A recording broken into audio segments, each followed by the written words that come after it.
1982. And we're going to go to Julia, see if we can get an answer. Hi there, Julia. Good morning. Good morning. Hello. Hello. All right, so which islands did the UK and Argentina fight over in 1982? Is it the Falkland Islands? Falkland Islands. That is correct. Julia, hang on. Since you got it right, we're going to give you a pair of tickets to Annie, one of the most beloved musicals of all time, at the Kimmel Cultural Campus this October. And also don't miss Philadelphia Fall Arts Fest. It's happening this Saturday at the Kimmel Cultural Campus. And the free event is kicking off the season with performances, activities, and the best ticket deals of the season. And information is available at kimmelculturalcampus.org. All right, we're going to start with some hard-hitting news in the entertainment report. Whoopi Goldberg is way ahead of the times when it comes to the latest eyebrow trend. Oh, man. Yes. I knew it. I got into a big fight with my wife over this. On Monday's episode of The View, she and her co-host discussed the no-brow look. Oh, no, that stars like Kendall Jenner, Lady Gaga, and Doja Cat have all adopted. But panelist Sarah Haynes admitted that she had never noticed that Whoopi doesn't have any eyebrows, despite working with her for 6 years. Wow. So Whoopi doesn't have eyebrows. So this is just a natural thing for Whoopi. Well, kind of, sort of. She said, I looked right into your eyes and said, I didn't know this. Anna Navarro chimed in to say that she was also, quote, today years old when she realized. The actress, Whoopi, explained the reason why. She said, I had eyebrows as a little kid. And you know how men get those bumps? Well, I started to get them on my face, so my mother removed them. And so I just kept doing it because I don't know my face with eyebrows unless I'm working. They put them on and take them off, she said. So I think she shaves them, Kathy, and she's been doing them. What bumps? I don't know. Sometimes, and I think this is and I'm not sure, and I'm probably talking out of my ass, but I will see commercials occasionally for, I guess, when African-American men shave, they will get a very bumpy type condition. Yeah. So I think this is possibly what she's talking about. I don't know, though, because she said, you know how men get those bumps? I started to get them on my face, so my mother removed them. So this she shaved after she saw the bumps. Right. I don't. Was she shaving? I don't. Then maybe know. Maybe she was shaving the bumps and then shaved the hair. Shaving the bumps. Why would you do that? It's like shaving pimples off. Skin off. Yeah. Oh, give me that razor. I got a nasty. Yeah, I'll slice it off. I got a nasty zip here. Can let's I go borrow down your to the razor? deli. Wow. So I don't really understand, Kat, but the revelation is that she's gone forever without eyebrows. I've never noticed it. No, I think what happens is she wears glasses a lot. True. Her eyes. When you look at her eye, when you look deep into her eyes, I think she's. Well, here. And you can get, I mean, I'm looking at all the pictures, even when she was younger, and she has no eyebrows, but she has, like, you know, you can almost see, like, the expression on her face where the eyebrow would be. So you're probably not drawn to say, she has no eyebrows. I have virtually no eyebrows. You do? Yeah. You have very little eyebrow hair. But I bet you, after all this time of her, if she did shave them when she was younger, they probably don't grow back now. Maybe. She went on to say Whoopi and I share something that one of her ex-husbands didn't even notice. She said, I was married to a man who didn't notice until one day he said, oh, my God, you don't have any eyebrows. And I said, yeah, I know. So there you go. This was nice. Ryan Reynolds and Rob McElhenney, on the same day that I had this procedure done, teamed up with the organization Lead From Behind to raise awareness about colon cancer. And the pair both turned 45 this year and agreed to have their first colonoscopies filmed. So they released this yesterday on the day that I was having my colonoscopy. So effing weird. And then, I thought that, in fact, I got sent it a number of times, and I'm saying, oh, this must be something that they did a while ago that just happens to coincide with Preston's. No, it was all happening. Yeah, Reynolds said in the video, I would never normally have any medical procedure put on camera and then share it. And he said, it's not every day that you can raise awareness about something that will most definitely save lives. That's enough motivation for me to let you in on a camera being shoved up my ass. That's what he said. I actually got a nice response from the doctor, Dr. Ginsburg, who did my procedure, the gastroenterologist. And he said, so I heard you were giving a public service announcement this morning on your program. Good. And I said, yeah. I said, both Steve and I have and Casey, when we've got these done, have been very open about it and make sure that we pass along information that, this is something you can do that could possibly save your life. Thankfully, mine was nice and clear yesterday. Had one little polyp that they took out of there. They just took that out of Preston, they lasso it, is what That's they what they did. They lasso It's it. called a cold lasso. Yeah. And so I had a 6-millimeter polyp, and that was the only blemish amongst my shining, wonderful cold butthole. I'll tell you this: this is the beauty of it. Again, that could have been something. Now it won't be something. Yeah, exactly. So we'll get a biopsy done, but they didn't see anything bad. But listen, I thought, and by the way, Dr. Ginsburg asked how you're doing. Oh, I'm doing very well. Yep. Yeah. And just because you've been to him before. Yes. He's Dr. Mike's go-to butt guy. Yeah. The ass man. Your go-to butt guy. Yeah. That's good. But he, what was I going to mention? I thought maybe I wasn't going to be able to get it done. I'd gotten a text yesterday when we talked about it from somebody who said that their prep didn't work and that they had to go back and do it again and have a longer prep session because when I was going there, it was still like pudding. Okay. Oh, really? Yeah. Okay, it wasn't clear. Oh, so I had to give them a sample while I was there, and fortunately, the good doctor took a look at it. He, took a stick and rubbed it around in there. No, I'm kidding. But he and he said I can work with this. So fortunately, I got it done. Okay, good. Because I didn't want to have to go through the prep again, which is not that big of a pain in the ass. It's just a little bit inconvenient. It was long for you. Yeah. Yeah, because I had it later in the day, and I did it so we could do the show, and it was like 2 days of not eating. Yeah. But you know what? Actually, that was easier than I thought it was going to be, even though I've had this done a couple of times. But nonetheless, in a press release from the Lead from Behind organization, Ryan Reynolds said, I've been on camera a lot, but this is the first time one was shoved up my butt. The procedure and prep were painless, but the discomfort of filming and sharing the process was the hardest part. Rob and I did it because we want this potentially life-saving procedure to be less mysterious and stigmatized. Reading the story and listening to them speak, do either of them have any history of any issues in their family? They didn't address it, but each man had polyps that removed. And Rob was satisfied because he had more polyps than Ryan Reynolds. So Ryan only had one. But they also showed the guys sort of coming out of surgery, coming out of the the state that you're in when that happened, and they were eating graham crackers and drinking juice, and that's the best part when you come out and you're past the prep and you can start to eat. Oh yeah, and Preston, you feel so cocooned and so it was nice, wonderful. I mean you're quite groggy, but they brought me graham crackers, Nick. There you go, graham crackers and juice and ginger ale. Yes, and it was wonderful. Okay, so they brought me that stuff, and they were like, "This is what you requested," and I was like, "What?" Like they asked me while I was. I guess I was coming out of being. Oh, you didn't remember? No, I was like, "Oh, Yeah, okay." I'm trying to remember at what point I woke up. I don't remember honestly, but you're just there. Yeah, I slept wonderfully. Yeah. It was a nice nap. You can see why Michael Jackson loved it so much. Mm-hmm.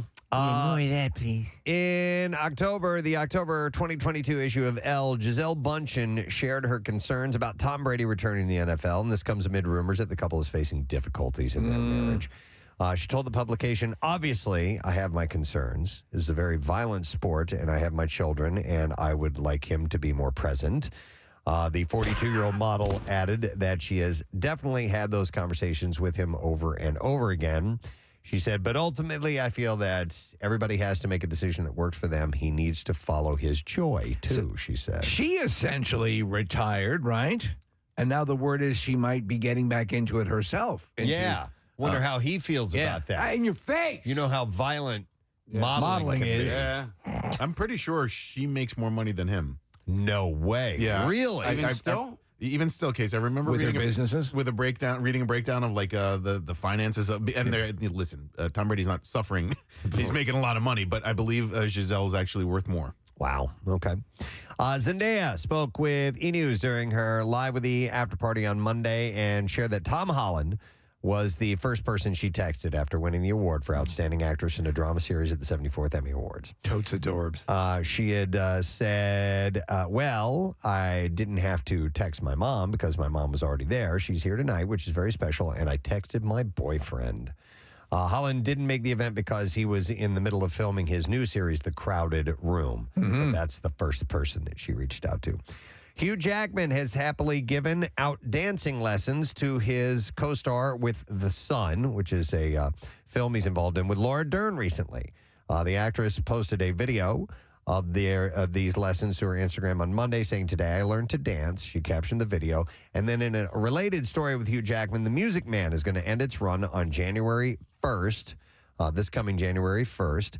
As the Tony-winning star of stage and screen finishes his lengthy commitment to the hot-selling Broadway revival. And there had been some chatter that the producers were looking for another actor to take over for Jackman as Professor Henry Hill, but those kind of performers are few and far between, and they usually don't have the kind of commercial appeal that will fill the Winter Garden. Well, if they want to goose things up, they could do the music Wolverine. They could. Musical, yeah. Right? Yeah. The revival, which also starred two-time Tony Award winner Sutton Foster, will have played 358 regular and 46 preview performances by the time it takes its final bow. Wow. I had no idea who Sutton Foster was prior to going and seeing this. But apparently, she's a Broadway legend, and I had zero clue when I was in. Oh, there are careers that are thriving, and they're legends that we have no idea who they are. But on Broadway, they're royalty. Yep, exactly. You know what, Preston? I was watching the first X-Men movie.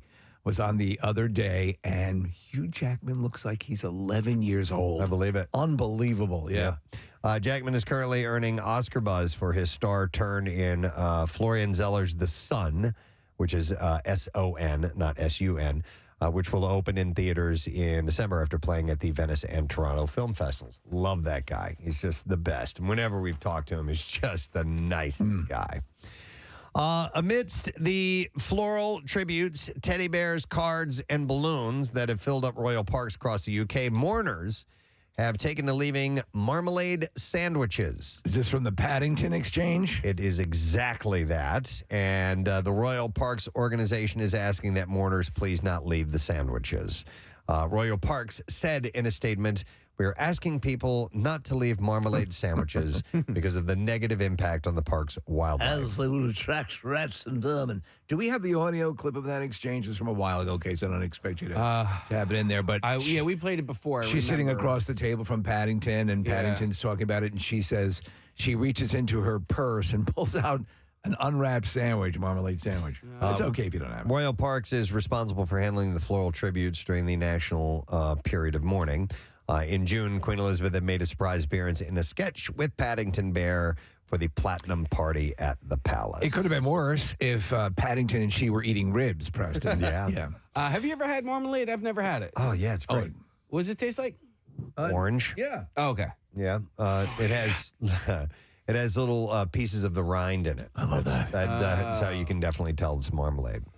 We'll get you some sometime, Case. Okay, cool. Thank you. Robert Downey Jr. is being sued over his investigative podcast series by a man claiming the actor abused him by using the contents of his book without permission. According to legal documents, Paul Morantz filed a lawsuit in Los Angeles County Court against the Iron Man star for copyright infringement, breach of contract, and elder abuse. Oh, wow, elder abuse. So he was slapping him around. No, he wasn't, but for some reason he's thrown that in there. Morantz is reportedly an attorney and investigative journalist known for taking legal cases against brainwashing by cults, and he's considered an expert in the subject. Morantz said that he wrote a book about the drug rehabilitation institution called Synanon, which started as a program for rehabilitating drug addicts, but famously declared itself a religion and centered on middle class searching for utopia rather than addict curing. I'm familiar with this story. It was in the 1970s. Morantz reportedly warned the government and authorities about Synanon's founder, Charles Dietrich, Dederich, saying that it was a dangerous cult. He left that and formed Sayang Kong Kong, which was to elude the authorities, and he worked exclusively with Nell as his main therapist. Okay, all right. I'm familiar with Sign Long Kong Kong, but not Synanon. Shockingly, Morantz claims that followers of the group attempted to kill him after he was bitten by a rattlesnake that had been placed in the mailbox of his home. The old snake in the mailbox. 3 weeks earlier, as a lawyer, Morantz had won a $300,000 judgment against Synanon on behalf of a married couple who claimed the wife had been held captive by the cult in order to brainwash her into the group.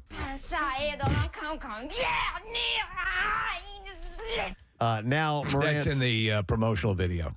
She's walking around the campus. Robert Downey Jr. and his production company are doing a podcast series called The Sunshine Place based on his life, using his books, but without having a deal with him. So back in 2021, the 77-year-old claims that he was contacted by one of Downey's employees about the book, signing on from Miracle to Madness, and he claimed... He claims the person asked for a digital copy so he could use it as an investigative tool, and he was so provided under the agreement that they would not go forward unless a deal was struck. The producer was also given sign-on documents that he Come on. that he was that he was not, Said it all, man. that he was not to use if a deal was not made for the rights to his book and the documents. According to the suit, Morantz claims Downey's people had access to his second book entitled Synanon Escape, My Lifelong War Against Cults in Hong Kong. From what you're saying here, it sounds like this guy has a case. If the original material was provided under the knowledge or agreement that his services would be secured. If they agreed to it. Yeah. So as for the elder abuse, Paul says that he is 77 years old and very ill, and financial abuse of a person this age and condition qualifies as elder abuse, which entitles him to damages for emotional distress in an amount to be proven in court. That's a bit of a stretch, it seems like, to elder abuse. But you shoot the works. Yeah. Kong. Young Kong. Let's see. Miley Cyrus is facing a lawsuit, copyright infringement, over posting. Not for Wrecking Ball, please. After posting a picture of herself to her Instagram when it's alleged that she didn't have the rights to do it. Photographer, this guy named Robert Barbera, who took to the image. Is Barbera the best, Preston? Boy, I guess. He took the image and sued Cyrus on Friday in a California federal court over her use of the picture. He claims that the image that she posted on Instagram in February 2021 was done so without his permission. The complaint alleges that Miley received a financial benefit from her infringing post, which boosted traffic to her account and increased revenue generated by the sale of her music. He says that Cyrus' use has crippled, if not destroyed, the potentiality of any market of the photograph, and so he's seeking a jury trial. A jury trial? I don't think that's going to happen. As actual and statutory, as well as actual and statutory damages. By the way, he's also sued Dua Lipa for a second time for sharing one of his paparazzi photos of her on Instagram. He's pretty much sued everybody. Well, this happened to Kim Kardashian. Did he sue Kim Kardashian as well? No. Well, if he did, it's not in this, but he did Ariana Grande and Justin Bieber. Okay, well. So this is what he does. The frustrating thing is that he probably has a case. Yeah. All she would have had to have done was credit him. Or ask his permission in the first place, which probably just would have required a little bit of payment, and then she can own it. But, I mean, if he took the photo, he has a legit case. Yeah. Yep. It's true. Congo. And it is, and it's paparazzi stuff, too. Yeah. So you can't, and they hate the paparazzi for the most part. But she used it, even though it was a paparazzi. And he owns it. Yeah, exactly. So you're right, Nick. With multiple, I love this story, multiple Phase 1 characters returning to the Marvel Cinematic Universe, Iron Man 2's Sam Rockwell wants Justin Hammer to join the Thunderbolts movie. The upcoming Phase 5 film, and I loved that character. Yes. A lot of people dismiss Iron Man 2, and I get it as well, but you just got to love Sam Rockwell. He is great in that movie as just this despicable douchebag arms, he has a company that creates weapons. And he wants to be Tony Stark so badly. Yes, but cannot be. So the Thunderbolts is, from what I understand... I'll give you the rundown of it if you want. Yeah, go ahead. So it's going to be released in July 2024, And as part of Phase 5, it will follow the Marvel Comics team of the same name that is made up of anti-heroes. Like the Suicide and Squad. reformed villains similar to DC's Suicide Squad. Right. In the comics, the Thunderbolts see a rotating roster of members who are usually led by General Ross as Red Hulk, who has yet to be confirmed. And that guy's dead, though, right? Well, I don't know if they killed him. No, he had a heart attack, but he was still alive. But William Hurt passed away. Yeah.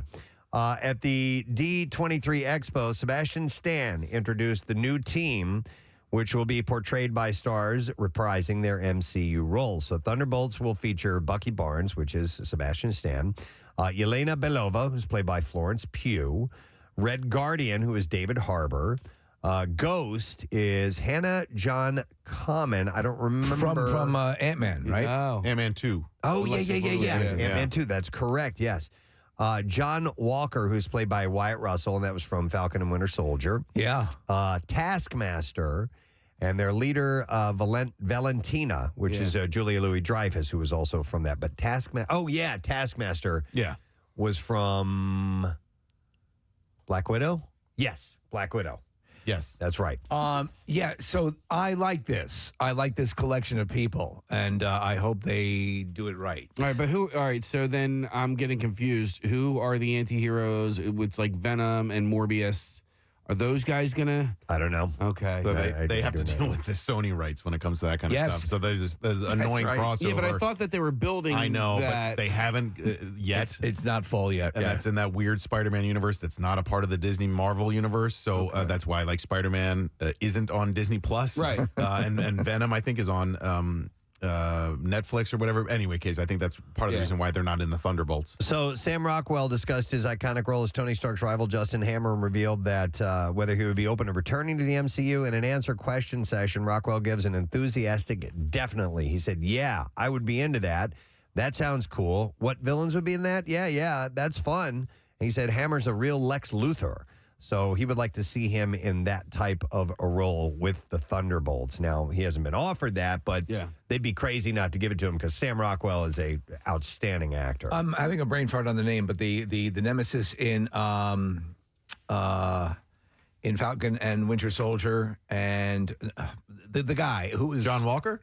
No, you're talking about the dude from Sokovia or whatever. Yes, yeah. The freak is his name. What, Nemo? Zemo? Zemo. Yeah. He's also part of this as well. He'll be in it as well, Yeah. Yep. Do you guys watch the trailer for the Invasion series? I did. It's so good. Yeah.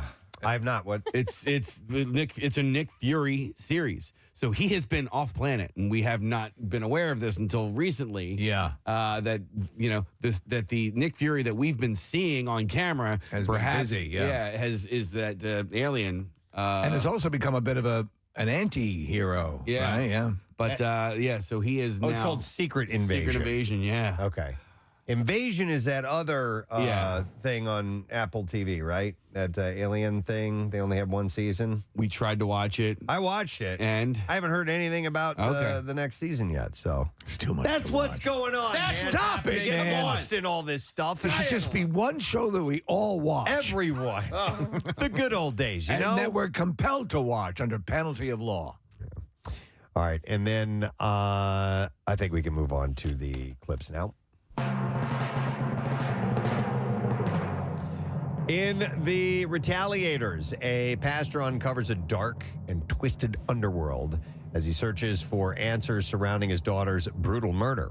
Here, star Michael Lombardi talks about what makes this film different from other revenge films. What I loved about this is the circumstance around it and where the character goes. He's a man of the cloth. And it asks that provocative question. If you had a minute alone with the person who killed your loved one, would you take it? Retaliators is out in theaters today, in case you were wondering. Here's the next clip. Netflix has released a reboot of the 90s teen drama Heartbreak High, putting a 2022 spin on things. And in this clip, star Brody Townsend talks about a coincidence that helped connect him to the show. Funnily enough, one of the lecturers at my acting school was in the original, and I'd kind of just known of the series, but hadn't actually watched it before joining. Oh, sorry. I don't think I want to see it. I don't remember Heartbreak High from a 90s teen drama. No, and the audio's terrible on that one, too. Yeah. Heartbreak High is Go to hell. available for streaming on Netflix today, by the way. All right, that's it. That's the entertainment report for you, friends. And we are now going to segue into an opportunity for you to win some tickets to a very cool thing. Okay. We have Bill Weston's actual concert tickets to the Pearl Jam show tonight in Camden. So he's handed these over. He could have gone to the show. No, he absolutely.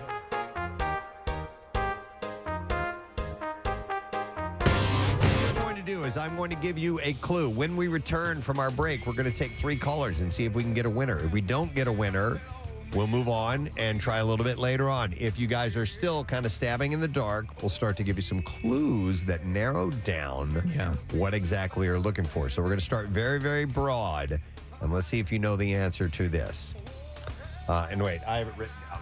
A specific We have way. a progression. I have a specific way. All right. In what way is the number 179 significant to Pearl Jam?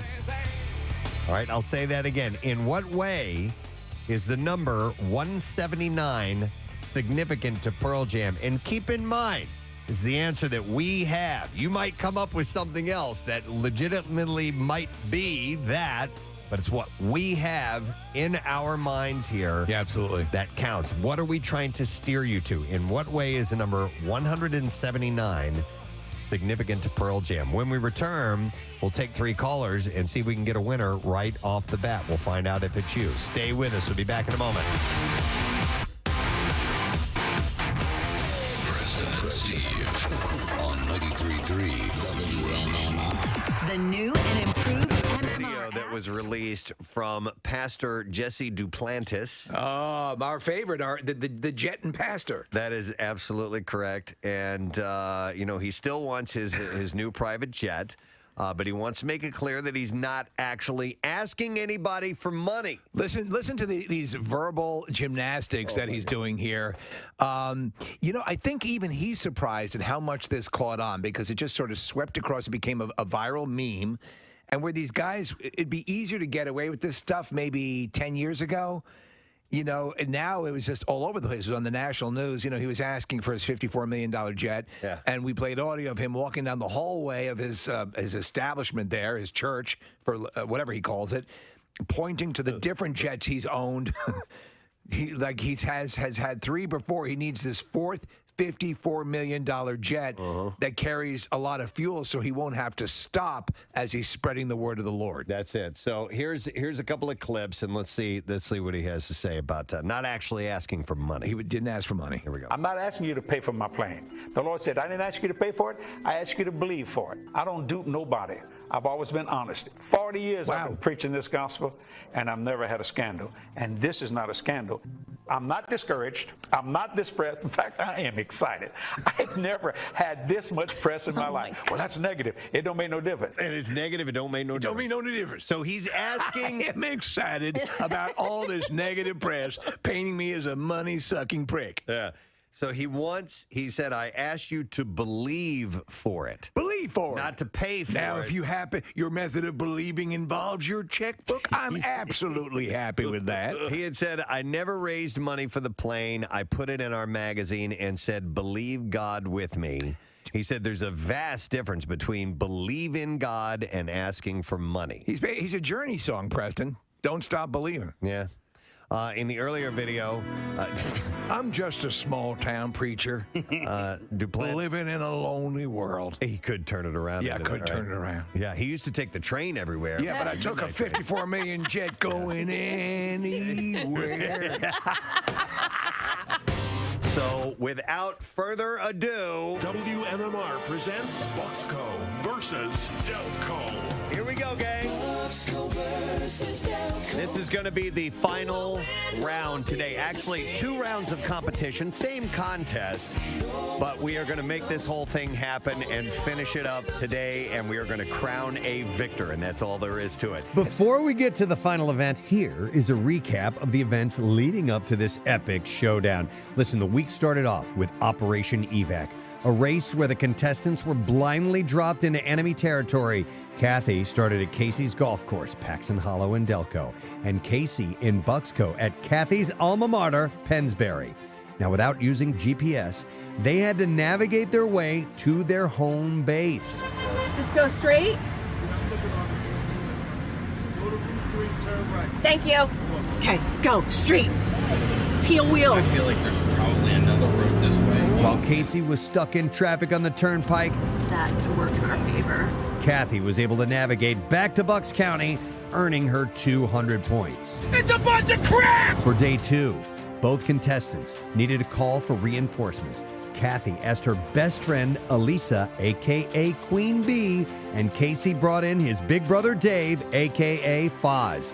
The contestants and their partners mind melded, then competed in a thrilling match of the Pyramid Game. All right, this is where the U.S. Open was? Oh, that's Aronimink. No. Oh, Marion, sorry. That's the one you just said? Marion. No, the other one. Aronimink. In the end, Kathy got an even bigger lead with 430 points, but Casey was right at her heels with 320 points. Day 3 brought us into the skies. We blindfolded Kathy and Casey, flew them in a helicopter over an unidentified spot in their respective county, and they had 30 seconds to guess what town they were hovering over. Casey had some difficulty figuring it out, earning 200 points. I guess Knowlton is in media. That's correct! Yes, you got it! But Kathy got it on her first try, bringing in an additional 300 points. I'm going to say Ben Salem. That is absolutely correct. Day 4 was a doubleheader. Kathy and Casey went head-to-head in a county spelling bee, and then had to answer questions from Delco versus Bucksco from 5 years ago. Casey must have done his homework, because he was finally able to pull ahead. And so, the totals going into the final day: Kathy, 1,030. Casey, 1,170. Casey is leading in the competition so far, so I defer to Casey to decide who gets to go first. Ladies first. All right, So ladies first is what we're going to do. So, Kathy, taking a look at the categories, which one would you like to begin with? Geography and transportation, sports, entertainment, schools and education, shopping, landmarks, history, or food and drink? I guess I'll go shopping. Shocker! I know. And how much would you care to wager in that particular category? I'm going to go 50 points. Kathy, what outdoor shopping area between New Hope and Doylestown hosts a place called Giggleberry Farm? New Hope and Doylestown. I'm going to say Peddler's Village. And that's correct for 50 points. I don't know what Giggles whatever is, but... Casey, it is your turn. What category do you want to go with next? Let's go sports. Sports. And I will go sports for 60. All right, sports for 60 points. Here we go. Casey, your question. In Newtown Square, a famous heir lived on a large piece of land where he hosted a wrestling camp for Olympic athletes. What is his name? DuPont. Yes, that is correct. Well done. Okay, let's go schools and education for 50 points, Preston. All right. Schools and education for 50 points. All right. Kathy, what is the Council Rock North mascot? Oh. Council Rock North mascot. The mascot one would find at that school. I don't know. The Rock. Okay, so you're going to go with The Rock? I'm going to go with The Rock. That's incorrect. They are the Indians. I did not know that. Go, Rock. Go. What year did the Springfield Mall open? Oh, Jesus. I mean, why couldn't you ask me what year He didn't. Target opened? Just ask it. Just answer. Kathy's very supportive. This is the history of your county, man. I know. And Target opened in 2005. But,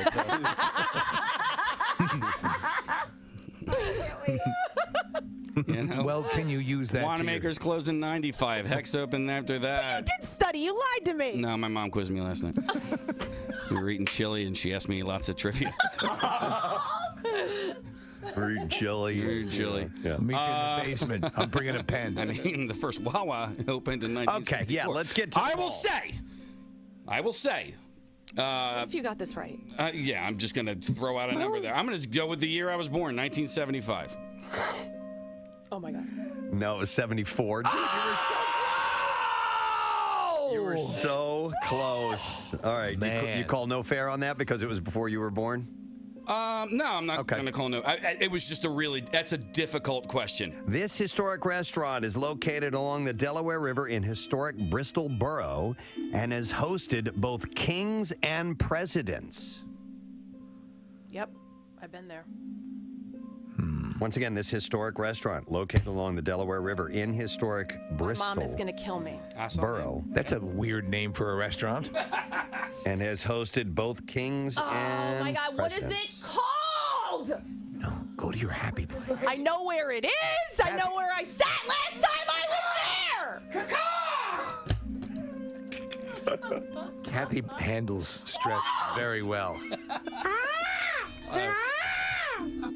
She knows I love it when she yells. Oh, you got to be kidding me. Cracks me up. Mm-hmm.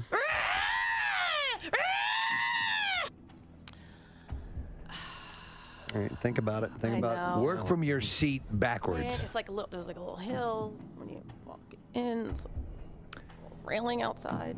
Statue. Miss Romano is here. Welcome to. I don't even know if this. I'm gonna say Georgine's. Georgine's? Yeah. That's incorrect. You're going to kill yourself over this one. It's King George. Yes! It is! I have a gift card in my wallet for that place! King George the what? The second. King George the second. I've not been. Yeah. So have you been Yeah, we should just carry on the discussion. I've been there! I like the statue. Yeah, the statue and the railing are really nice. Oh, man. I mean, like, I can picture it to a T. Exactly Right. where I sat. My mom gave me a gift card. You have a gift I wish my mom quizzed me last night. All right, so I have already closed out sports and I have closed out history. No, you haven't. You haven't done any history. Well, yes, I have. All of my shopping questions were freaking history questions. Oh, my. Wow. This Thank is you. what we've been Thank waiting you. for. Yes. Impugning the contest itself. Yeah. You knew it was going to happen. It was good, though, right? What year was this thing? What? Stupid questions. Let's go food and drink. Maybe Food and drink. Food and drink. Food and For drink. how much? For 50. Food and drink for 50. Preston's not even picking Come on, his man. head That was a up. good joke. Okay. All right. You get this wrong. You get this wrong. And if you lose this whole thing, this is all your fault. Okay. All right. You ready for this? It better be a softball. A large Pika's pizza. Oh my God! Costs how much? Is cut into how many slices? Oh, okay. That's a really, really crap question.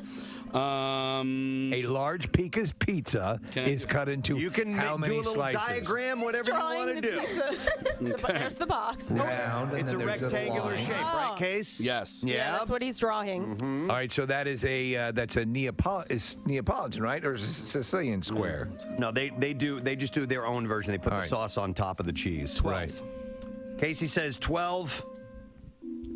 Damn right you got that right. And what did you wager on that? 50. 1,000 points. The scores are as follows. Bucks County, 1,070 points. Delaware County, 830 points. But there's ground to be made up here. And we're on to round 2. Now, things are going to change quite a bit in this particular round. Our categories are going to remain the same. In the past, you've been able to pick your own category and pick your own wager up to 100 points. This time, I thought it'd be kind of nice because you guys have been avoiding certain categories.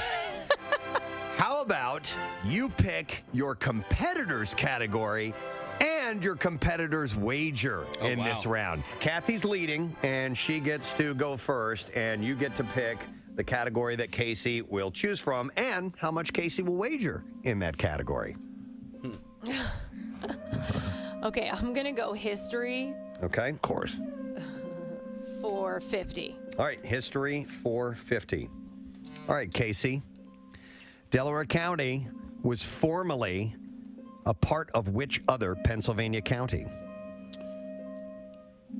I believe Chester County. Your answer is Chester County, and that is correct, sir. Wow! Delaware County split off in 1789. Interesting. After the great Battle of Chester Hill. They were originally together, and therefore Casey gets 50 points in that particular one. All right, so for Kathy, I'm going to go with. This is just, this is hard. I'll go with sports. Of course. For 100. Sports for 100. All right. So sweet. Kathy, here's your question. Yeah. Who was Neshamini's starting quarterback in 1990 and current Penn State head coach? I don't know. God, I know you're going to say it, and I'm going to recognize it, but I don't know it. Okay, so you don't have an answer, or you're just say a gonna name. throw a name out there? Say your name. Say your name. You might even need a light jacket. Who knows? All right, so the clue that we have given you for these tickets, and we're going to take 3 calls each time we do this. We're starting off very broad, and we might have to hand out some clues. We'll find out in a little bit. But the clue is, for this time, to start with, is, in what way is the number 179 significant to Pearl Jam? We're going to go to 3 callers, see if we can get a winner. Our first caller in was Frank. Hey, Frank, good morning. Hey, good morning. All right, Frank, what do you think about this? In what way is the number 179 significant to Pearl Jam? I'm sure it has a deeper meaning than this, but I'm going to say it's the number of the songs in their entire library. Their entire library. That's a great guess. It's wrong, but that's a great guess. Yeah. Thank you, Frank. He thought that through. That's good. First one had to go. Let me go to William, our second caller. Hi, William. Good morning. Good morning. Good morning. All right, William, in what way is number 179 significant to the band Pearl Jam? I'm going to throw out the first 179 shows they do are going to be arriving by tour bus. Wow. That's an very interesting specific. thought. That is incorrect, though, William. Get wheeling it. I gotcha. All right. Wrong, though, but thank you. That's a really interesting Overthought. angle. Yeah. We'll go to Katie as our final guest for now. Katie, good morning. Good morning. All right, Katie, the number 179, significant to Pearl Jam. How? Nothing Man has been played 179 times between Pearl Jam and cover bands. Wow. Interesting. I love. They're getting creative, Preston. Incorrect, Katie, but thank you. All right, Thank you. all right, we appreciate it. We'll give out a clue a little bit later on. Sure. For your chance to win, but we'll take another stab at this in a little while and see if we can get a winner that way. But clues will be coming. And those are inventive guesses, I have to say. Yeah, if you need them, we'll have the clues. If not, then we'll just give away the tickets. So get yourself set for that. Reminder, Casey's Big Adventure is starting on Monday. We're heading out on the road. He's heading out on the road with Jackie Bam Bam. Our buddy Kyle Mack is going to be filming it. And we would like you to contribute. If you're going to be along the route, we have the general direction, the stops that the guys are going to make along the way at PrestonandSteve.com. There's a page for Casey's Big Adventure. And if you happen to be along the way, let us know. You never know. You might be able to meet up with these guys. You may be able to give us some great tips on what to do along the way if they have time, little off the beaten path things to see. Absolutely. We're looking for it all. Absolutely. So that's for our friends all across the country who listen to WMMR and the Preston and Steve Show. So check it out when you get a chance. All right, it is time. It's been a while. The Just Saying Institute. It's time for you to take a stroll upon the campus. The Just Saying Institute, home of the Banana Maturation for Optimum Consumption Research Facility. Wow. Carpe Banana. Absolutely. All right, I'm going to start with this, and it has to do with strong and healthy teeth. Now, Strong and healthy teeth. Kathy probably has the best teeth of all of us. Absolutely. Here in the Thank studio. you. She's got a big, bright smile. She brushes, flosses regularly. You take good care of your choppers, right? Yes, I try to. All right, so a dentist named Silvio Cartas has revealed a mistake that a lot of people make while caring for their pearly whites. Interesting. I thought we were pretty much up to speed on all this. Ooh, can I guess? Yes, please. Okay. I think people, after they're done brushing, will rinse their mouth out with water. Okay. And that is kind of like, I don't want to say a no-no, but what you should do is, maybe Use wash. Scotch. Wash all your mouth and face off with water, but you leave the toothpaste in your mouth? Yeah, well, you spit it out. You spit out all that you can, and then leave all that stuff in there to finish the job. What do you think, Press? Is that Wait, right? can I guess? Yeah, you does can it have to do with flossing? It doesn't have to do with flossing. No. Anybody else? Buffing? No, not buffing neither. Where'd I get flossing? Where do I keep getting flossing from? Munson. Wait, I really want to guess. She has perfect teeth, and she wants to know what they do wrong. You don't have to guess. Casey got it right. Oh, no He's kidding. exactly correct. Yes. You can go home, man. Yes. 1-0 Casey. Wow. Carter said people tend to rinse their mouths after brushing. However, this causes the removal of fluoride from the teeth, which means that it can't benefit the teeth by strengthening the minerals in the enamel. Well, is that why you use mouthwash? Because you're not supposed to. I knew that you weren't supposed to wash the mouthwash out, but I wouldn't be able to walk around with toothpaste in my mouth. No. What I do is I brush my teeth and then I use mouthwash. Well, I don't think mouthwash has fluoride in it, though. Oh, yeah. Well, some does. Yeah. Does it? Okay. Yeah. All right. Well, then that might cover it. But it says after you're done brushing your teeth, spit instead of rinsing. Toothpaste ingredients need time to release, and rinsing removes these ingredients too quickly. So it may be more than the fluoride. I'm not really sure. Yeah, because when you go to or at least when you take the kids to the dentist, they will sometimes put some stuff on their teeth that they have to leave for For a half while. an hour. Yeah, like they say, Yes. don't How eat about or that? drink after leaving. So I in the tooth care department, I will brush my teeth first, and then I will floss. And my reasoning, and I will not rinse before I floss, because my weird reasoning is that I'll get some toothpaste up in between my teeth by using the floss. All up you know in what I mean? that. Because I'll already have Yeah. toothpaste in my mouth. I don't know if that's true or not, but it's my little thing. So I have the water pick toothbrush, so that as you're brushing your teeth, by the way, you've got to hold your face basically in the sink when you brush your teeth because stuff starts spraying all over the place. But as you're doing it, it's working as a water pick and a toothbrush, so it's all done in one shot. And then I take mouthwash and I hold it in my mouth for a while as I go about my rest of whatever I'm doing. Your routine? Yeah. I used to get a little bit of toothpaste, mouthwash in my mouth, and then go into the shower and leave it in my mouth I'm and down with that. slosh it around for a while And then while I'm showering. spit it into the floor. Spit it on my hand. Are you guys a Listerine or a Scope family? Scope. I'm a Listerine. I was a Scope guy. I used to be a Scope guy, but Listerine it tastes like you're drinking Clorox. But I said it's got to be working because it tastes so horrible. Yeah, like for the longest time, Listerine did not have any flavors. It was just that like yellow piss stuff. It was that Listerine flavor. Yeah. It's unique Piss. unto itself. Just said on the container, Preston. Piss. But I like the blue one. That's the one I go with. That's what I have. I also use Listerine for canker sores. I don't know if that actually does anything, Really? but for whatever reason, it makes me feel like my mouth is a little more hygienic, and it makes you feel like you're cauterizing. Yes, and then I'm somehow eliminating the canker sores. Yeah. Nick, is this the creator of Listerine? Sure is. Lord Lister. Lord Joseph Lister is his name, or was his name. Lord Lister. A British surgeon, medical student, experimental pathologist, and pioneer of antiseptic surgery and preventative medicine. The Duke of Hemorrhoids. Joseph Lister revolutionized the craft of surgery in the same manner that John Hunter revolutionized the science of surgery. From a technical viewpoint, Lister was not an exceptional surgeon. I'm not a very good surgeon. Not good with sharp objects. But his research into bacteriology and infection in wounds raised his operative techniques to a new plane where his observations, deductions, and practices revolutionized surgery throughout the world. How about that? So he was all about keeping things sterile and clean. It's a smart move. Yeah, I mean, go ahead. No, go ahead. I have horrible Irish teeth, and so over the years, though, the art of dentistry has gotten so phenomenal. I have Dr. Petula and Dr. Kaz, and what they're able to do is astonishing. But like chalky, classic Irish teeth, you know. And I don't like it. Kathy has beautiful teeth, and I have the teeth of a banana. Well, and you know what, Steve? My mom has the Irish teeth. Yeah. And, had a lot of cavities and all that. Oh, yeah. So I had a cavity growing up, and it was like a big one. They had to drill. I guess the majority of the tooth didn't need a cap or anything like that, but it has the silver filling in it, and so I had to get it replaced. And so I said, "Oh, good, I can get the white filling." And they were like, "Actually, we can't. This is what they told me, that it would irritate the nerve, so they had to put a different silver filling in."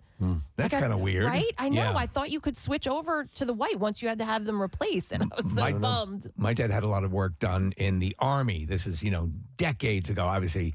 And all that he had done by the military had to be redone. Had to be redone. Yeah. I'd asked my dentist one time because I've seen people with black colored teeth before, and I was like, what is that? Is that outside of maybe somebody having a drug issue or something like that? Yeah. What is that? And he's just flat out. He's like, they're not brushing their teeth. Hygiene. That's all there is to it. It's dental hygiene. So brush your teeth, ladies and gentlemen. Yeah. Brush your teeth. You save them, or they go black. Yeah, and that's all there is. But once you go black teeth, you never go back. You never go back. Yeah, honestly, you get one set of teeth, man. That's it, or two after you lose your baby teeth. All right. So anyhow, well, by the way, one question to that. Yeah. What's the longest one can retain? A baby tooth? A baby tooth in their mouth. And I've told you guys, I told my daughter this story the other day. I had a baby tooth that lingered for a long time. I was in 8th grade, and I still had a baby tooth, and I felt kind of stupid about it. I was a bit of a late bloomer. And so in shop class, I took a pair of pliers, and I yanked it out. Oh, my God. Where was it? It was a molar. You are your father's son. I did it. I stood over the sink. And it was just like barely loose. And I'm like, I want this thing out of my head. So I grabbed a pair of pliers and yanked it straight out. Dear God, did it When hurt. did you first get hair on your teeth? Oh, man. It wasn't until like 9th grade. Oh, God. I didn't want to take a shower I would with never anybody. talk. I didn't want to smile. Poor thing. None. I feel your pain. I think you can go your whole life with baby teeth, though. Like, I don't think, like, some people that don't have molars in particular areas, so that the baby teeth just stay in. Do you remember when you got your first pube, though? Oh, yeah. I clearly do. Oh, absolutely. I was so excited. Yeah, I was standing in the middle of Grand Central Station. No, I remember I clearly. remember looking down and going, ah! Yes! Yep. That's when it popped out. Yeah. Bink. And then I took a bow from a fiddle and started playing it. For me, it was false. It was a false positive. It was just one. It was like, what'd you see? No, it was there. It was one. And then it didn't get joined by any others for a long time? No. And he was like, come on, guys, let's go. And everybody else was like, no, we're... I'm so sorry. It's just me, but they'll be along in a while. Casey's sitting there talking to his pubic hair. Come on, guys, let's go. Let's do this. You're going to be fine. You know what? I'm going to talk to the pit boys and see if they can start developing for you. I was starting the pits first. I Never tell remember you getting guys. my first pit hair, too. I was pretty excited about that as well. I've been fairly hairless, and I like that, actually. I've never had really thick armpit hair, and or the pube situation's pretty light as well.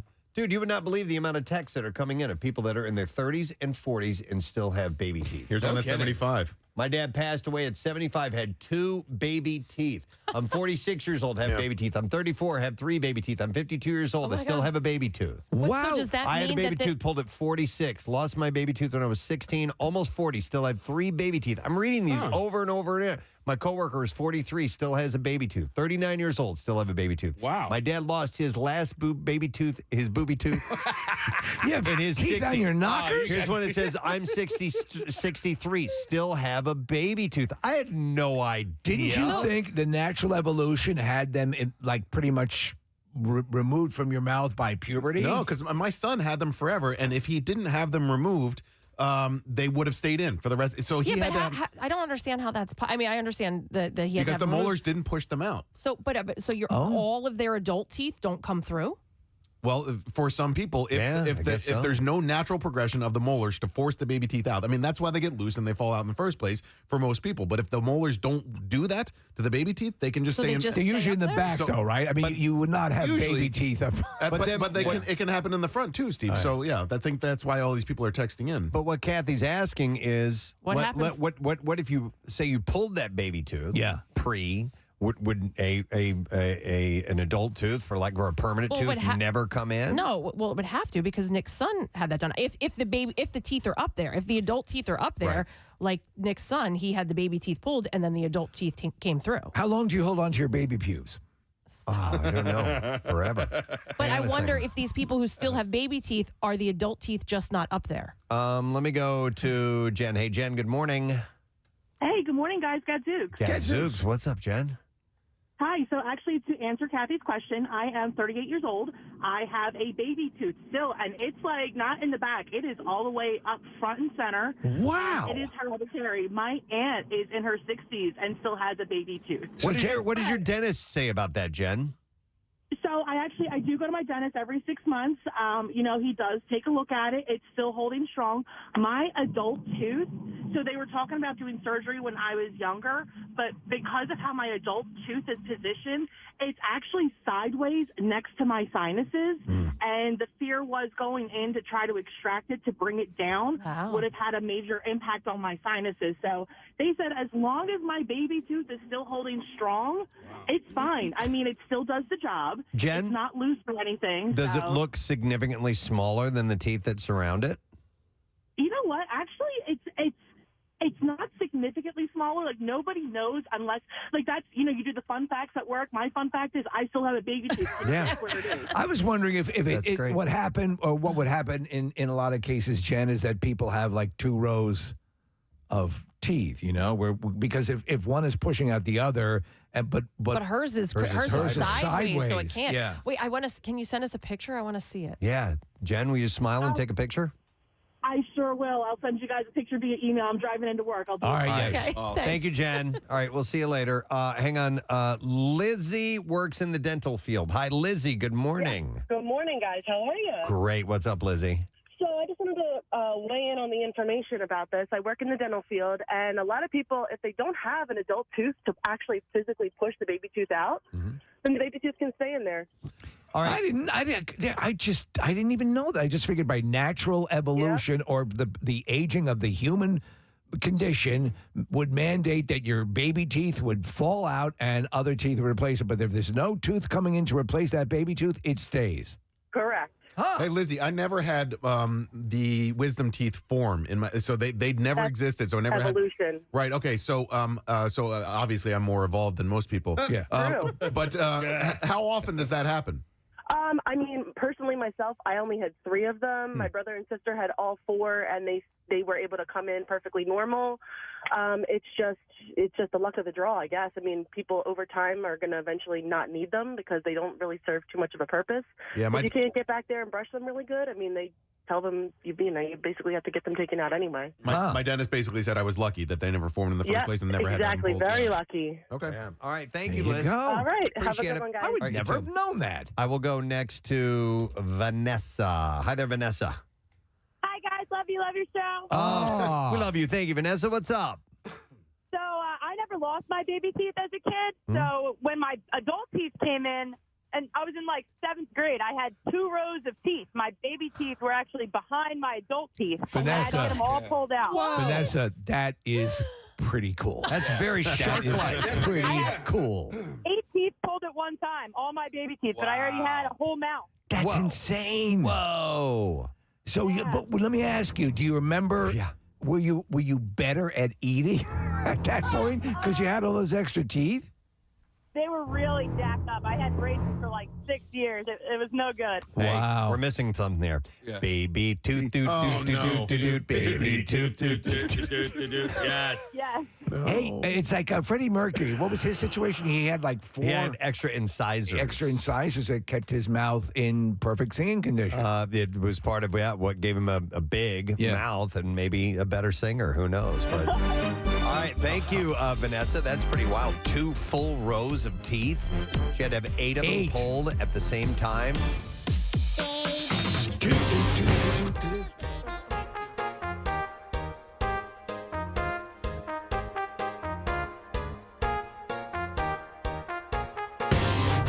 We got derailed, but I always thought at a certain point they would fall out. But listen, when you brush your teeth, apparently after you spit out, kind of leave the toothpaste in there for a little while. Or And swallow if you It'll can. do better for your the fluoride and keeping your teeth healthy and all that stuff. All right, let's see what else we have here at the Just Saying Institute.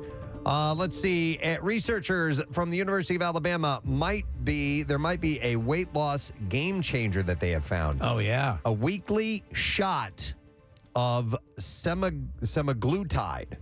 helped patients lose an average of 37 pounds and cut diabetes risk by 50%. Isn't that amazing? Yeah, this is according to Dr. Timothy Garvey. He said, we have not seen this degree of weight loss with any previous medication. Some participants lost up to 20% of their body weight. That's amazing.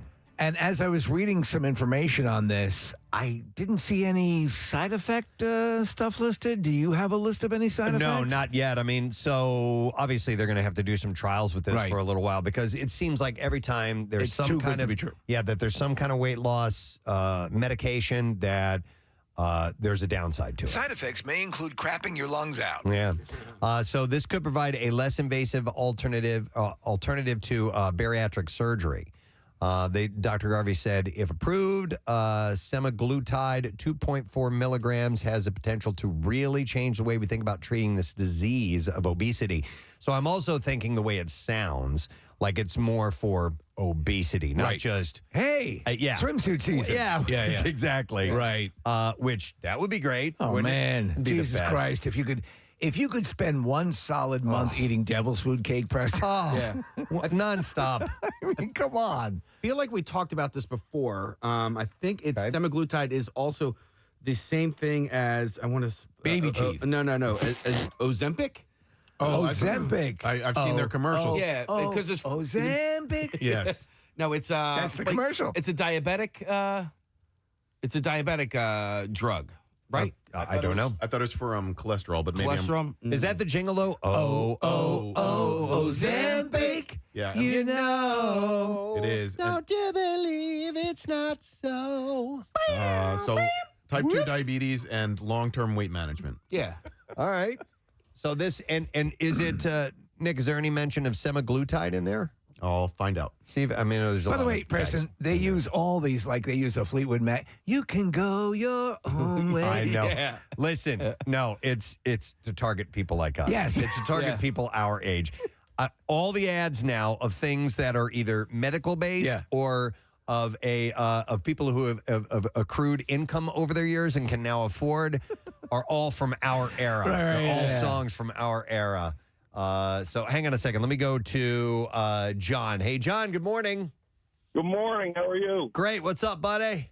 So I started Ozempic 4 weeks ago, and I'm down 31 pounds. Holy hell! Or anything. My doctor prescribed it because I was having eating issues. So, and did your baby teeth grow back in? Yeah. John. I'm sorry. Are you suffering from obesity? Are you very overweight?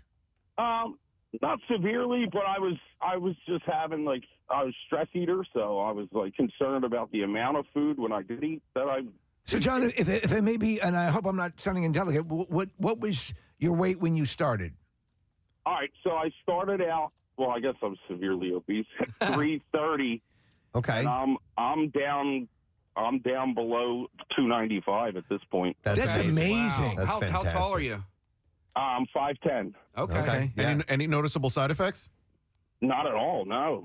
I started out at like a 0.25 milligram for the first 4 weeks, and then I upped it to 0.50. And that's All insane. right. John, how about your eating habits? Have those changed?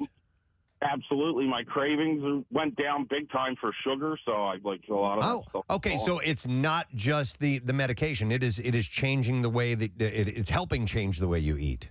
Absolutely, yeah. Good I for get you. full quicker. Even from the first week, like by the end of the first week, I felt fuller.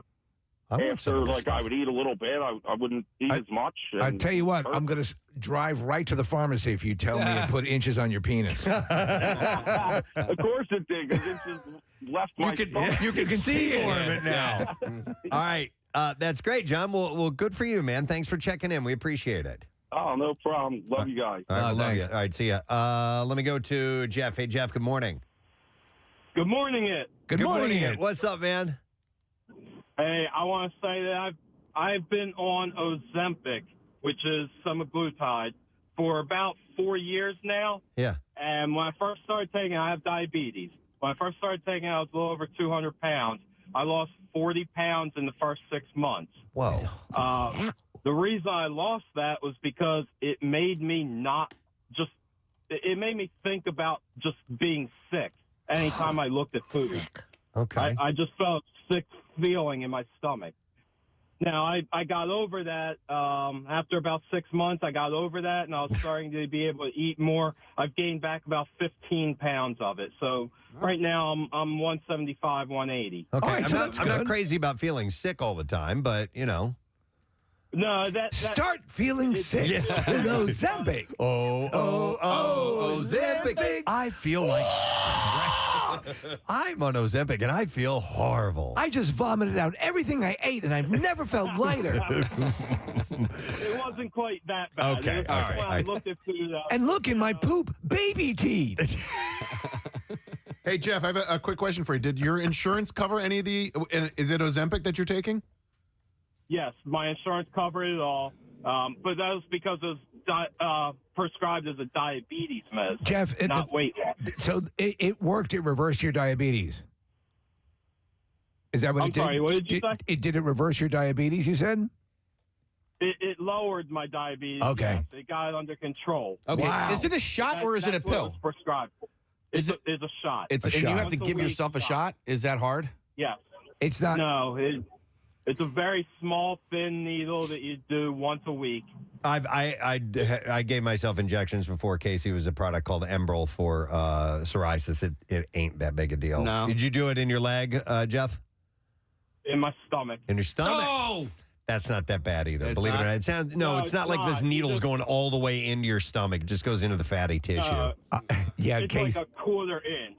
Yeah. I tell you what, like Claire does it All right, all the thanks, time. Jeff. Hang on, I want to ask one more sorry. question. So the obesity is not covered under your insurance, right? It has to be prescribed because of the diabetes?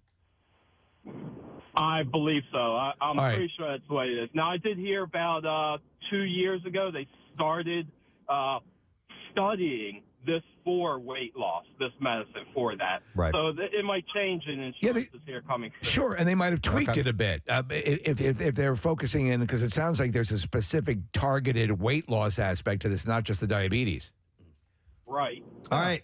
Thank you, Jeff. We appreciate it. Hang on, we've got to wrap up here in a second, but I see we have a call coming in, as you would expect. As you could imagine. We're talking about this stuff, so we got to go to the good doctor from Penn Medicine and Fox 29. There's his jingle. Dr. Mike is with us. Dr. Mike Sirigliano, good morning, sir. I'm glad everything worked out with your little colon experience there. It was right. so much fun. Well, listen, I'm on my way to give a talk, but I heard you talking about Ozempic, which is also known as semaglutide. Yes. And it has revolutionized the way we treat obesity. Wow. And how we treat. That's my navigation system. Sorry. But anyway, the bottom line is that it has revolutionized the way we deal with weight. Hold on. I'm going to park this car and Good idea. You can hear. Okay. Yeah. So anyway, the bottom line is that when it comes to weight loss, it is the bomb. That, and there's another drug called Mounjaro, which also has revolutionized weight loss. And up until this point, there were medicines, but nothing that really was spectacular like these drugs. And what they do is they make you feel full. There's three versions. There's Ribelsis, which is a pill form. There's Ozempic, and then Wegovy. And it depends on the dosage and what they're used for. They are for diabetes, but they also have been shown to profoundly cause weight loss. So Mike, revolutionized. So in addition to, okay, obviously you said the diabetes aspect. Is it being prescribed solely in some cases for weight loss? Yes, absolutely. Also for something called NASH, non-alcoholic steatohepatitis, which is if you're obese, you get fat that deposits in the liver, and that can actually damage your liver. It can lead to cirrhosis in about 10% of people. So this has really revolutionized. And Casey, it's subcutaneous. It's an injection, but it's not really like in the muscle, like a long needle. You pinch your belly. You get the pen, you put it up against your belly, you push the button, count to 10, and the medicine slowly goes into your system, into your skin, under the skin. I'd like to try this. Can you prescribe it for me right now? Well, mean, I can't do it in the car, but I can certainly talk to you about how we can do it. But it's revolutionized. That's miraculous. I mean, so this has been. So let me ask you, the side effect situation. Any known? Well, you can get bloating. You can get a little bit of constipation. Some people don't really feel well on it. And look, just like everything else, even a baby aspirin, it is what it is. All right. But some people tolerate it. Some people don't. Some people, if they try the semaglutide, this other drug, the Mounjaro, it's terpaglutide or something like that. Basically, I've tried that, and some people tolerate that. All right. So it really has revolutionized things, and I'm glad that the gentleman that was calling brought this up. It's a very important topic. All right. All right. Thank you, Dr. Mike. We appreciate it. Yes. We'll talk to you soon. All right. We can't wrap up now, right? I don't think so. We have to go on Fox Good Day. Dr. Mike stretched Well, we got some good info though from a man who knows. Right, Case? I wonder. All right. Should we take a break? We got to take a break right now. No song. All right, we're going to take a break. We're going to come back in a second. We're going to go on Fox Good Day. We have a lot to do today. That's the thing. A new Pearl Jam clue. Well, no, actually, we're going to take more callers when we come back for your chance to win Pearl Jam tickets. If we don't get a winner, we'll get a clue. Be back in Franklin is the correct answer. So Kathy gets docked 100 points. All right, I'm gonna try this, but I'm gonna go shopping for. What's the difference here? You are at 970 right now. You're up by Casey's 90. at 880. All right, I'm gonna do 50. Okay. Keep in mind, these questions came from residents of Delaware County. People who live there. They want you to win. Yeah. But these are the only questions that I had to go off of, Casey, so no complaining, please. Well, no. I've already done all my complaining for the day. I'm sure there'll be no more complaining. You've got more to go. This site, recently home to the Countryside Market in Swarthmore, or is it Swarthmore? I say Swarthmore. Swarthmore. Uh-huh. Was a convenience store in the 1980s. The convenience store had 3 names before becoming the Countryside Market. You just have to name one of those. Soups? Or like supers? Incorrect. Ooh. No. Really? It was either Eddie's, Albert's, or Evans. Okay. All right, Kathy, which former Philadelphia Eagle graduated from Pennsbury High School in Fairless Hills? Is it Troy Vincent? That's a good answer, and it's correct. Wow. Yes. In 1850, Delaware County's county seat moved to Media. Okay, Media is considered the county seat of Delaware. Where was it originally? Chester. He's right. Yeah! Chester was originally the county seat. All right, what category and what's the wager, Case? Kath, I just want you to do well. All right, so I'm going to give you a whole bunch of points. We're going to wager 100 points on history. History. This person was the founder of the religious school Log College and later the pastorate of Neshaminy Warwick Presbyterian Church. Mr. Log. Mr. Log. Is that a real answer? I'm curious. Yes. Yes? No, it was William Tennant. William Tennant. Mother, I knew it was. You know what? And somebody sent me not that information, but somebody sent me information about Log College. That somebody did you a disservice. Yeah, they did. All right, that was William Tennant, a well-known name in Bucks County. 1,010 for Kathy, 930 for Casey. So 80, it's an 80 points separates the two contenders. Last question for Casey. Oh my God! Last question. Yeah. Can we just keep going for a little? Well. Oh wow. No, I'm just kidding. Okay, so it's an 80-point difference. This is the last question. Is there a double jeopardy? There's something else. Okay. All right. You look great today, Go ahead, say the F word, Ken. I know. Sorry, you want to say it so badly. We can dump it out. The dulcet tones of Kathy Ramar. That's what Dennis hears around frisky time. Damn it. All right, I'm gonna do entertainment. Okay. Entertainment. For 10 points. Wow, okay, see, and this is where the strategy comes into play. Casey, Yeah. What's the Delco Dance Club that featured a spaceship and a dancing robot Wow. MC? Listen, it's only worth 10 points, Kathy.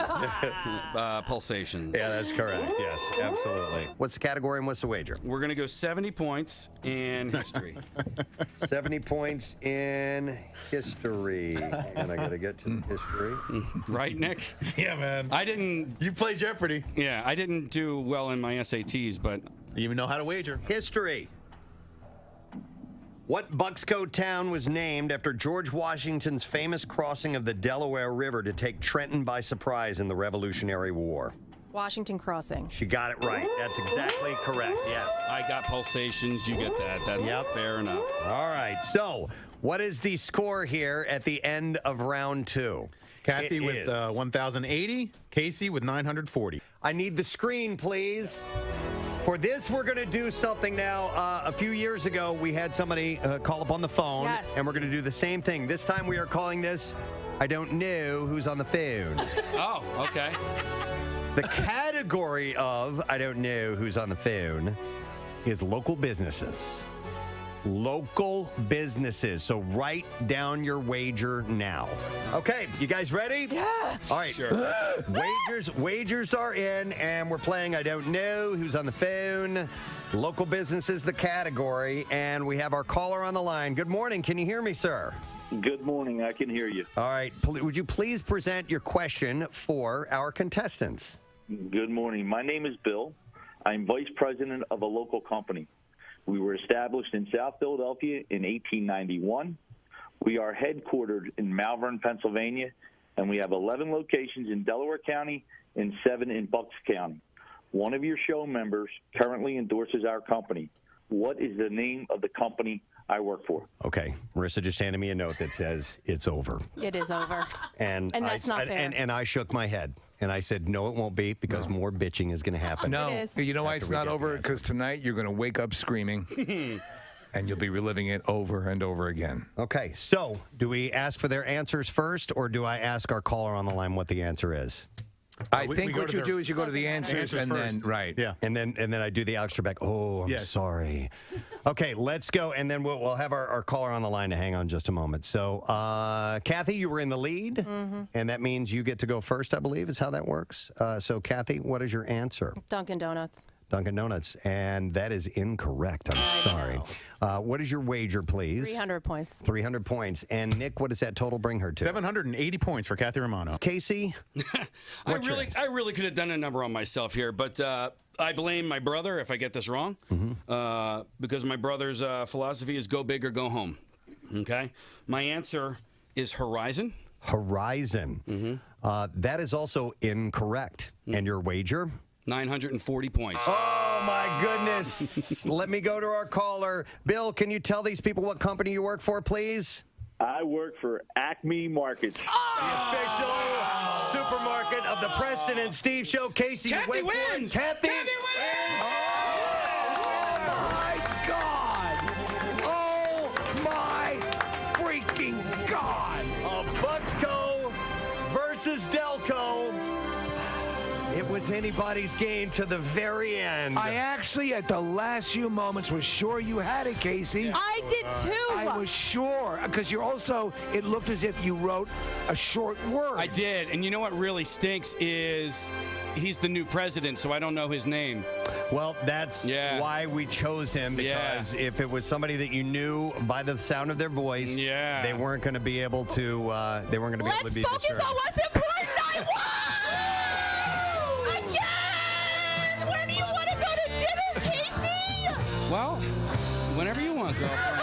Whenever you want. Nick, do me a favor. Remove that screen between he those can two punch people. her. So Casey can punch her in the face. Oh, my God. I thought for sure. They're hugging. I thought, Casey, you were going to say your brother had quizzed you about this company and you had some insight. If I can have a moment, I prepared something else. Yeah. Here we go. Casey's going to get his kicks cross country We need to hear more about this adventure by Casey Boy. Hi, Preston and Steve. Hey. Good morning, guys. Yeah, so this is something that we actually planned to do a little while back. We were going to send Casey. It was unannounced. He had no idea. His dream has always been to drive across the country, and the morning we were going to do it, he had tested positive for COVID, or he had right before that. He hadn't come out of COVID yet, and we had to share with him on the air that we had planned this trip, and we had to scrap it. We were literally down to hours. Yeah, and so we couldn't send him across the country sick like that. So we are doing it on Monday. He's doing a driving trip. Our friends at Subaru have given us a vehicle, and he and Jackie Bam Bam, Knights here at MMR. What? Yeah. They're going coast to shotgun? coast. Yeah. Yeah. Oh, my God. Yep. So how are you going to document it, Casey Boy? Well, I mean, we are going to do check-ins on the radio station all day long. Obviously, we're going to start in the morning. And so even when I'm on the West Coast, I'm going to be on Philadelphia time. So I will be getting up, and me and Jackie and our friend Kyle, we'll get up at the crack of, it'll be the middle of the night for us on some days. So we'll check in with the morning show and Pierre and Jackson and the night show, but then also all over our social media pages. So the Preston Steve social media pages, my Instagram, we're going to be doing some Instagram lives. The guy that's going to be with us too. I would love to do that. Yeah. So Because how long is this expected to take? 5 days. 5 days. Okay. So we're gonna You're going to literally dip your toes in the Pacific Ocean. Yeah. Hopefully during the show on Friday, right? Yeah, we're gonna leave here, Bala Cynwyd, at like 7 a.m. on Monday, and then hopefully before the show is even over on Friday, I will be doing a break from literally the Pacific Ocean. By the way, that trip might include a visit to Preston's hometown and hometown site. St. Louis. Yeah. So we'll have him do that. Have you guys ever driven across the country before? I've done it in 2 chunks, East Coast to Midwest, and then Midwest to the West Coast, but it was in separate years. Right. That trip from Philly to St. Louis in a day? Yeah, it's going to be a 14-hour. What are you, driving a Ferrari? Well, we want to be able to just bust all through as much as we can on that first day so that we have a little bit more time to play with the rest of the week. You're leaving 7:15 on Monday morning, right? Yeah, the most important thing for me that Monday is to make sure I get to St. Louis in enough time to watch the Eagles play that night, because Monday Night Football is their home opener. So that's really the only thing that I have in my mind that I really want to accomplish that day. Obviously, it means on TV because St. Louis doesn't have a football team. Right. Yeah. No, but Just happen to be there. a number of amazing so there's no stuff. sleeping. Where you're sleeping at hotels, right? Yeah, and we'll sleep. There's gonna be So we have some breaks. We have 3 drivers, so you'd be able to sleep in the car as well. And we're going to be in a beautiful Subaru Ascent, with captain's chairs in the back. We'll be able to sleep while somebody else is driving, I hope. Yeah, all 3 of them in the same bed at a Holiday Inn. Listen, man, I'm hoping that we're not going to be at each other's throats by the end of this trip. I'm bringing a karaoke machine. You could end up with a Yeah. Brokeback Mountain experience if you could. Quite possible. God. Yeah, We can only hope. Yeah, it could be lovely. They won't even make Ohio. I've never been to Ohio.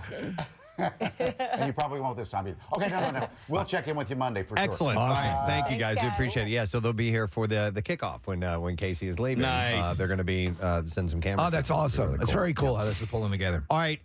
So here's what I'd like to do. As Kathy is getting our traffic report, we need 3 callers now to tell us why the number 179 is significant to Pearl Jam. 215-263-WMMR. To win, it has to match the answer that we have selected, okay?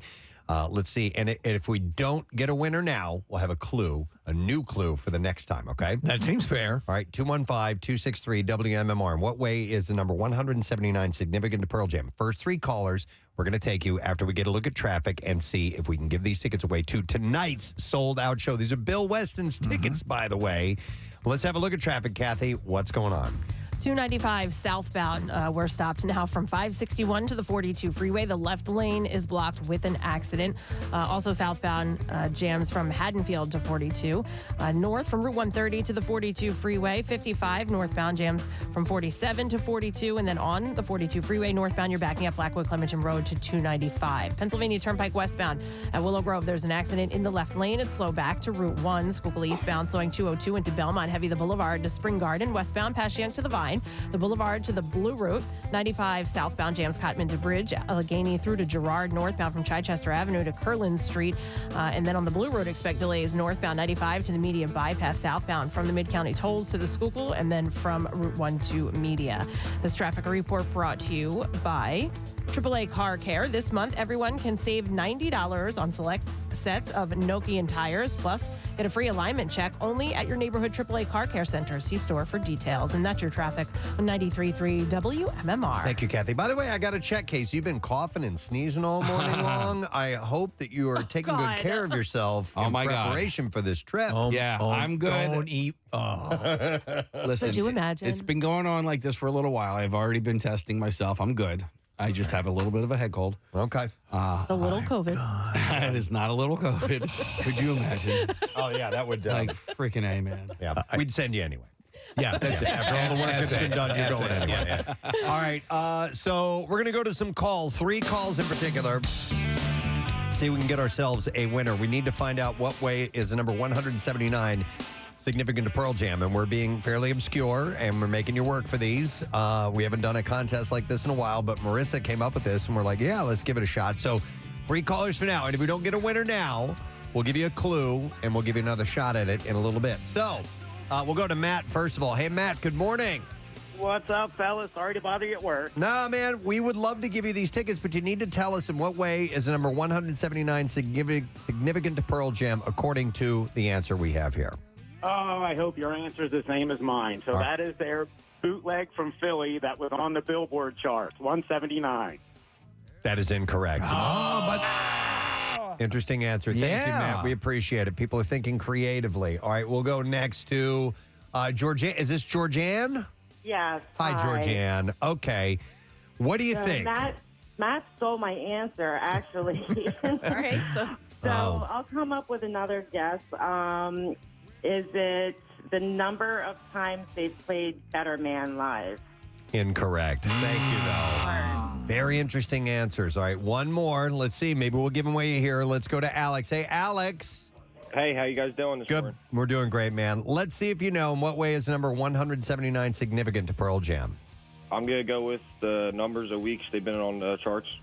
That is incorrect. But thank you, sir. We appreciate it. All right, so that means I'm going to give a clue. I'm going to give it now. Right now? Give us some time to think about it. Yes. All right. Do some research. The clue is the number 179, in this way that we are framing this, has to do with a specific song. So essentially, you need to tell us what song and why, all right? We'll do that again in a little bit. So this has to do with a specific song in the Pearl Jam library. So why is the number 179 significant to Pearl Jam and this song? It's library. It's library. In its library. Don't be scared. Of any library. Yes. So we'll get some more callers in a little bit. In the meantime, we're going to do this. WMMR presents Preston and Steve's Bizarre File.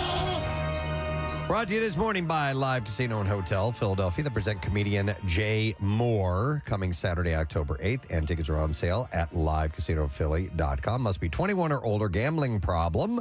Call 1-800-GAMBLER. All right. I have some stories out of Pennsylvania today. Always fun. We'll begin with this. An argument over food turned into a fist fight that led one man to smash a cinder blocks over another man's head. Holy hell! Before allegedly strangling him.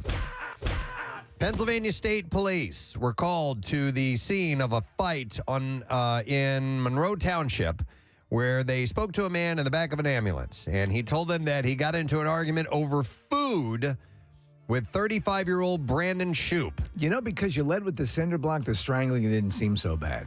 He told troopers that Shoup soon turned things physical and hit him with closed fists. The man said that he hit Shoup back twice before Shoup picked up a cinder block and swung it towards the man's head. Shoup, there it is. Before connecting with his skull, the man told police that he was able to duck and avoid taking the full force of the hit.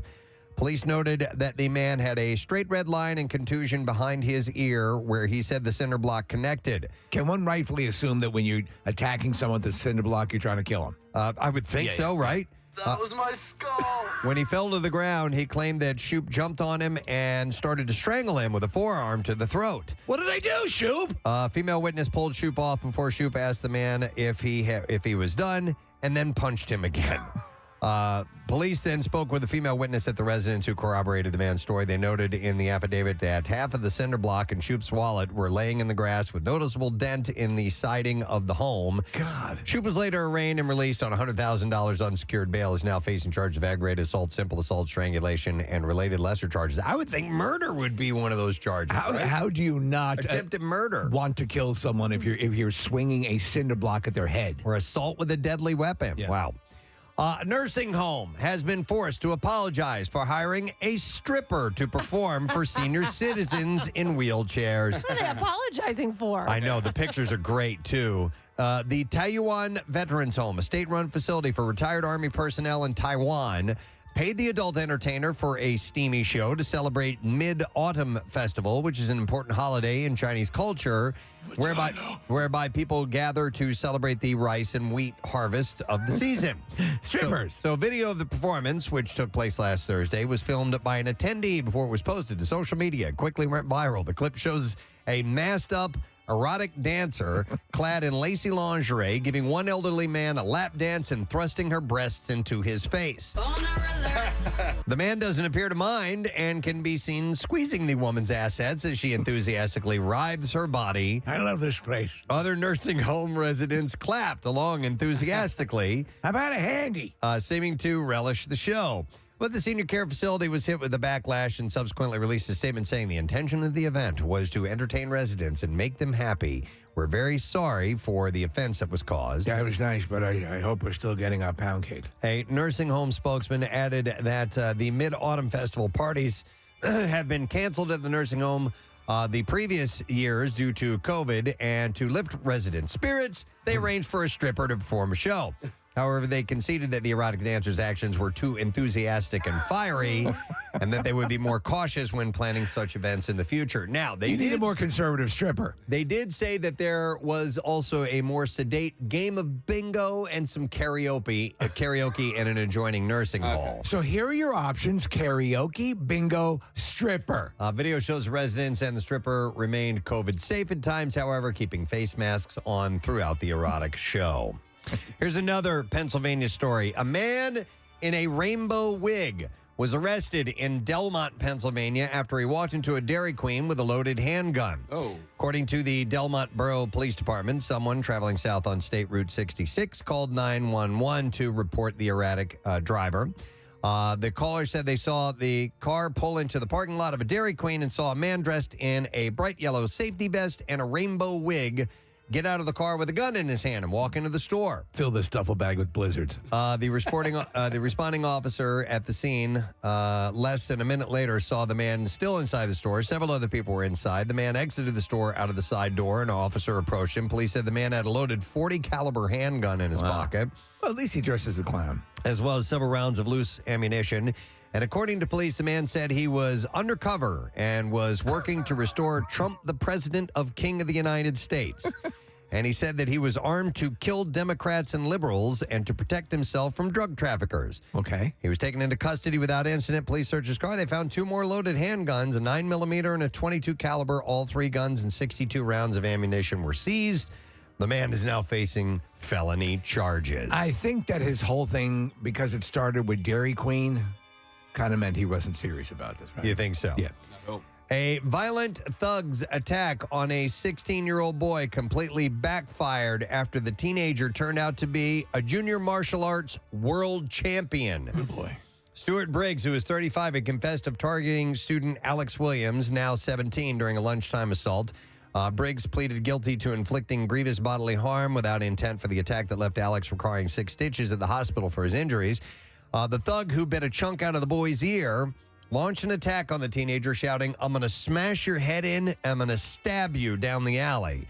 Well, but what Briggs didn't realize is that the young boy was a multiple junior world champion in Brazilian Jiu-Jitsu. Oh, man. Footage shows the moment that Briggs approached the teenager on a street bench. Briggs attempted to grab him, but the footage captured the moment that Alex jumps into defense mode and appears to lift the man more than double his age up and flip him over onto the floor as he restrains him. I mean, he took him down hard. Yeah. The teenager removed some personal belongings from his pockets as the two men square up at each other while bystanders watch on.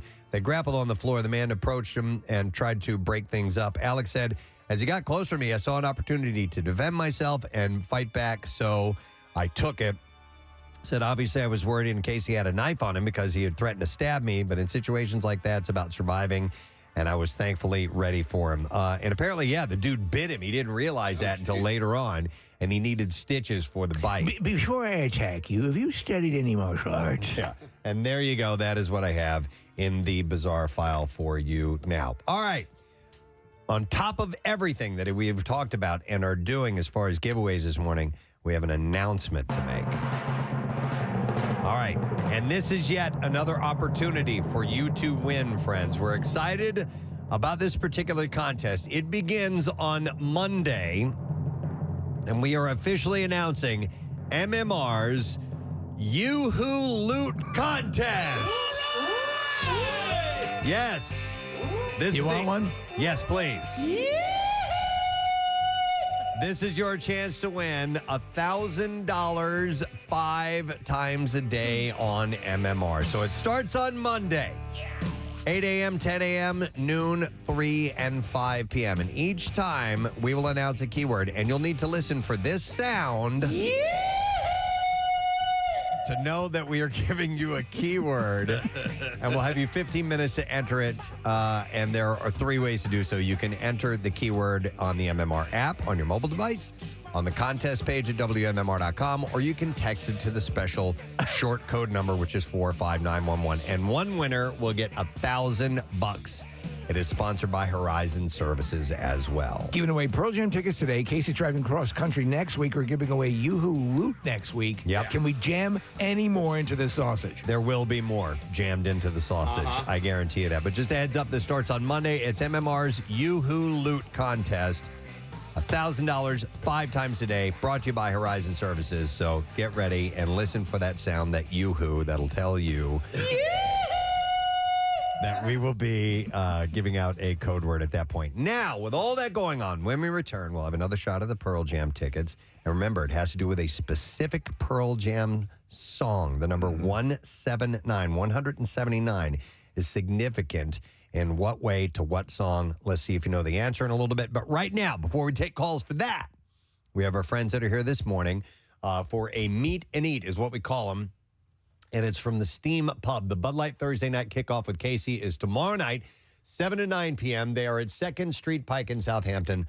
The food is phenomenal. Oh, my God. I just had their, and I love Brussels sprouts. Yeah. But they have their braised Brussels sprouts, which are wonderful. And also, they're part of the burger brawl. And they brought in their burger. And I ate part of it because I want to make sure you guys get a chance to try it, too. It's fantastic. As you would imagine, all of these burgers at the Burger Brawl are wonderful, but one has to be a winner. Maybe it's going to be the Steam Pub. We'll certainly contender. Yep. So I got a $25 gift card. Actually, Casey, I'm looking for the official. Oh, this thing right here? Thank you. $25 gift card for number 12. Caller 12, 215-263-WMMR. Now, Casey will be there tomorrow night, along with Bud Light, for the Thursday night kickoff, 7 to 9 p.m. at the Steam Pub. It's in Southampton. And you could win a pair of tickets to Monday night's Eagles home opener against the Vikings. Cool. And a signed Greg Ward helmet, courtesy of Bud Light. So make sure you join Casey for that. But in the meantime, we'll take the 12th caller, give you the $25 gift card. We'll come back, the Pearl Jam tickets, another shot, and Justin McKinney will be joining us, too. A lot happening on this program. We'll be right back. Preston and Steve on 93.3 WMMR.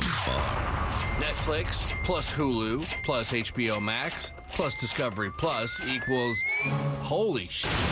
But WMMR's live stream? No subscriptions and no, because, it's free. The first library, I think the oldest library in the country is in Delaware County, Casey. If it is, then it's Darby Library because that's the oldest in the county. And then the longest tenured mayor in Delaware County, he's been mayor for 44 years. Frank Kelly in Collingdale. Okay. Shout out. Bob Casey, Pat Toomey. Yeah. Well, Bob Casey's for Brian both of us. Do you know who your city councilman chairman is? No, I didn't do councilman. I just John did the Senate and House of Representatives. Bob Brady. That's what else do I have? The 7th Congressional District is vacant right now. Levittown's 22 square miles. Felicity alum. Felicity. Tonight on a powerful Felicity. Felicity shows up late for a chemistry class. I'm sorry. I thought it was an 8. Just to go to detention. Go to detention. Felicity. Carrie Russell. Carrie Russell. She, formerly of the long locks, who killed her career by cutting her hair, but has now grown her hair back and is doing great things with the American. So Carrie Russell was Felicity. Sound like it's Carrie Russell's history. Presented by Rita that she grew her hair back and it was wonderful. She plays a commie bitch who pretends she's one of us. Those commies. In what? In The Americans. Oh, The Americans. You don't watch that? No, She's a spy. I don't watch that. It's like that John Travolta, Kelly Preston movie. Oh, yeah. You know, The Experts. The Experts. But she may join J.J. Abrams and Star Wars Episode 9. We forget that it was J.J. Abrams who created and wrote a number of the Felicity episodes. I did forget that, yeah. Yeah. No word yet on whether she'll tackle a hero or a villain in the epic franchise. The movie begins shooting in London this month, by the way. Unless we forget also that Carrie Russell won Mr. Skin's Best Butt Shot, I believe, in the Anatomy Awards. Got a nice pooper. No kidding. Casey says got she a hell of a pooper. kind of butt you want to spend a weekend spelunking at, if you know what I'm saying. Yeah, we are back from vacation. We are. So the. Oh yeah, this is nice. It's good stuff. Look, there's some soccer players in there from Thailand. These are the kids. I'm gonna help you out. You guys all right? Wait, I see light from the badge. Oh God. We can do this. Wow. It's a new survival story unlike any other. Walk this way, kids. We go. Is it a stalagmite or a stalactite? The tight or from the ceiling stalactite hang on top, and the mites are. You know that? Yeah, that's the old stalactite. It's tight. It hangs on, and stalagmite might make it to the ceiling if it keeps growing. So. And all of this is taking place in Felicity. In Felicity's butt. Okay, yeah. Text says, driving my kids to daycare, my 2-year-old is calling my 1-year-old a commie bitch. Thanks.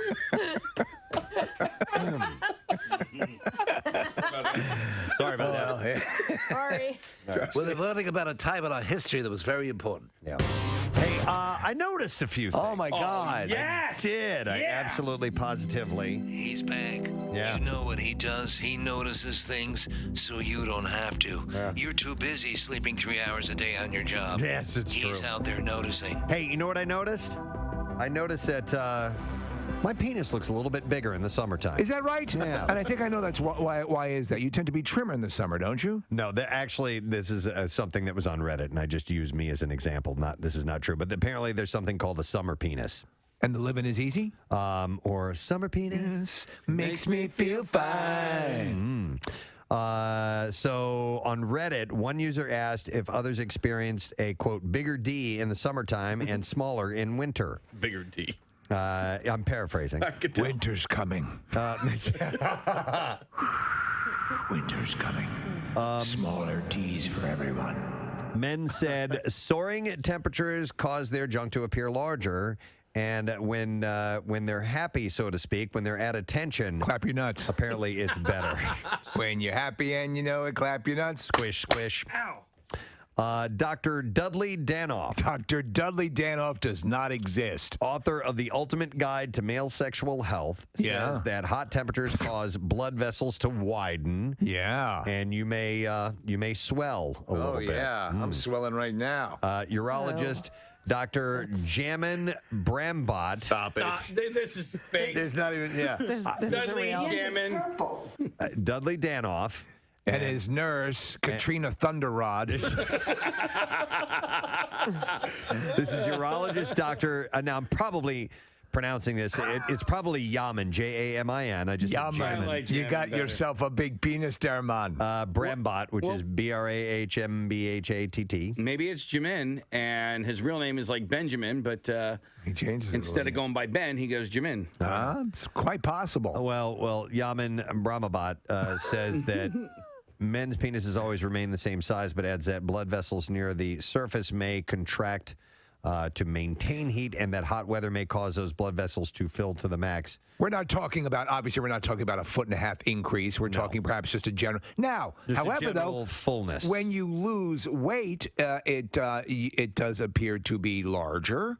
Correct? I would think so. so. Stand to reason. I would guess so, yeah. So yeah, that's. But I mean, yes, in the engorging process, perhaps. But also, Bill loves all these words, by the way. Don't you feel like your fruit hangs a little bit lower during the summer just because it's sad? Not necessarily that, but it's just it's warmer, so I think so. Things Right? are looser. For Yeah. proper child production, the baby batter must be cooler, right? That's why your testicles are the way they are in the body's configuration. They always say to you, loose and cooler. Well, is the you guys have kids? I don't know. I didn't look that much into it.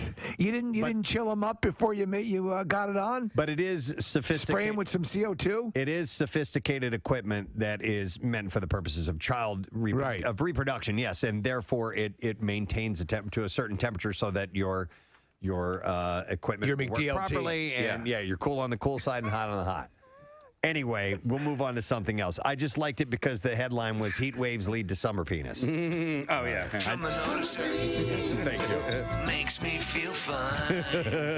Blowing into jasmine across my sack.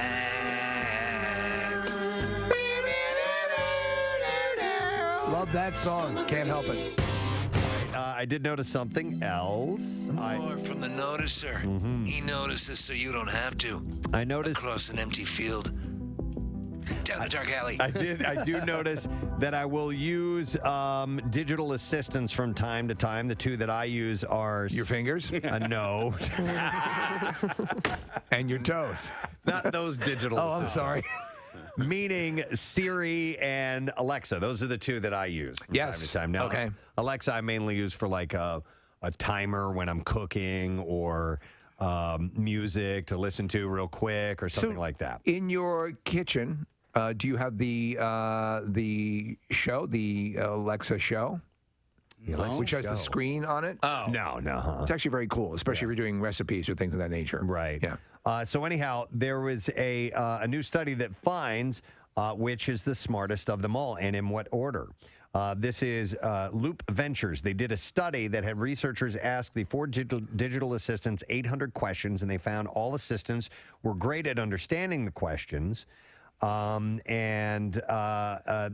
have determined who actually answered the most questions. I have them all, or have had them all. This sounds like I'm bragging about sexual conquest. But, yeah, so go through this. I'm curious to see if it lines up with what I experienced. So they found that the smartest of them all is Google Assistant. Okay, so that's what I learned, is that the ability to answer questions and questions contextually went to Google. I can't stand when I ask Siri a question and she just gives me a bunch of websites to go to. I'm like, just give me. Do not like that. However, though, Google Assistant will most often default to Wikipedia. There are obviously silly, ridiculous things that you don't need it for, but you use it for anyway. I still do, yeah. What do you think for you is the most practical purpose for using any of these? Well, honestly, for the when I'm sitting, for example, if I'm sitting and I'm setting up something for the media, you know, I'm watching TV or whatever, and I'm looking down at something, or I need the lights on, or turning lights on and off. Okay. Playing music, playing I think that's the radio. what I would use it for. Playing. I walk into a room. I constantly use it for weather. I constantly use it. I'll get a quick news update. Yep. So I'm interfacing it with that. And if you look at if you find out on your app on your phone, it'll tell you your last 70 requests, and mine are always sort of the same thing. Okay. I mean, it records everything, so you can find out every single request that you've asked. I am using them all the time throughout the day. But you know what? Like, you're busy, Steve. I know somebody, Nick, who can probably come over to your place, who I think is in between gigs right now. Gary Lauer is not doing anything right now. His house is closed. You know what? Honestly, you don't even need an echo. Just have Gary hands. Yeah. It's pretty hot out there. Just have your own Gary. I'll turn it on for you. Lights on. All right. Hey, Gary, lights on. All right, 1 second. There you go.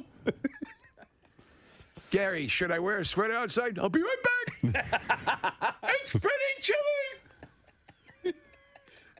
Lauer. Lauer. Yeah, Lauer. That's what it would be. Yeah. Hey, Lauer. Yeah, because Gary would be too common. Hey, Lauer, play Allman Brothers.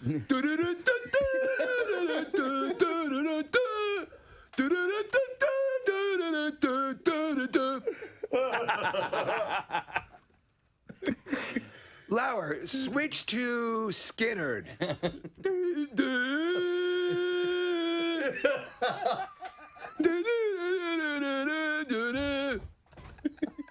Hey, Lauer. Yes. Switch to Killers. Somebody told me. All right. Hey, Lauer, play MMR. Well, don't you have to kind of have like a bing bong prompt? Yeah. You know. Hey, Lauer. Working. Play Summer Breeze by Seals and Croft. Summer Breeze. Makes me feel fine. So Lantern Entertainment and the Weinstein Company have come to terms on two major sticking points in their deal, a price and a close date. So they agreed on a final purchase of $21 million and expect to close on July 13th. A bankruptcy court hearing is scheduled for July 11th, and Lantern also agreed to make numerous payments to creditors to avoid a lengthy court battle. All right, so and they're obviously going to not use the name Weinstein, right? Oh, no, yeah, they're not. I don't think they're going to do that. Charles Manson Productions. So they're going to. They figure it has a better reputation. Hell yes. So they're getting closer to. And then you can have Manson instead of the MGM Lion. Wouldn't that be awesome? Just his face in that circle logo. Right. I love it. This is one of these meetings here with the town where people can get up and speak their mind. And this young man We'll go take 3 callers right now and see if we can get a winner for these Pearl Jam tickets. In what way is the number 179 significant to Pearl Jam? It has to do with a specific song. We are going to go to Liz, first of all. Hi there, Liz. Good morning. All right, Liz, we need your guess. How is the number 179? It's the note count in the beginning of Black. Wow. Interesting, but incorrect. Yeah. Well done. I like how she's thinking, though. Outside of the box, yes. All right, let's go to John, see if he knows. Hey, John. Hey, what's going on, guys? All right, John, we want to know the number 179, significant to Pearl Jam, how? Is it the number of times they played Nothing Man live? You're the second person to guess that, and that is incorrect. I'm sorry. We got to let you go, John. All right, let's now go to Christine. Hi, Christine. Oh, hello. It Hi. was also the Nothing Man answer. You were going to say the same thing? I was going to say the same thing. Or the amount of times Nothing Man has been covered by different artists. Something about Nothing Man. That's incorrect. Thank you, though. All right, so that's why it will behoove you to stay with us and hear the other And you guesses. can try again if you called in. Certainly.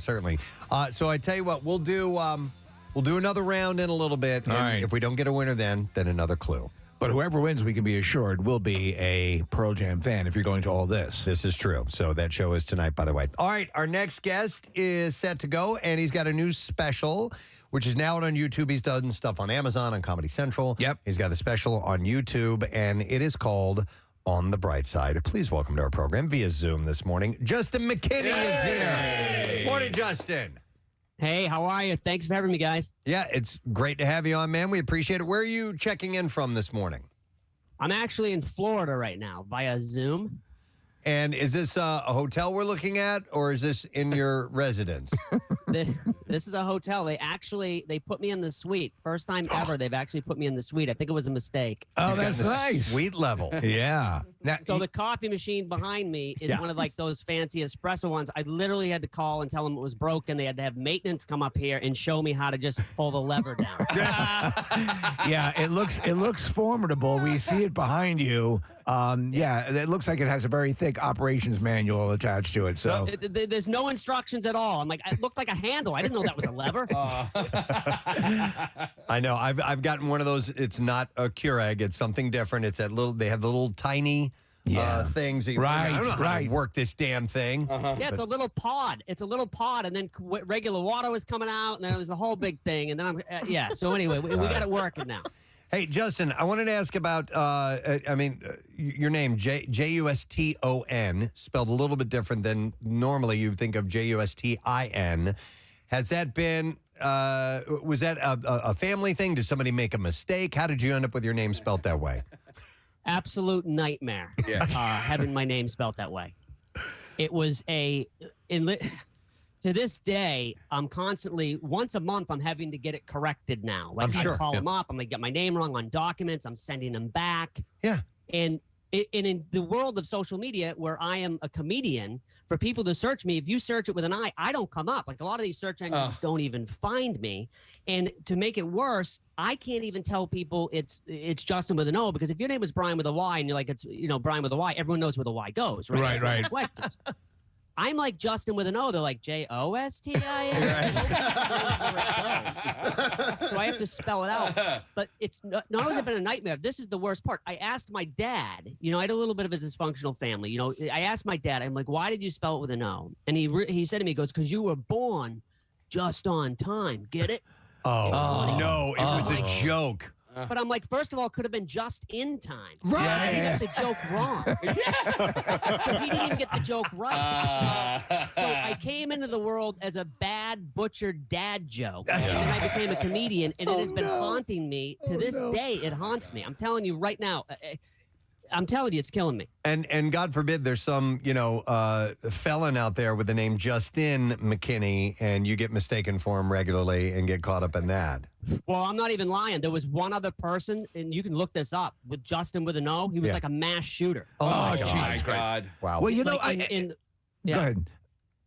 No, I was going to say, if you got that, but every time you get paid, if you get paid with a check, I'm sure you're constantly having to go and take care of that, right? I mean, it's a different name on the check. I've seen that happen countless times. Yeah, I constantly have to make sure the checks are right, the documents are right, sending stuff back. I went to the hospital one time, filled out all the paperwork, right? All my, they put in the top part, and I filled out the rest, like 7 pages. I bring it up, and I go, hey, just to let you know, this is actually an O, and you got to do it all again. I had to do all the paperwork over again. Well, you mentioned the familiar or the similar name to a shooter or to a mass shooter, but you worked as a deputy sheriff for a while. Was that the case? I did that back in the 90s. Yes, that was it was in rural Maine. I was defunded before it was ever a thing. Okay? There were 2 of us for 500 square miles. Oh my backup God. was a day and a half away. It was nuts. Oh my God. All right, so you have the sheriff, which is an elected position. Right. You get hired by the sheriff. How did you end up in that job? Was it a friend of your dad's who said, hey, let's give this guy a gun? No. All right. No. My dad was actually, I used to say I grew up around all cops. They're always over the house arresting my dad. Oh, really? I mean, There you go. Yeah, my whole family had run-ins with the law and all that. I was like the white sheep of the family. Okay. But they basically, up there in Maine, the sheriff's deputies patrol all the small towns that don't have police departments. Okay. So there's 14 towns that you are the police department. So, it was 500 square miles. There weren't many of us. But yes, the sheriff itself is elected, but everyone else has to go through the police academy, to go through the training. But You talk about not having enough training. I mean, I was like, I needed more training. Like, you needed to spend more money. Like, be careful what you wish for. Like, I had a guy took himself hostage. Like, I didn't know what to do. I just left. I mean, I heard he did let himself go. Right. Good. Thank God that ended well. If you're dealing with a rural situation, now obviously you can say, well, it's going to be like a Mayberry thing. It's going to be relaxed and chill and so on and so forth. But if someone has done something really horrendous, a lot of times they flee into the woods. So, did you have some badasses you had to contend with, or was it pretty? Yeah, not only do they flee into the woods, and does everyone up there have rifles? They all hunt. You know, it's a big hunting area. My uniform was all brown from head to toe. Yeah. And I'm like, is that some kind of a sick joke? Like, I look like a deer. I'm like, glue cotton balls to my, to my ass. You know, it's like. And and there were some shady situations. Yeah, people with guns, and I got one call. I sign on. I'll never forget. It was like 100 degrees out, right? So we had a bulletproof vest, which, by the way, on my department, it was expired. Like it was past. There was a date on it. I'm like, oh, is this the born on date? They're like, no, that's the expiration date. Right. Okay. So basically, I wore the thing for warmth. Basically, when Kevlar breaks down, it's polyester. Yeah. So it was so hot that I put it next to me on the seat. I sign on, and they're like, yeah, we got a guy barricaded in the house, says he's going to shoot the first cop that shows up. And I'm like, that's me. The first cop. I'm the only cop. Yeah. You know? So you had that kind of stuff. My hat goes off to everyone that does that profession. We need good people to do that job. I mean, right now they can't find people to do the job. They're going to have to pull people over and be like, do you know why I stopped you? Was I speeding? No, that's why I stopped you. How would you like a career in law enforcement? Well, if I understand correctly, obviously, so they give you the car, the patrol car, and you were living in a trailer park at the time? At one point, I was living in a trailer park. So every time you drive you guys did some deep dive. Oh, yeah. Right. Research, yeah. Well, every time you drive a cop car into a trailer park. Well, that's just it. The first time I came home, when I moved into the trailer park and they saw the police car, they were all waiting to see if I was going to come out with somebody. The next day, I woke up. I think my neighbor looked out and he goes, I think my new neighbor stole a police car. All right, so I have a question. I have somebody very close to me is actually contemplating moving to a very rural town in and around, well, not in and around, but in Maine. Like up in Limestone, Maine. Is it a good place to live and raise a family? Yeah. Do they own a gun? Not yet. Not yet. No, it's great. Look, every place, I don't care where you go, every place says it's good and it's bad. Mm-hmm. But I think that's great. Are they trying to get away from that's quite where are they from? Here. From here, they're just trying. Yeah, they want to get away. Like their family, they really like their family down here. Huh? They want space, and they want quiet. They want nature and solitude. But I'm like, it's really cold in the winter, is it not? I mean, it's like, yeah, it's pretty brutal. We had to close our pool this week because it's going to freeze in a couple of weeks. Wow, it's insane. Yeah, listen. So you're raising your family in the general area up there, right? That's where Yeah, I've lived in New Hampshire since 2006. Okay. I was living in New York and Los Angeles for a while, and my career was really, I was Tonight shows and New York Times said I was destined for stardom. And then in 2006, my wife says, hey, let's move to New Hampshire. That'll take your career to another level. Let's go to the state where Walter White from Breaking Bad went to hide from the feds. And like Ghislaine Maxwell from Jeffrey Epstein's partner, that's where she went to hide from the feds. Let's go there. Yeah. That'll be great. Yeah. You'll be on Preston and Steve in no time. But I love New Hampshire. I've spent some time up there. I love anything around Lake Winnipesaukee and Meredith, New Hampshire. I don't know where you're at near there, but that's another place. This person was that's moving to Maine. They were all about upstate New York, and then it turned to New Hampshire. Then it was Vermont, and now I think they've settled on Maine. But I don't know if you have a preference. But yeah, I think they're all good. They've all got their pluses and minuses, and nothing's too far. Living in New Hampshire, I can, most of the work I do now is within 2-3 hours of me. I can just get in the car and drive. So I think, I think they'll love it up there. And you mentioned your family. What's your family dynamic? Wife, kids, the whole rundown. I got a wife. I've been with her for 27 years. Ah, nice. And she's actually working. She's staying remote. Because of COVID, she's never going back to work, so that's been a challenge. I mean, at year 25, to get stuck in a mandatory lockdown. Right. And she's never going back. Like, we're both home. We're not used to that. I'm like, even Tom Brady only made it 40 days. Right. He's living with a supermodel from Brazil. I'm living with a super ball buster from Tewksbury, Massachusetts. So, I mean... What does she do? Oh, you are not going to believe this. HR. Human resources. Oh, my God. The worst job for a comedian to be married to. Every joke I bounce off her, she's like, I don't know about that one. Oh, yeah. You can't say that. I wouldn't do that. That's a hot button issue. Oh, my gosh. She's always telling me about she comes down just recently. She told me how you can't say breastfeeding anymore. Like now it's chest feeding. Yes. And I'm like, look, honey, I don't care what you call them, just as long as you let me see them once. Right. That's all you're asking for. I'm like, why don't you take your shirt off? I'll go out and grill up some chicken chests. We'll talk about it. Yes. A nice plate of chicken chests. Oh my God. I'm just trying to stay in the lines, Yeah. And by the way, we're just getting on each other's nerves. I mean, she's got to do the Zoom calls. So from, waist up, she's wearing her work clothes. But from, her waist down, she's like walking around in her underwear. And I'm thinking, is it wrong that I sit there and fantasize that she'll put on her pants and leave? No,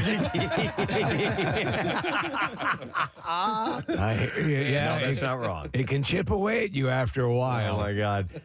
Well, Justin, about this, your special, which is now on YouTube, first time doing it with YouTube as an entity? It is, yeah. The first time. I've got 2 out on Prime right now. I've done a couple Comedy Central ones, and this is YouTube. It's just a way to reach, different people that might not see you. And like, I got to be honest, with the economy and the gas prices and inflation and everything, I'm just like, you know what? I'm going to put this one on YouTube. And it just came out, and so far the response has been great. And so we'll see what happens. But it was a lot of fun. I think it's the way to go. A lot of people are doing the YouTube thing. A lot of the comedians are having really good results with it. It's a great way to introduce new people to your stuff. And when you're in town, if you ever get in town, you got to swing by and we can do this in person. Yep. For sure. I would love to do it. I'll be at Helium soon. I'll be back there. It's been about a decade since I've been there. But I was there about 10 years ago. All right. Well, feel free to come and see us. We'd love to have you here. By the way, it's Justin spelled with a no, a second vowel, Juston McKinney. Look for him on YouTube. His special is called On the Bright Side. Thanks for checking in, Justin. Thank you, man. I really appreciate the love. Thanks, guys. You got it. Justin McKinney. Yeah. Great. Excellent. All right. Let's see. What are we doing? Oh, I want to reiterate a couple of things. We have a lot of stuff happening today. We have more guests that are going on. We're going to do more guesses for the Pearl Jam tickets. But no, I want to reiterate the contest announcement we did earlier. Starting on Monday, we're going to be doing MMR's Yoo-Hoo Loot Cash contest. We just announced this. So again, it's your opportunity to win thousands of dollars over the stretch of time. And so we have 5 opportunities each day, Monday through Friday, starting on Monday, to win $1,000. And you listen for this sound. By the way, we have that recorded. That's done, but Steve is doing it live as we speak. And that's when we'll give you a keyword, and that's going to happen at 8 a.m., 10 a.m., noon, 3 p.m., and 5 p.m. And then you have 15 minutes to enter it, and there are 3 different ways to do it. You can go to WMMR.com to get all the details, but it's sponsored by Horizon Services, so we are excited to get that started up once again. So, question, should we take a break now? Is that what we're doing? Yeah, we should probably do that. Because we do have more guests that are on the way and more opportunities to win. We also have a secret text word, a chance for you to win tickets to see Brian Regan January 14th at the Miller Theater in Center City. So text word secret to 39333. When we come back, we are going to have another opportunity at the Pearl Jam tickets, but wait to call in for that because I will tell you when to call in for that. Yes. But in the meantime, there are some days when you have too much. Yeah. We have a $25 gift card to give away from our friends at the Steam Pub who brought some fantastic food in this morning. We'll take caller number 9. at 215-263-WMMR. And they're here because tomorrow night, Casey is going to be at their location, and he's doing the Bud Light Thursday night kickoff. And as part of this year's Bud Light Thursday night kickoff, you can score Eagles tickets, custom MMR Bud Light T-shirts, and signed Eagles merchandise, all courtesy of our friends at Bud Light. So caller 9 will give you that gift card, and we'll take a break, and we'll be right back. When we return, we're going to try to break a record, and we need your help. So we'll tell you about that in a moment. Stay with us. Why don't we take a 5-minute break?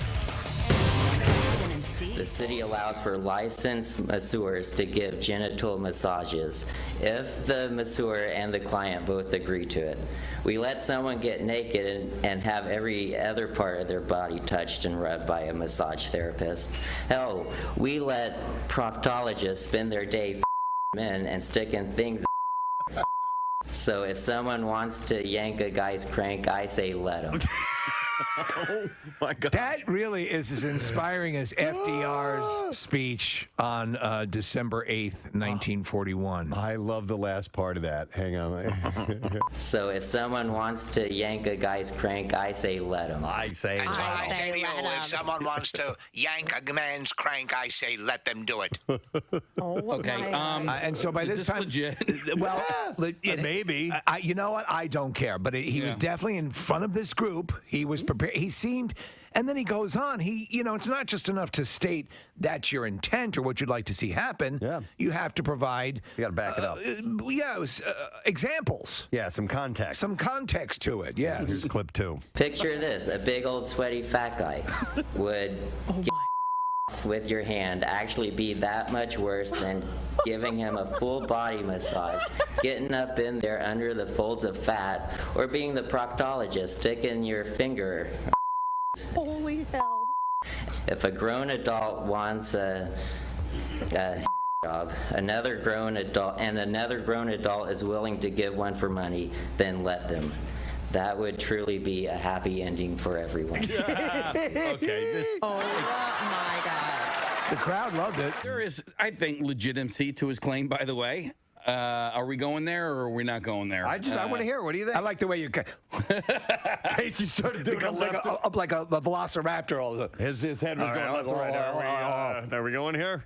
Well, yeah. I mean, dude, why is that illegal? Rubbing tugs? Yeah.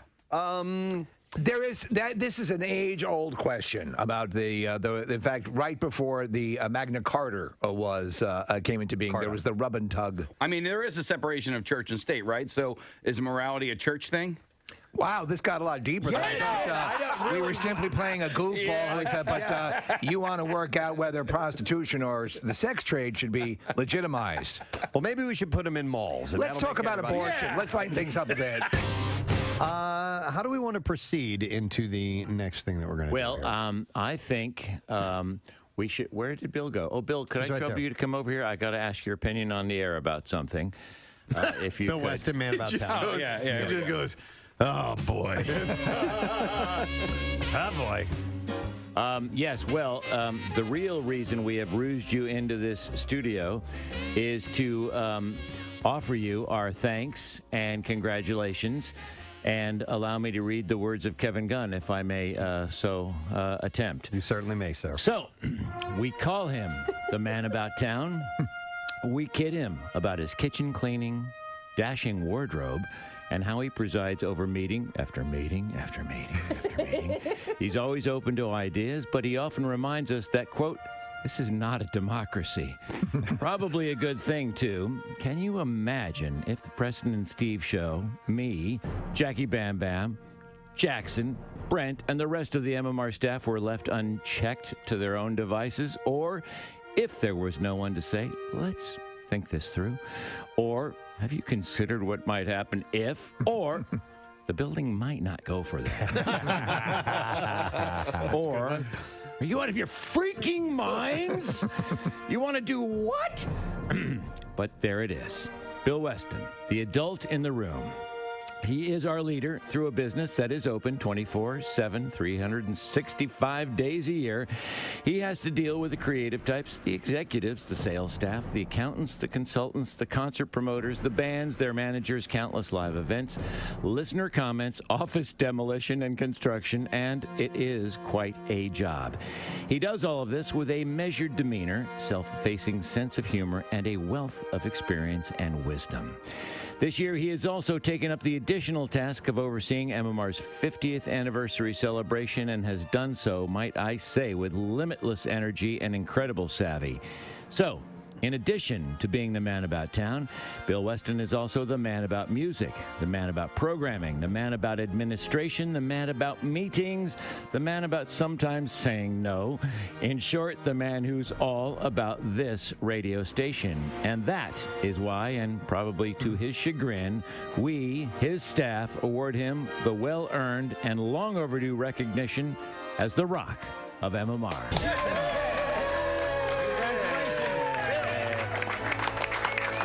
Go.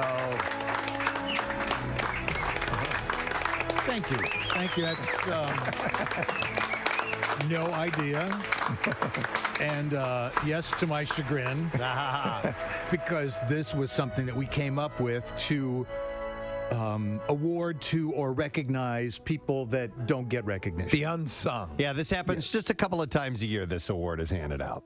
Right. It is a giant rock on a platform, and it's got the MMR logo, and then it's got little spaces for whoever might be the rock at any given time. Yeah, like the Stanley Cup, the names are added to the rock. Right. And now we add Bill's name to that. That's... I'm touched, and I really appreciate the sentiments expressed in your missive. Who wrote that? Kevin wrote it. My presentation, but entirely Kevin, who is a genius and brilliant and one of our great ones. He wrote the words. Yes, my reward is I get to work with really talented people who are in much better positions to act stupid freely and freely. Well, the idea, the words that Kevin put in there, you want to do what? Which mostly applies to you guys. Yes. You want to light a refrigerator on fire in the parking lot and then add 7 cars to the mix and see if we can cause a giant mechanical explosion? Yes. That's I mean, consider what we have done in the last 15 years. To just imagine what he has said no to. Oh yeah. Well, then tolerating a pony coming in. Yes. Well, Kathy. He didn't know about that one. Yeah. Never. Some things you beg for forgiveness. You just don't apprise him up. I thank you very, very much. That's like I said, my reward. I was just came back from a long motorcycle trip out in California. Right. Actually went through Petaluma, Pierre, and I was telling these guys that I was hanging with, just regular guys, retired cops and plumbers and whatever. I said, I still love my job.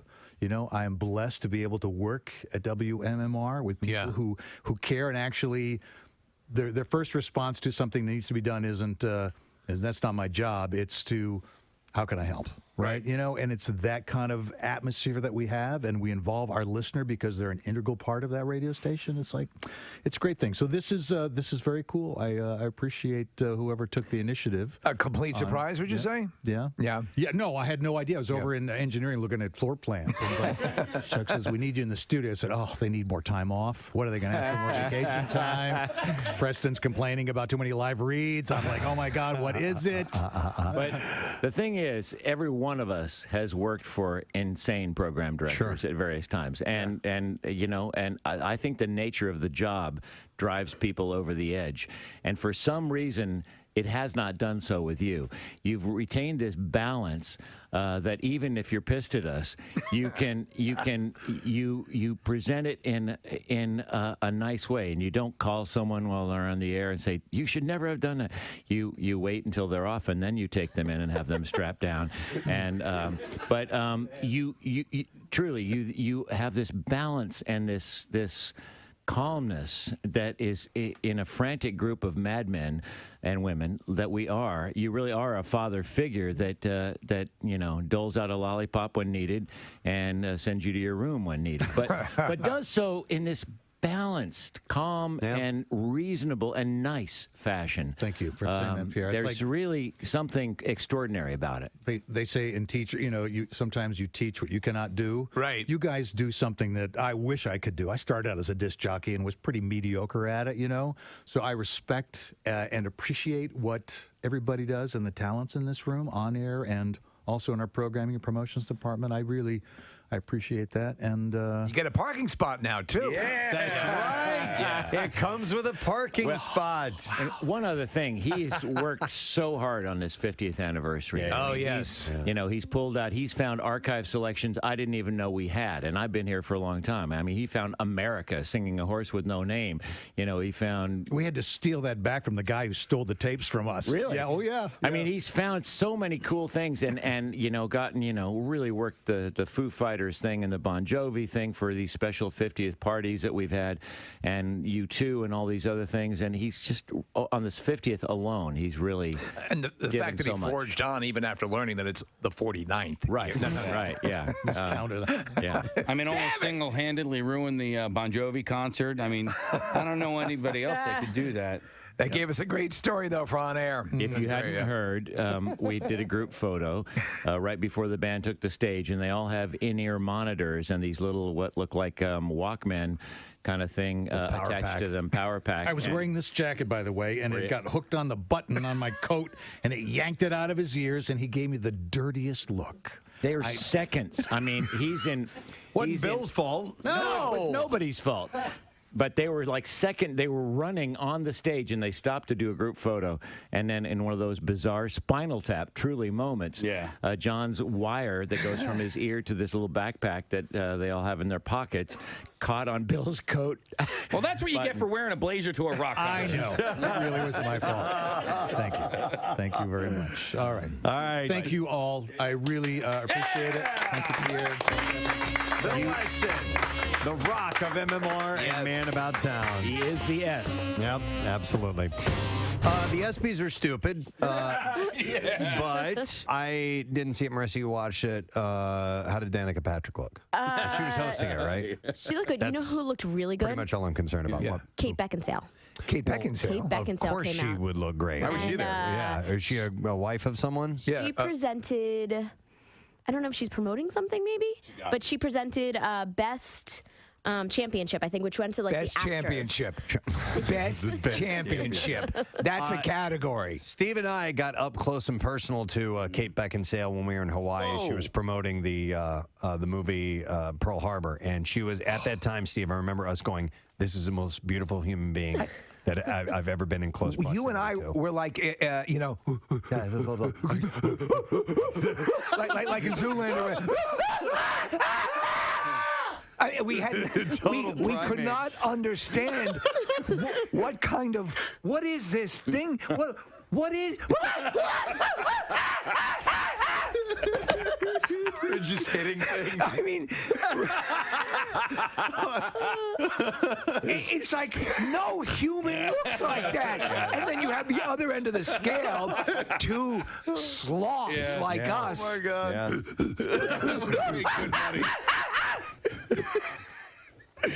She comes walking closer. We just start bouncing up and down a little bit. It's okay. It's okay. Here's a gummy bear. Then he calmed down a little bit. Our next guest is excited to be here. He was just talking about the Eagles' Super Bowl victory because last time he was here, Bo Allen was in studio. That's right. And they got to hang out together. Bo Allen was like ecstatic. Ladies and gentlemen, Pauly Shore is here with us. Thank you. Good to see you. It was like Bradley Cooper against Mark Wahlberg, right? Is that what the vibe was? Exactly. Oh yeah, absolutely. Hilarious, right? It really was. Yeah. It was great. And Mark, I was so happy for you. First of all, congratulations. And I'm not just saying that. I love sports. I'm obsessed with sports. So I was really into it, and I was so happy. I like that pass that he did. Yeah. That side pass. Oh, the Philly. Right in their face, dude. No, that was like straight up right in your face. Yeah, they pulled out a trick play there. And it was right in their face. Belichick's like, what? He starts sweating, and then the big Samoan guy threw his headphones on. This is crap. What's going on here? You know what I mean? Yeah. In LA, Because here the sports celebrities are they're the biggest celebrities. Yeah. It's like the sports guys and then like your news anchors and stuff like that. Right. Like who's bigger out there? It's funny. I was at the there's an exclusive club called the Soho House. Have you heard of the Soho? I have heard of it, yeah. So they're like in LA, New York. I was there and I saw this was just 2 weeks ago. I saw Carmelo Anthony hanging out with Russell Westbrook, and they were just sitting there, and I freaked out. 79 is significant to what Pearl Jam song and why? 215-263 WMMR, and we are going to go to Brian first. Hey, Brian, good morning. Good morning. How you doing? Doing wonderful. Okay, Brian, so give us your guess. Number 179, why is that significant? Nothing Man was played 179 times by 14 different artists. You are the third person to guess that, and that is incorrect. Sorry, Brian. Incorrect. So that's not what we're looking for, and so you'll need to keep listening. Yes, in order probably your to- best bet. Yeah, you don't want to lose out on an answer that somebody else already given that's incorrect. All right, let's go to Dan. Hey, Dan. Hey. All right, Dan. Number 179, significant to a specific Pearl Jam song. Tell us what that is. It is the numbers that Ed sings combined in Animal. In the song Animals? Animal. Where he's going 1, 2, 3, 4, 5, 6, 7, 5, 5. That whole thing? Yep. Wow, that is an interesting guess. It's incorrect, though. I really like that, Dan. Sorry, man. All right, and then we'll go to one more call for now. And if we don't get a winner here, we will give away our next hint. All right, so we have Richard. Hey, Richard. Hey. All right, Richard. Do me a favor. Tell me, in what way is the number 179 significant to a very specific Pearl Jam song? It's the number of times Immortality's been played live. That is not the answer we have here. No, sorry, incorrect. So to win, this has to match the answer that we've selected. So let me narrow it down even further for you, and you can chew on this while we wait. Too hard. For you to give us an answer. So we've told you that it's number 179. We've told you it has to do with a specific song. The next clue is words matter. All right, let's see if you can run with that. Words matter. We'll take more callers in a little while. In the meantime, we are going to a guest. All right, we'll take those calls in their next segment. But our next guest is on board to pose an opportunity, I think, of a record that can be broken. I love this concept, Yeah, I absolutely think we can do this. Yep, I think it can absolutely be achieved. And we'd like to welcome you from Crossing Broad. Please give some love to Mr. Kyle Pagan. Yeah. Yo, Kyle, good morning, sir. Hey, guys, how are you? Wonderful, man. All right, so before we get to the hot dog thing, you had an issue with Casey's retractable roof on all stadiums in the all football stadiums. Well, I got to tell you, I saw dome in the tweet. I did not see retractable roof, and I did concede my point. I said retractable roofs, I'm all for. Domes, I'm not. Okay. Really? So we're on the same page then? Yeah, because I think that, then we've got, there's absolutely, everything is copacetic then. Because, good. in fact, I think it's better to have the retractable roof for, you have the option, Yeah. you know? Mm-hmm. And by the way, I like the way you positioned your post, which you said a rare L for the Preston and Steve show. So we appreciate that you noted that it was rare. It was. In your 20 opinion. years you guys been doing it, so it wasn't that time. All right. So how long have you been with Crossing Broad, Kyle? Be coming up on a year in January. Okay. And by the way, I'm familiar with Crossing Broad. I'm not familiar with how many people are involved with that and so on. Is it a large group of people that are behind Crossing Broad? Yeah, I would say it's around anywhere from 12 to 20. Okay. All right. Nice. And you guys have some interesting takes on, Philly sports and other things as well. But you seem to have your finger on the pulse. So were you a fan before you got on board with them? Yeah, I was. Yeah, I've been reading it since I think around 2009. Nice. And where did you grow up? And I assume you grew up in the area, went to college in the area and stuff, or? Yeah, grew up in Montgomery County, Lansdale, and went to Temple. Okay. Yeah. All right. So you have a very cool achievement in mind for Dollar Dog Night in specific. And when is the next Dollar Dog Night at the Phils game?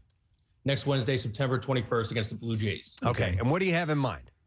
So the record for the single games, for single dogs eaten in a game is 77,285. I think we can beat that. Okay. So during one game, a stadium full of people consumed 77,285. Correct. Back in 2019. Back in 2019. Okay, to throw some numbers out there, Kyle, how many people usually are in the stadium for Dollar Dog Night? Do you have any idea? I don't know. We're averaging 19,000 right now. Okay. I would say we probably have to get anywhere from 28 to 32, and we could probably break this. So what are they? The team's doing well. And so what are they averaging, do we know at this point? They're averaging 19,000 people. 19,000. Right. Okay. So listen, it's like 4 hot dogs a person. I think that's doable, especially if word gets out that the impetus is this goal, because this is the kind of fun stadium record that can be pulled off. Mm-hmm. It's perfect for a Philadelphia record because it doesn't involve much work and you just eat. And I don't really ever want to exclude people from anything, but if all vegans could maybe stay away for this game, okay, that would be great. Hold on, wait. Marissa, our vegan is waving her hands frantically, Marissa. Casey, about 5 years ago, they added veggie hot dogs to Dollar Dog Night. That counts. So that counts, right? Kyle, does that count? Oh, that counts. Okay. All right, then never mind. I retract my statement then. Yes, just like the roof of the link. Yes. Yeah. And what's crazy is that record number, that 77,285 hot dogs eaten by a crowd. The crazy thing is only 10,000 of those hot dogs were actually fully cooked. It doesn't matter. You're going to risk a few diseases. No, the truth of the matter is that as you put it in that perspective, Casey, you took 4 hot dogs. It's not, Listen, I've done just Dollar Dog early Day with my buddies, and I have had pie in the sky dreams of doing a dog an inning, right? And I've gotten to like the how many innings? 3rd inning. I'm like, I don't know if I can do this anymore. Like it was. And back when I drank, it was all right. Let's do 9 beers and 9 dogs, right? Oh, we could totally do that. Well, is the liability here? And Kyle, perhaps you can give us some training for this. People who do attend, should they stay away from what should they stay away from drinking to make sure they have enough stomach room for hot dogs? I did the 9-inning challenge. We call it the Wade Dogs Challenge. Right. You might know about the Wade Boggs Challenge, where you drink beers on a flight. This is the Wade Dogs Challenge. I did 10 in 9 innings last year. That's impressive. I did no beer. I was strictly water. So it's very salty. We know. Obviously, we want the different businesses to do well, and we, the number of really wonderful beer companies in the area. But for this one night, if this could be a record, that'd be really cool. It would be. Yeah. Kyle, I know that in this room I am in the minority, and probably in Philadelphia I am in the minority, but I am a ketchup on hot dog kind of a guy. Is that allowed at a ball game? Yes. All right. He's saying yes. I don't dog shame. Thank you. Thank you. Whatever you want on your dog. It's like your cheesesteak. You can go anywhere you want. I don't care. Pat's Geno's, your place down the street. Do whatever you want to do. You want to put mustard, relish, chili on it. Don't dog shame out there. That's right. Agree. Well, I'd like to point out something that we're avoiding here that's pretty obvious is you don't have to actually consume the hot dog while you're there. It's hot dogs sold, technically. Oh. You could buy 10 hot dogs and take 5 of them home with you and eat them the next day if you wanted to. Right. Kyle, is that accurate what Preston just said? Technically, it is. I plan on buying 100, but I'm throwing them out to people. That's good, too. Yeah, you can share the wow. Yeah. That puts a whole new angle to this because just go nut. In fact, yes. In fact, if you don't want when you drive out, go to a homeless area and just pass them out if you want. There you go. Right. Hey, Kyle, do we have you to thank, by the way, for this Dollar Dog Night that's going to be next week? They only had 2, and then did you write a letter to the Pennsylvania senators? I called Senator Bob Casey. I talked to one of his constituents, and she passed me along, and it was really cool. He retweeted it. The Phillies got in line. I mean, I'm just really trying to raise more, I guess, Dollar Dog Night awareness. I mean, the Pirates do one every Thursday. The Rangers had 13 this year. Wait, the Pirates do every Thursday? Every Thursday, yeah. And the Astros do one every Tuesday. So I think there should be more dogs. It's the best promotion in Philly sports right now. I agree. Yeah. That's absurd that they're doing it once every Thursday, and we're lucky to just score a third. But you don't look a gift horse in the mouth, especially since you'll probably be eating some horse. Steve, I got a good idea, which will tie right into something that you're involved in, and that is animal charities. How about you do $1? The adoption fees are only $1. Dollar Dog Night, and tie Tie that in with selling the hot dogs as well. This is writing itself right here. I got to bet, Preston, you go down to the shelters, clear the shelves, eat the dog. Eat the dog. Wow. Oh, wait. No, that's not. That's illegal. No, you don't want to do that. I'm sorry. I take that back. That was Are you not going to retract that one as well? That wasn't. Yeah, I will retract that. All right, so Kyle, Phil's won last night. They play the Marlins tonight and tomorrow night, and then 3 games in Atlanta against the Braves, and then the series against the Blue Jays and then the Braves. That's the last homestand of the season. So we're talking about, in my mind, a playoff team. And if you're going to come out and support the team at home in their last homestand, why not do it this night? Do it on a Wednesday night. I love baseball games in the fall. It's just something about being out there, and it's like a crisp, fresh night, and then you destroy that crisp freshness by eating 9 hot dogs. Exactly. Even the guys who want domes on all the stadiums. Exactly. Those rat bastards. So I assume that at the end of the evening, it would be easy to tabulate whether or not this record has been broken, right? We won't have to wait for any absurd amount of time while the tally is made, correct? They do have a counter around where the pitch speed is in Citizens Bank Park, so we'll be. I'll definitely be taking pictures of that throughout the night. As the game is progressing. Okay, I like that. That's very cool. I think you got a winner here, Kyle. I think this can happen, but obviously people need to be made aware of this. So word has to get out. We'll try to continue to hit that for you as we get closer to game time. Thank you, man. And I know you got a colonoscopy yesterday, so you're good for at least 10. Yeah. Dude, I got lots of room. There's a whole bunch of blank intestine in there. Lots of room. Anything else you want to mention about Crossing Broad or anything like that while we have you on? No, man, just go read crossingbroad.com. We have a live show every Tuesday and Thursday, Crossing Broadcast on YouTube, and it comes out in podcast. Thank you guys so much for having me on, and thanks for spreading the word. Yep, absolutely. All right, thanks. Kyle Pagan from Crossing Broad. And get to Dollar Dog Night, and let's break a record. I think that would be a lot of fun. I haven't gone to a ball game in a while. Maybe it's on Wednesday night? Yeah, next Wednesday. We should get John Kruk involved because I play a game with my girlfriend when watching the games at home. How many innings will it take for John Kruk to mention any food item? And so that'll be the first inning. Yes, I mean if it's Dollar Dog Night, it's the first thing that's going to come up. Yeah, I should go. He could down a dozen of those things probably. I think between sentences. Yeah. Yeah, you should go, Case. Yeah, I'll be there.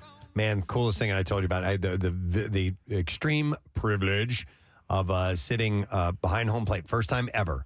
Last year, Marissa and I. Not everyone can sit behind home plate. A friend of mine had tickets, and not everyone has friends. Never been down that close for a ball game, and certainly not right behind the plate.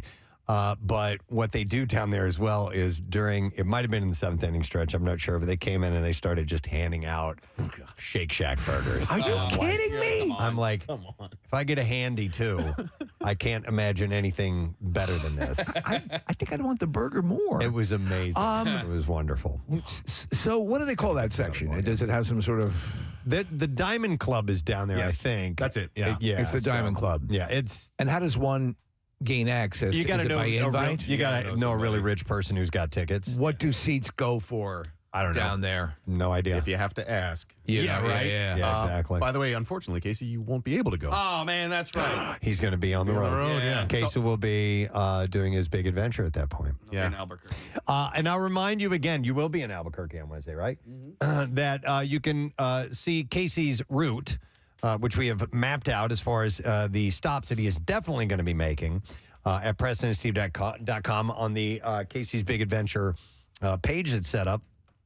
And if you are along the route, if you happen to live in Albuquerque or St. Louis or Oklahoma City or some of the places you're going to be stopping Arizona, then you need to get in touch with us and tell us. And maybe, you never know, Casey and Jackie and Kyle is going to be documenting this, might be able to meet you along the way, or maybe you can point out a place or two that they should go to. Also, if you have family and friends out there, along the route, let them know. Yeah, for sure. Real quick, we have some time to take up before we get Kevin Hayes of the Flyers on. Steve, you said something you wanted to tell me about the bathroom. So we have our bathroom that's right out the kitchen door. That's our go-to bathroom. But Preston had you got your colonoscopy, and that bathroom was down. But so we're using a bathroom down the hall, which you kind of call the fanatic bathroom. And there's something that they did in there that I'm not sure I'm a fan of. They put this privacy strip. I love it. Do you? Absolutely. Oh, on the door? Absolutely. I'm opposed to it, and I'll tell you why. I know why. Because when you walk in, you can't tell if somebody's sitting on the toilet or not, and whether it's vacant or not, and you have to go over and pull on the door. Right. I'll take that little inconvenience over the slight view that I can see of someone when I'm bearing down, trying to do my business, and maybe make a one eyeball eye-to-eye contact with them. I don't want that. I keep my head at an angle away from the slit, so whether they see me or not, that's fine. But I don't want to do the pull on the door. I don't want to do the ducking down under to see if I see feet. And there's like, I walked in there a couple of times, like, I don't know if I can determine if there's anyone in this stall. I don't want anyone to know it's even me in there. Like, I even pull my feet back a little bit so in case they recognize my shoes. Yeah. I don't want you to know it's me making all that noise. The one eye contact, that is amazing. This is the single greatest strip of metal ever created for women. Yeah. This is So you love it. well, every end stall in every bathroom you go to, there is, and some of them are larger than others. Like some are like, why even use that bathroom, or why even close the door? Like that's how large it is. No, I hate that. The ones here are not that bad, but when they finally started putting that strip on the ends of the stalls in the bathrooms, for us was like a game changer. We had a whole new bathroom.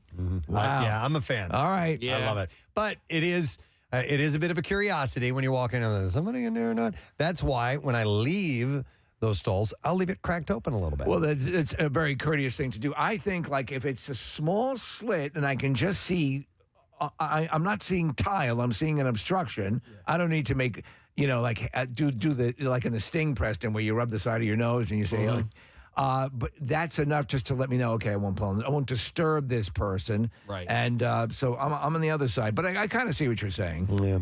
Hey, by the way, can I tell you guys something? I saw Roadhouse yesterday. It's on Netflix. I've seen it. Okay. We had this discussion a little while back as to which movie's better, Roadhouse or Point Break. Oh. All right. Now, listen, I'm telling you I love both movies. But Point Break is far superior to Roadhouse in like so many different ways. I would side with you on that. Yeah. And I love Roadhouse for what it is. Yeah. But I noticed that at the one of the final end fights where he ends up ripping the throat out of that guy, he does a couple of roundhouse kicks that I'm like, okay, that is a dance move right there. Like he basically, he's even like a ballerina where he like kind of puts his arms out and then. Do you know what I mean? I know what you're right. Yeah. I'd have to see it. But, so the guy. So by the way, I'm Team Roadhouse. You're really? Yeah. And I love Point Break. I really do. I think it's a blast. But Roadhouse to me just looms. The legend looms large. There is a documentary. It's called "I Am Patrick Swayze." I think it's the name. Okay. Of it. And the guy he fights, that guy who's, I was a guy. I used to have guys right, like you in prison. So it turns out that was like they actually first met that day where they were shooting that fight. Oh, really? And so, but Swayze had been training and so he said, the guy who was facing off against, the actor said, who is a trained martial artist, says, this is going to be bad. The guy looks in shape, but no way he's going to pull this off. By the end of that fight, he goes, he could not believe how good Swayze was, and they became lifelong friends. I'm pretty sure the first roundhouse kick I saw him do, there was a flat out step ball change and then a pirouette. Is that what those things are called? A pirouette? Like his arms went out. I swear to God, it was like Mikhail Baryshnikov. I have not noticed this. Preston, did you impressed that it was a little too dancing? I haven't, Steve, done a breakdown analysis of that fight in years, so I couldn't honestly were not, comment on the initial viewing, reminded of the Bolshoi Ballet? No, but I do know that Patrick is a trained dancer, and I believe he trained in ballet, so maybe he was taking some of that. Or maybe he's a fight dancer. I don't know. Well, fight dancing is the most lethal form of dancing and fighting. And at the same time. I don't know. I'd have to see it. But it's on Netflix now. So if you guys haven't seen it in a little while, it's a fun little. Because it's probably been a few years, but that's a movie that if it was on cable, I will stop and watch Roadhouse every time it's on. Yeah. I can't say I would do the same for Point Break. Nick has a video playing here off of YouTube. It's a compilation of the best fight scenes in Roadhouse. And I mean, these people are killing each other. It's just a nonstop blood brawl in the middle of a bar. A handful of people are dancing. The rest of them are just tearing each other to shreds. So one of the the actresses in the movie is actually a stunt woman who was on the set of. She's actually the star of the Tom Savini remake of Night of the Living Dead. Believe it or not, I have a point here. But I talked to her because I was one of the flesh-eating zombies on the Tom Savini remake of Night of the Living Dead, and she was a trained stunt woman at that time. And so she described, the kind of fights like this, the barroom brawl. She says, if you want to laugh, always don't pay attention in the foreground. Oh, yeah, Look yeah. in the back. Yeah. Watch the other people that are doing nothing. Wait for their chance to run in face first and get punched. Exactly. Totally. I do that too. Yeah. Watch the other people, and you'll see how absurd. Yeah. And then go watch a real, brawl with a bunch of people. See how many people can take a full close fist punch to the face and keep going. Yeah, and then back up and wait for their next chance to get punched in the face. Yeah, I know what you're talking about. All right, well, completely different, way non-related to that at all. I wanted to congratulate a guy who's become a friend of ours, Mr. Ryan Long, the 16-time Jeopardy champion. Yes. Yesterday, he was designated a hometown hero in Philadelphia. Mayor Jim Kenney presented him with a Liberty Bell statue to let him know how proud we are of his success. And you know what's cool? He showed up wearing a B-52 shirt. Oh, did he? Yeah. That's it was cool. very cool. He had said, I hope that, and when he was given the award, he said, I hope everyone does the same as I did. Keep being stubborn until you get what everyone says you can't have. He's the winningest contestant in Philadelphia's history run on the show. He won more than $300,000, and we've talked to him a few times. He even faced off against Nick here in our studio for Nick's birthday. That was so cool. Of Jeopardy. Yeah. And they asked him about the money. He said, I stuck some money aside, bought a truck, and the rest is none of your beeswax. I've been pushing myself for so long working that now I have time to uncoil the stress that I've been carrying around for 20 years. So he is flying to California this weekend to tape the shows for the Tournament of Champions, which I believe will air in November. It's this fall, in November. Yeah. It's going to be the most competitive Tournament of Champions that I can remember. There were so many good contestants over the last year, including Ryan Long, but Matt Amodio was great. There was a conga line. I mean, there were so many champions that won multiple games in a row. Who was the Canadian? She was a librarian, sort of I remember mousy, but really good, really smart. It's gonna be pretty cutthroat. Did you notice? Have you noticed? Because the new seasons have kicked in, Preston, and Nick and I had this epiphany watching Wheel of Fortune. I don't know if you get to watch Wheel of Fortune. Watched a little bit last night. Yeah. That he goes over and now shakes their hands again. And oh no, I haven't been paying attention. Right, to that. all that separation that was taking place. Okay. There's human contact. They don't touch the. They don't have the little handle for spinning the wheel anymore. Right. He's able to stand closer to them. And Steve and I were talking about this yesterday morning. It felt like a palpable sense of relief to see Pat Sajak have human contact with the contestants again. And it was like, it was so holy weird. crap, we're kind of like working our way out of the pandemic because Pat Sajak can give a person a hug. One of the puzzles last night, Rochelle and I were watching, this gal solved it. It was, I'm like, shut up. Yeah. It was like 4 letters, Preston, and she got it. And it was long. Yeah. It was like Kate Winslet and Leonardo DiCaprio star in Titanic. And I'm like, what? How? How? I don't know. I got the blackjack player. You know what pissed me off in the end was that it was delicious taffy was final Wheel of Fortune, and when is taffy ever not delicious? Well, anyway, but nobody ever applied. I think that's a good point because you don't describe taffy as delicious taffy, and the category was food and drink. So if you didn't guess the F in taffy, it was T-A blank blank Y. Now blank blank blank saltwater taffy. Thank you. I would guess that. Here's the deal, though. That ship has sailed. For them to be, for it to be a well-known phrase, it just simply is a collection of words. Sometimes that'll piss me off, but once you realize, Preston, saltwater taffy would be the obvious. It'd be like mercurial taffy or something that doesn't make any sense. But they do that, and people still get it. Can they can repeat stuff. I mean, they have to. Yeah. All right. Well, speaking of phrases and things I've never heard of before, I wanted to pass this along because I know we have our guest coming along shortly. And I wanted to get this at some point today because I've never heard of this. The Stone of Destiny. The Stone of Destiny. Yes. It's like Harry Potter or something. Well, I thought it sounded like one of the Infinity Stones or something like that. But yeah, or Harry Potter. Mr. Pop, are you aware of the Stone of Destiny? It is set to be moved from Edinburgh Castle to London for the coronation of the new king. And it is an actual stone. Like Excalibur? Called the Stone of Destiny. It seems that way. What are we doing here? I hit the wrong button. Okay. My bad. My balls. What button did you mean to hit? This one. There we go. There we go. When the Queen was crowned in 1953 at Westminster Abbey, her throne sat above the Stone of Destiny. The Stone of Destiny. However, on which the Queen's bum has rested for decades. However, the historic artifact.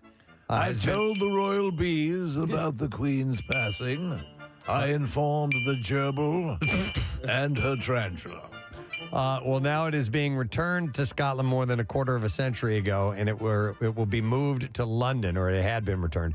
Will be moved to London for the ceremony involving King Charles III. So what's the legend and the lore attached to it besides the fact that it was under her throne? All right, so the Stone of Destiny, described as coarse-grained, pinkish buff sandstone, is seen as a historic symbol of Scotland's monarchy and was used in the inauguration of Scottish kings for centuries. It's crazy when you go over there. Yeah. You know, listen, we love our country here, and you go into Philadelphia and you see something that's from, 1690, and it's very impressive. But you're over there, and those things are centuries. Well, listen, this was when they moved it, when they moved it from Scotland to Westminster Abbey. That was the year 1296. Oh, wow. So it had already been being used for a long time before they picked it and moved it on up in 1296. Wow. So that's, you do look at our history, which is great, and it seems pretty old, but you head to Europe and you go, okay. 1296. Yeah. You win. Yeah, you do win. And then you go to Egypt. They win. So, in 1296, the then King of England, Edward I, had it removed from Scotland, and it was built into a new throne at Westminster Abbey in London. It was only returned to Scotland on St. Andrew's Day in November 1996. In 1950, 4 Scottish students famously stole the stone from Westminster Abbey in London and was found some 3 months later, 500 miles away at the high altar of Arbroath Abbey, wherever that is. So in November 2020, Scottish First Minister Nicola Sturgeon announced plans to relocate the stone, which is a fish. It is also known as the Stone of Scone. The Stone of Scone stays mainly on the plane. Plone's not a word. For this purpose, it is. You'd use bone. All right. Plone or nothing. I'm not messing with that, dude. What else rhymes with own? Shone. Crone. Yeah, crone. The Stone of Scone. Do you know it also rhymes with it? What? F-U. Moan. Known. Professor Snape. Moan. Yeah. Stone of Scone. Yeah. Can only hear you moan. Yeah, so I went known. When you insert the bone. Which is a reference to intercourse. John. Zone. Oh, wait. Yeah, all right. Zone. Clone. Yeah. Clone. I just started reading the Deathly Hallows, by the way. Yeah? Yeah, Did you not, is that the last one? I mean, that's the last one, right? Well, it's the last one in the series, but is that the last one for you? It was on cable over the weekend, and Steve watched it. Oh. And enjoyed it. Good stuff. I have it, or he has it, as a 3D film as well. It's really great in 3D, especially the battle sequences. So the question was, I'm sorry? I don't remember. Okay. I just started reading the book, audiobook, that is. The exhibit at the Franklin Institute wraps up this week, I think. Oh, yeah, that's right. And if you have not seen Who is the narrator? Frank Stallone. Yes. It is Frank Stallone. Oh, by the way, Nick, I am going on Saturday. Oh, yeah? Yeah, finally coming in from out of town to go to it, and I'm taking them over. Steve, it's really well done. And Franklin Institute has a lot of interactive exhibits over the years, and this is my favorite one. Just like when you walk in. I can't wait. There's they have this Marauders map, and they can plug your name into it. It's really, really cool. It is narrated by actor Jim Dale, who, by the way, does a fantastic job. He has narrated all of them, and I believe he's a Broadway legend. I think he might be, but he does the voice acting for all the characters throughout all the entire series, so everything stays. There's a ton of them. Yeah, and there's loads of them, but everything stays consistent because he's the one doing it. I'm really impressed by narrators who take on these personas and those books, especially in the latter years. Oh man, huge, tons of characters. So I'm digging that. Filthy rich, tons of money. Yes, they I'm sure make a good amount from doing that. So, but anyhow, the Stone of Destiny, is set to be. I can't help but think of the Pick of Destiny, which is that's a great movie. Yeah. All right, is Jim Dale, was he a Broadway guy or? I don't know. I believe he played P.T. Barnum. National Theater in the UK, and so he's done a lot of stage work, and all the Harry Potter books, as well as Pete's Dragon.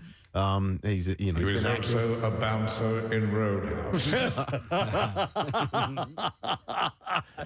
He's one of Dalton's cronies. Yeah. Oh, okay. What if they suggest that my mother was a harlot? Is she? Oh, my God. My plan is to make you my regular fortnight thing. Oh, my God.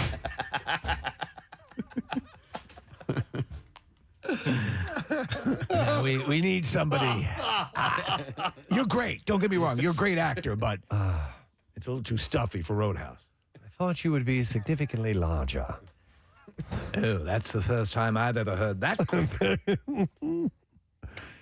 All right. I was going to wrap it up. I thought our guest was ready. He was to go. there. What happened? I don't know. He was having some connection issues, and so he is calling in. Yeah, but I thought he was on the phone. He was on the I thought he was on the phone. There was one?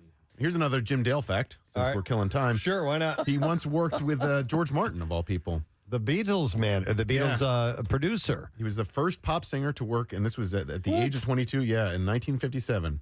Huh. He achieved 4 hits on the UK singles chart.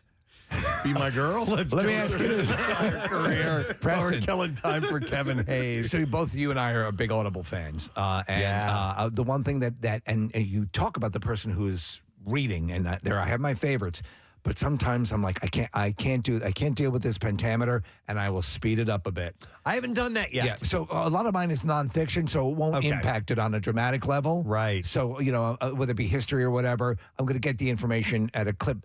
Some of it is too slow. Who was it? You or somebody who told me that they knew someone who was listening to it at a slower speed by accident? Oh, and we're no, like, God, this is taking forever. I love that. I love that. I forgot who was telling me it's about that. It's easy to do it if you don't realize you've hit the button. Yeah. Like on the Apple Play, if you're moving around, you could. It says one time, 1X. Some people like listening to our show faster when they listen via the podcast. And I wonder how we sound. That's a good question. I don't know. Don't forget to read those Pro Jam tickets. But it helps. It goes fast. Kathy. I always at the end. I always go along with speaking of the announcers and those Audible books. But I always go. Audible has hoped you enjoyed this presentation. At the end of every single one of those, because I listen to a ton of books, audio books. So. Stop fighting, honestly, especially if you spend time driving or you're doing stuff around the house and I was amassing so many books I was not getting to, Preston. Yeah. And I'm like, oh, that's cheating to not really read it. I'm like, no, I'm getting to enjoy it. Yep. So I still win. Yep, absolutely. All right, so I don't know what the story is with Kevin. Apparently he called and then got disconnected and hung up, and so now we're just waiting for him to call back in. That's what we're doing? Well, that's what's happening. Okay. We can do whatever we want. That was a television show on ABC. That's what's happening. What's happening was? Yes. Yes, that's right. Fred rerun Berry. Ah, okay. Thank you, Snake. With a He knows theme everything. Song by Henry Mancini. Wait, no. Really? Yeah, Henry Mancini. Do a check on that. All right. I believe it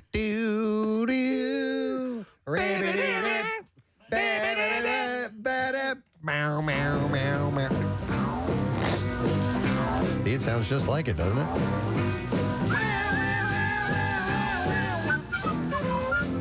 I believe I'm right.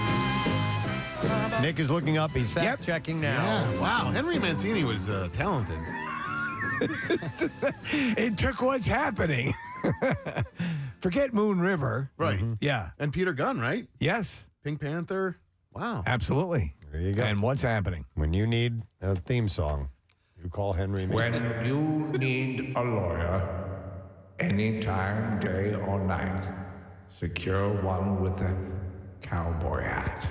All right, I'm tired of waiting. We're going to take a break, and I'm going to give away, we're going to give another clue. Yes, we have to do this. For the Pearl Jam tickets right now before we come back. All right, so wait, we already gave a clue, didn't we? Yes, we did. I'm sorry. Words matter. That's the other clue. All right, so it has to do with the number 179, a very specific Pearl Jam song, Words Matter.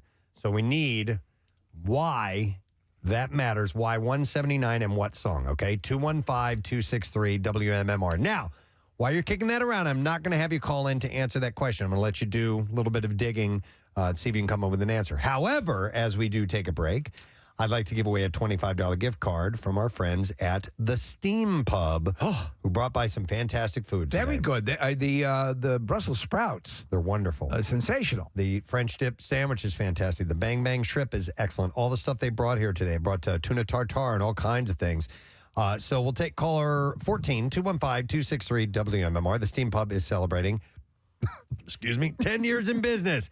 And you look out for the specials all year long as they celebrate this monumental 10-year anniversary. And tomorrow night, Casey will be there. What time are you there, Case? 7 to 9. All right. And it is part of the Bud Light Thursday night kickoff. Stop by, autograph stuff, tickets to win, all that. We'll be back in a minute. Stay with us. Preston and Steve. You know, is there any... Yeah, they're like, man, keep that guy away from me. It's scary. Man, that dude is scary. Keep him away from me. No, they all grew up with me. Yeah, that's because you're so there's like a connection there. Your life actually from the MTV days and from the movies and from the access that you had. You talk about access and about celebrities and seeing celebrities and living out there in LA and on the Strip. And the Playboy Mansion you were a regular at. I mean, you have got the kind of stories. I forgot about that part. That was the part that you carve out, those 7 years. You just carve them out. What was that like in the heyday? I just say the word heaven. I was very fortunate, very lucky, very blessed. My mom and dad gave me the most amazing life in the world. Yeah. And I grew up, right on the Sunset Strip back in the heyday. I mean, that had to be amazing. Awesome. Yeah. It was awesome. I saw every genre, every band.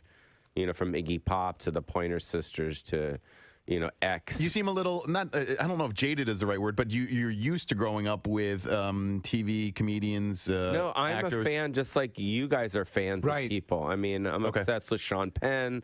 De Niro, all the great actors, Pacino, We'll see all these guys. Celebrities who sort of blow that off or try to act as if that's not a thing. If you saw me when what people don't know, I'm just a normal guy, dude. You know what I mean? I just go home, I make my oatmeal.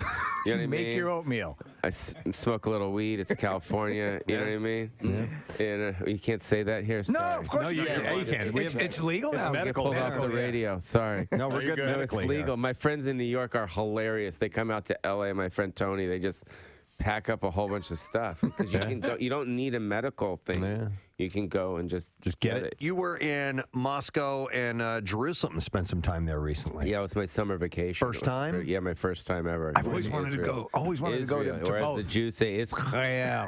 Israel. But it was weird going there because it was basically every dude that I saw, I'm like looking at myself. Really? Yeah, because I'm Jewish. You know what I mean? These are my roots, so it's kind of like it's kind of like just going back to, I don't want to say weird things. 'Cause I get in trouble. Say weird things. No. Because I've always wanted to go to Israel. It looks fantastic. It's great. It's actually, it's not what people think it is as far as like being dangerous. You know what I mean? It's very...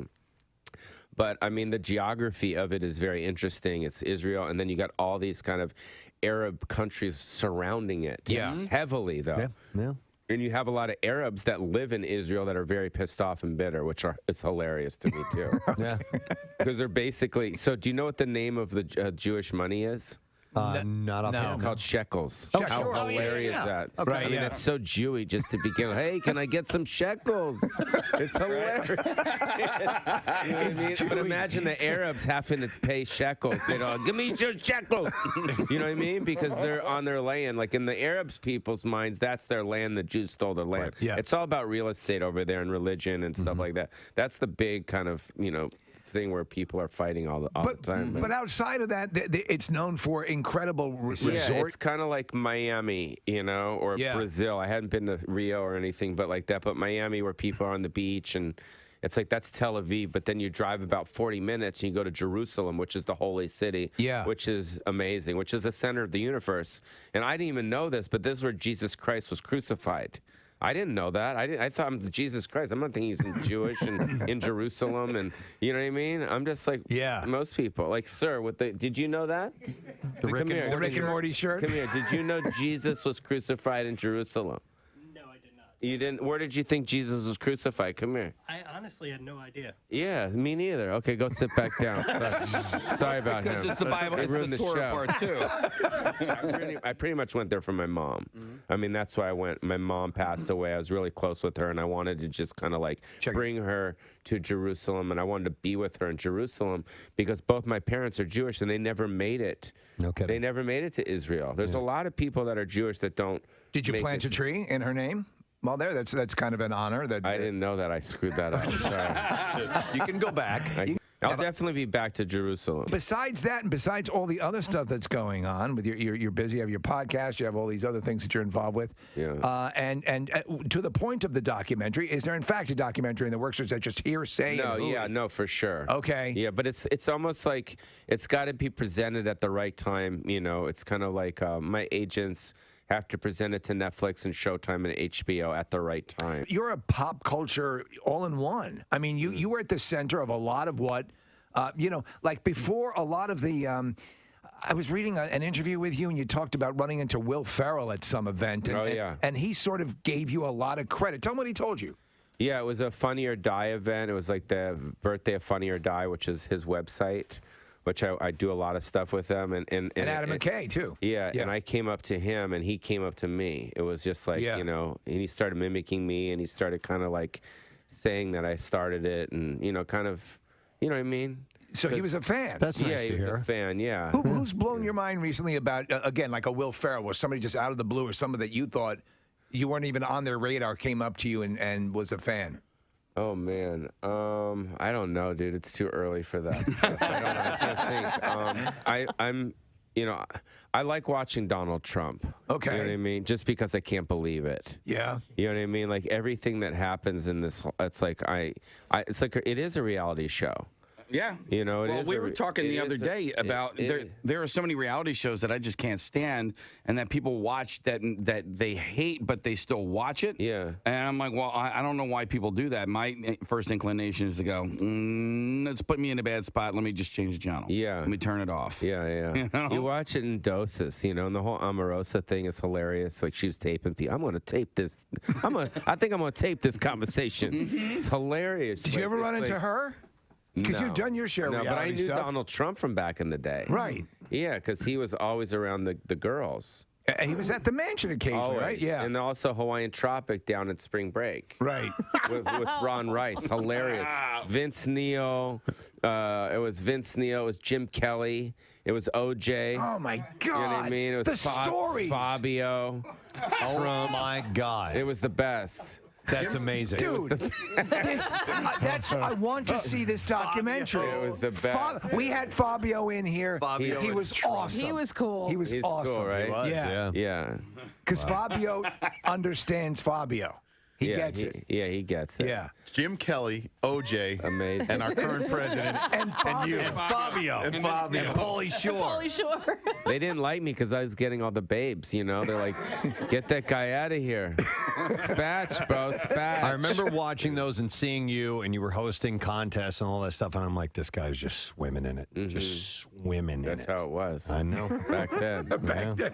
That's how it was. What's happening now? Now I'm just chilling, bro. I'm watching CNN, you know? Once you've starred in a movie that's nominated for an Oscar, it's safe to say that you're famous, right? Yeah. Well, Saoirse Ronan, who is 24 years old, still doesn't feel famous, though. Yeah, she's adorable. Yeah. I love her, and the accent. It's wonderful. She's just thinking. It's at a garden party, asking inappropriate questions to Meghan Markle. I love how they drop the G on ING words. Ronan continued saying she avoided reading about her. So she said, I was farting. What was that sound? I was farting. Farting hard. You just know that'd be adorable. Just outside, standing in the glen, farting. In the glen. The glen. The morning dew collected on the leaves and grass. Yeah. Just decided it'd be a good time for farting.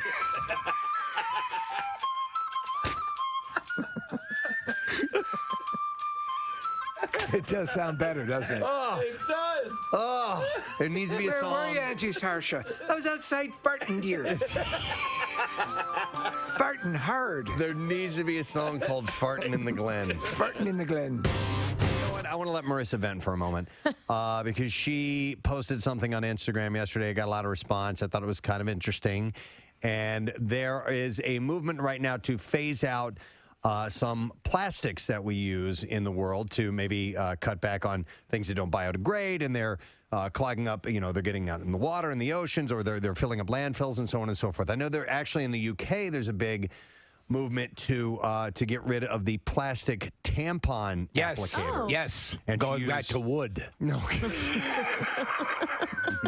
Ow. Like George Washington's teeth. Martha Washington used wooden tampons. And they were not effective. Well, they were balls, though. They were very They were absorbent. balls, a little absorbent. They left rings. But the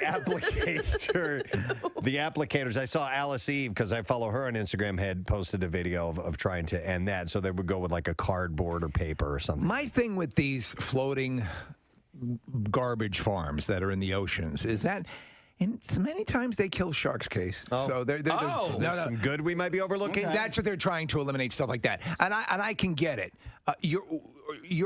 Your thing sort of actually, believe it or not, Marissa, hit home to me because I think I have a level of passion about what you're talking about. All right. Since I was a little kid, I'm thinking second grade, because I was in school in the 90s and there was a big push to not have the refrigerator open for too long, to turn off lights, to make sure that you turn off water, conserve water. Yep, while you're brushing your teeth. I followed all those. It's stuck through my life. I walk whenever I can. I take public transportation. You're like a contestant on Who Wants to Be a Millionaire now. Exactly. I will do anything to save the earth. It's just second nature to me. I don't even think twice. I recycle, I reuse. But when I drink a vodka water, I want to be able to mash the crap out of the lemon and lime that come in my drink. And with these gosh darn paper straws, they get destroyed. And then I have this mushy straw in my drink, and it pisses me off. So the gist of it is you do not like the paper straws because you do not believe they are resilient enough. No, they suck. Okay. Whoever's making them, they have no integrity and they fall apart, and I just want a plastic straw. I'm sorry. I love the turtles. Why not just use a Well, hang on. Yeah. Steve, I would. This is the only time I've ever asked to do this. Can I come over there and borrow your reverb for a moment? Yeah, please. Oh, my God. It's a pleasure. Hold on. Turn it off just a second. Ladies and gentlemen, to me, this sounds like a first world problem.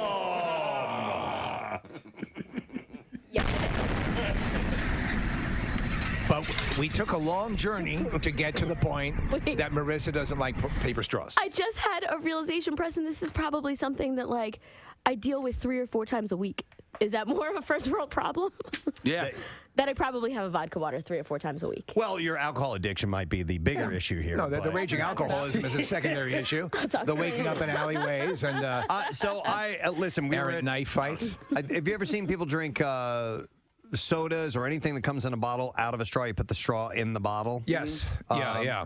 I think part of now, do women sometimes, Marissa, opt to not drink out of a bottle or right out of a glass because of lipstick and a straw instead? Well, lipstick or staining your teeth, all of those things. Or my mother would never drink anything out of a bottle. Like that would, like, for me, like when you see a bride, vulgar?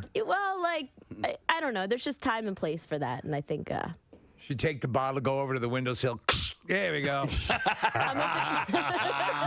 I love opening bottles that way. Yeah. Yes. There's a great scene in Overboard where Goldie Hawn comes back. That's exactly what I thought She's of. opening the beer that way. Yeah. I try. That hurts your hand. Do you think guys would drink beer out of a bottle if the top of the bottle looked like a little? Wait, I probably shouldn't say it out loud. Okay, I was. You guys would drink it. I got a question. Yes, Casey? Something you want to tell the class? You think guys would drink something out of beer but look like a vagina? No. He's saying I was the other going male thing. part. If it looked like Were you? Opposite, every bachelorette party ever would buy those bottles of beer. Right? It's true. Yeah. I'm sure there are things that are similar, you know. But they, you know, people get picky about the taste of the stuff in the can and the bottle if it affects the taste, you know. Yeah. And straws are just one more step. Those are things you think about, huh? Oh, it's just what, you know. Dear diary, I wonder if men would drink out of bottles. Yeah, stop it. If it looked like penises. Somebody in this room had mentioned chocolate tampons earlier, right? Yeah. So Well, I was trying to help the health industry. and there's an obvious cooperative between Hershey's and okay. Tampax. Well, Marissa has had it. I thought you would get more support on the phones, Marissa, to be Not a honest, one. on the paper straws, and it's not really happening. You're a complainer. I got a lot of hands up emojis on my Instagram, so I got. The hell does that mean? I don't know. People were Give like, up. praise. Yes, Give up. word. Put your hands up. Give up your stupid Give it cause. up. No. Praise. No, like word girl, we support you. Word girl. Yeah.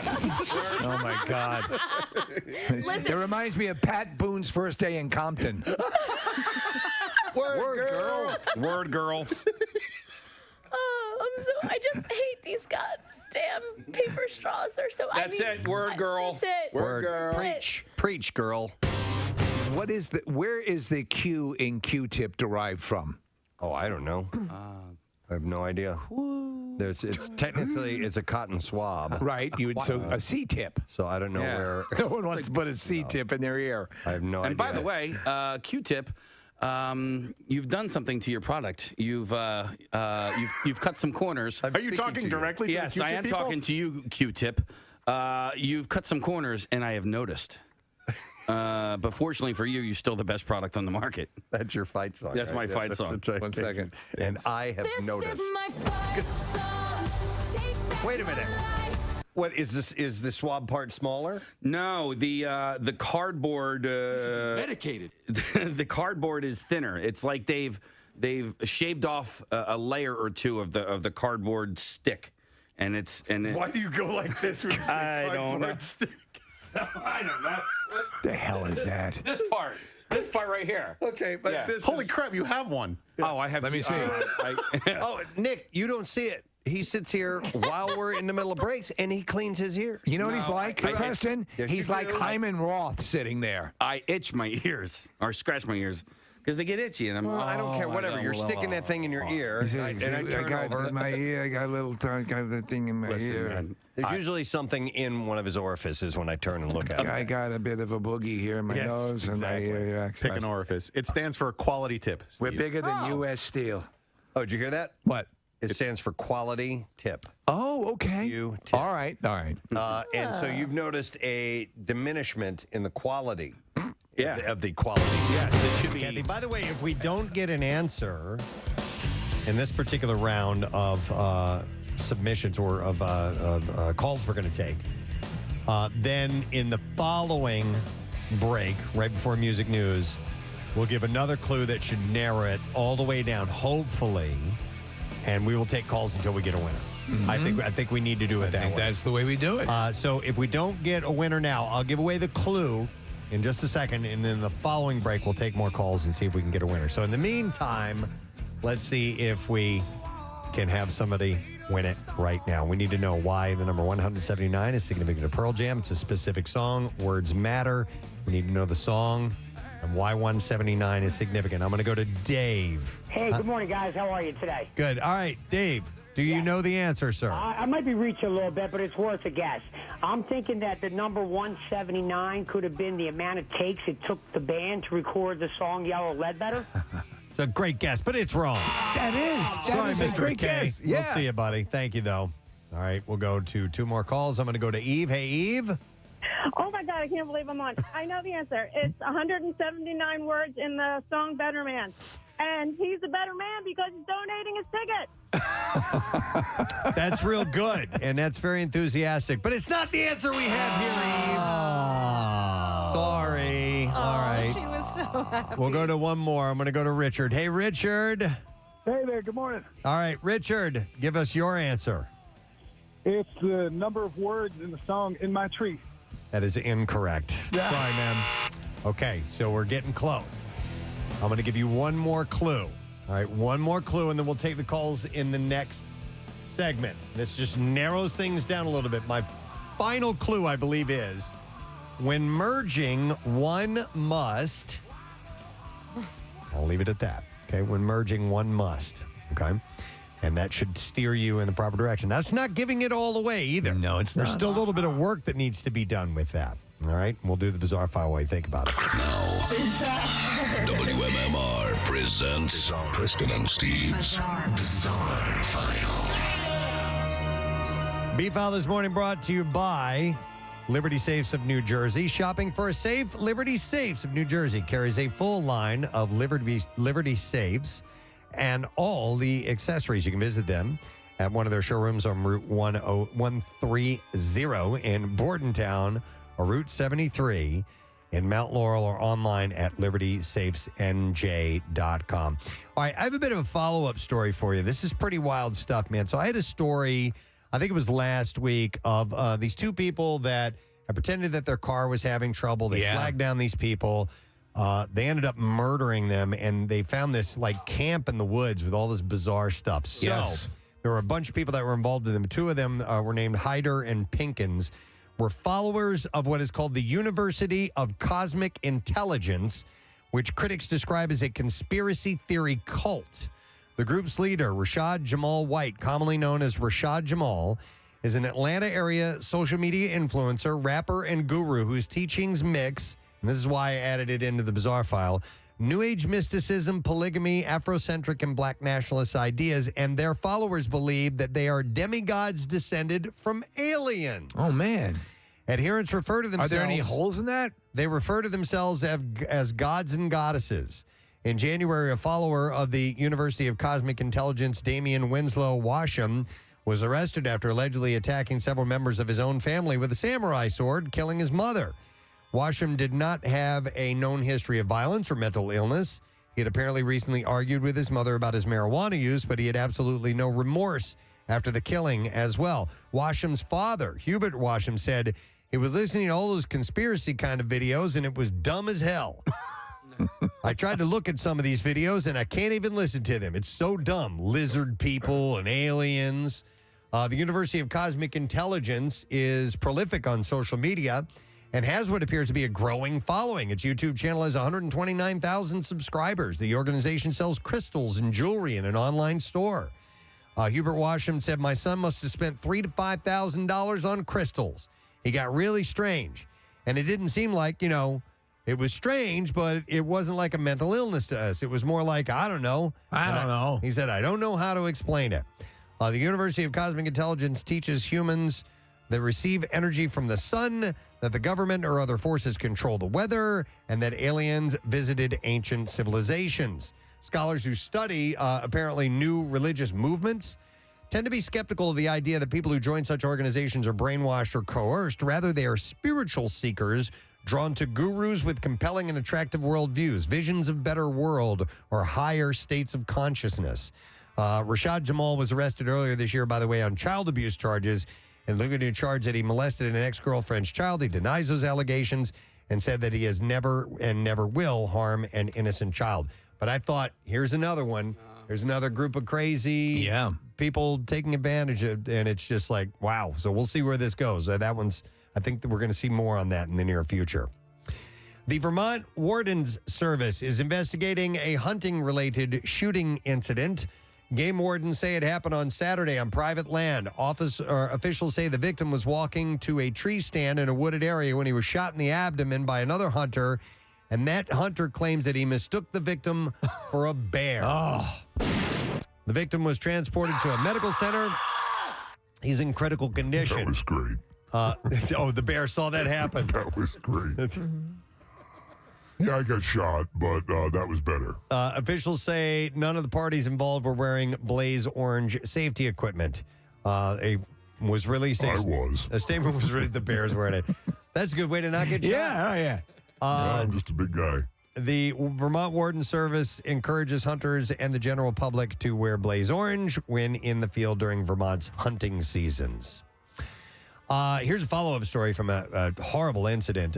Traveling nurse Nicole Linton was apparently fully conscious and aware when she pushed her Mercedes-Benz to now a new total they have come up with 130 miles per hour and blasted through a red light in a busy Los Angeles intersection last month. She killed 6 people, if you remember. Yes. She's a traveling nurse from Texas, accused of speeding through a red light. The fiery crash involved several cars and led to the deaths of 5 people, including an infant and an unborn baby, and the injury of 8 others. First responders took her to the hospital following the crash for minor injuries. Prosecutors charged that she was charged with 6 counts of murder and 5 counts of gross negligence. Originally, they estimated that her Mercedes was doing 90 miles an hour into cross traffic, but that number was apparently low. Court papers filed on Friday revealed that investigators found when they compared her vehicle's onboard computer to surveillance video of the crash. They said further analysis reveals that she sped at impact. Her speed at impact was, in fact, 130 miles an hour, and that she floored the gas pedal for at least 5 seconds leading into the crash, going from 122 to 130. And this wasn't on an interstate or a highway. This is through an intersection. Yeah, that is just crazy. So the information directly contradicts the defense's argument that Linton was unconscious or incapacitated during the crash, where reports that she was involved in over a dozen crashes in the years before this one proved false. Wow. Linton does have a documented history of some mental health struggles, and they include increasing severity. They increase in severity ranging from jumping on police cars to jumping out of apartment windows. She was a nurse. And multiple involuntary commitments to mental health facilities as well. So, but 130 on a regular residential street. That's insane. And Haish going, 90? Yeah, 95, something like that. Wow, it's crazy. Let's see, an Oklahoma County inmate found dead in his jail cell over the weekend was a plaintiff in a lawsuit against the county, alleging that in 2019, he and other inmates were tortured by jail employees who forced him to repeatedly listen to the children's song Baby Shark for hours. But he died. John Basco was found unresponsive in his cell early Sunday morning. He was pronounced dead after jail workers began life-saving efforts. Basco's death, by the way, is the 14th this year at this particular jail. Associated with Baby Shark? Which has faced criticism over inmates' deaths, escapes, and other incidents. Spokesman there said there were no obvious signs of foul play and that investigators will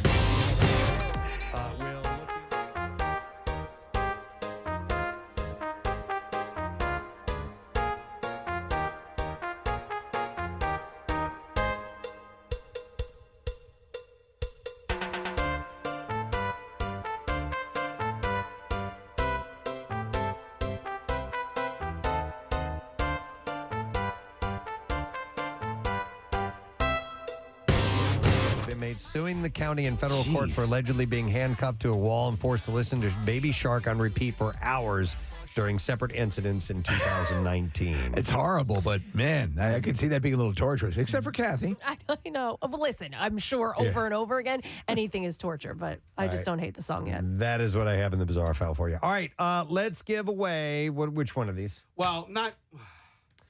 We have 3 different things to do. This one, give people another chance for that. Okay, secret text word. We're going to get to that in a little bit. Text word secret to 39333. Tickets to see Brian Regan, January 14th, the Miller Theater. I'm going to give away my last $25 gift card for the Steam Pub. And we'll take caller number 12 at 215-263-WMMR. And don't forget, Casey's going to be there tomorrow night as part of the Bud Light Thursday night kickoff. And there's some autograph stuff and some potential to win tickets. And always a all great that. time. Yeah. And so we'll take 12th caller. Don't forget, Steam Pub host DJ Skip Mode on stage every Friday night from 10 to 2 and also offers brunch every Saturday and Sunday from 11 a.m. to 2 p.m. And their food is wonderful. 215-263. WMMR is the number. When we come back, we'll have your chance to win the PD's Pearl Jam tickets. Stay with us. Preston and Steve.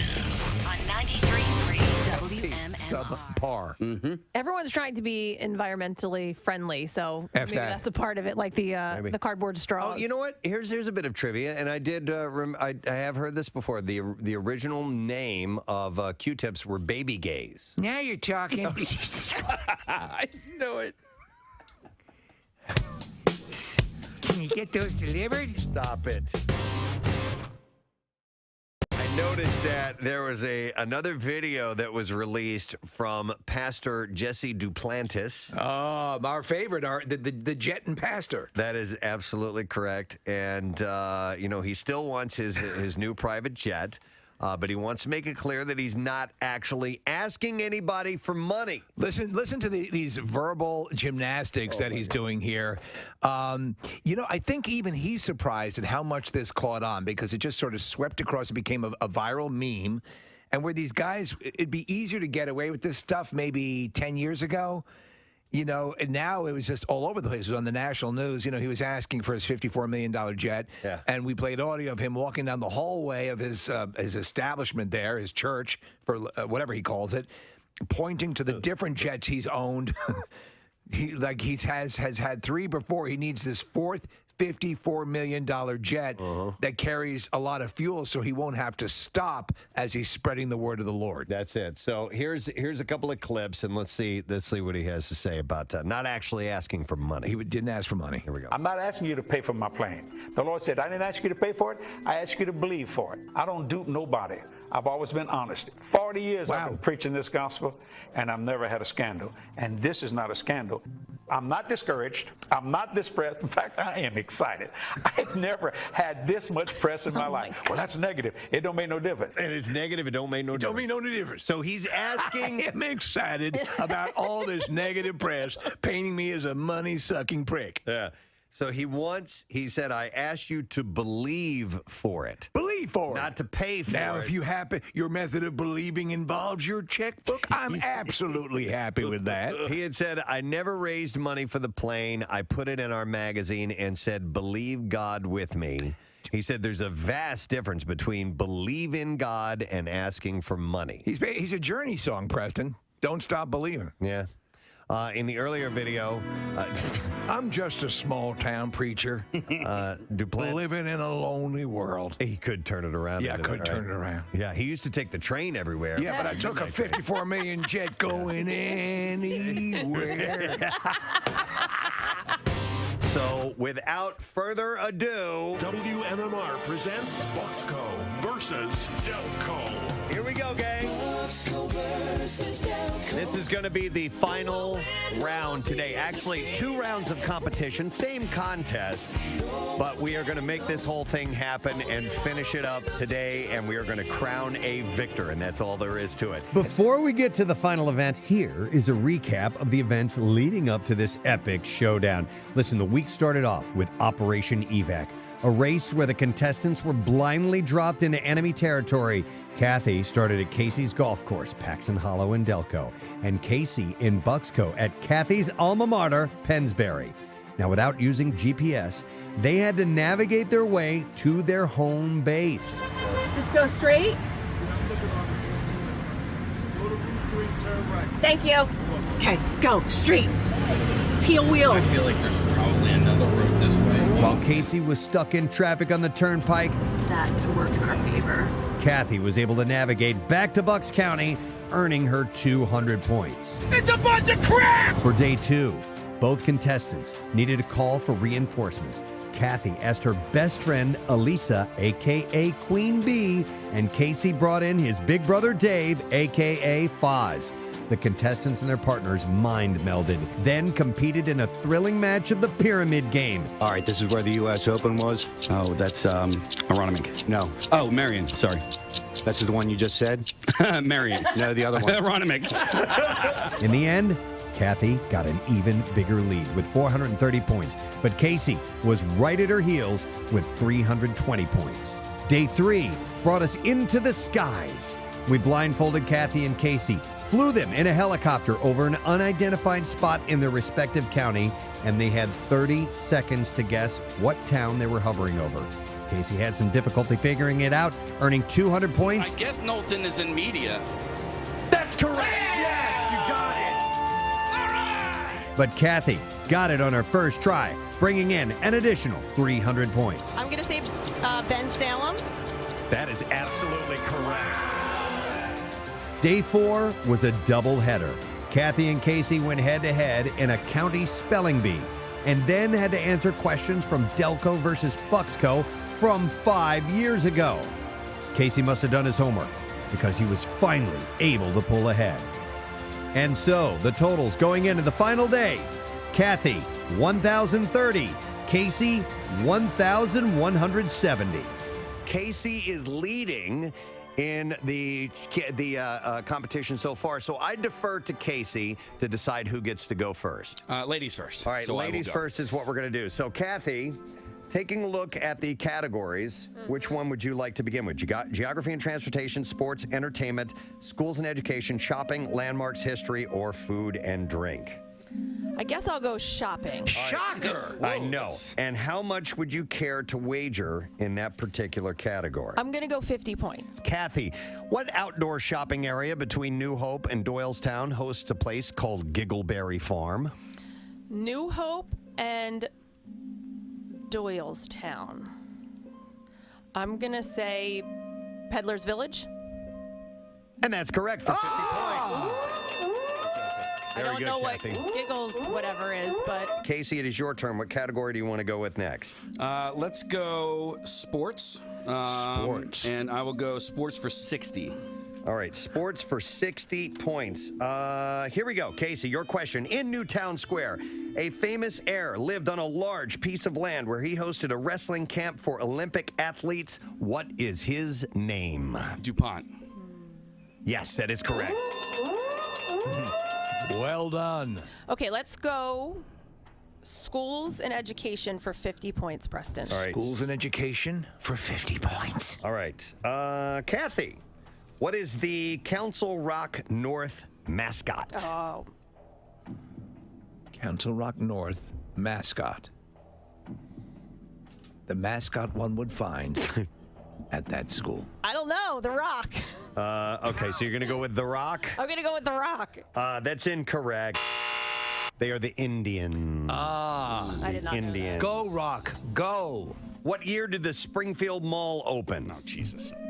I mean, why couldn't you ask me what year Target opened? Just ask it. Just ask it. Kathy's very supportive. This is the history of your county, man. I know. And Target opened in 2005. But,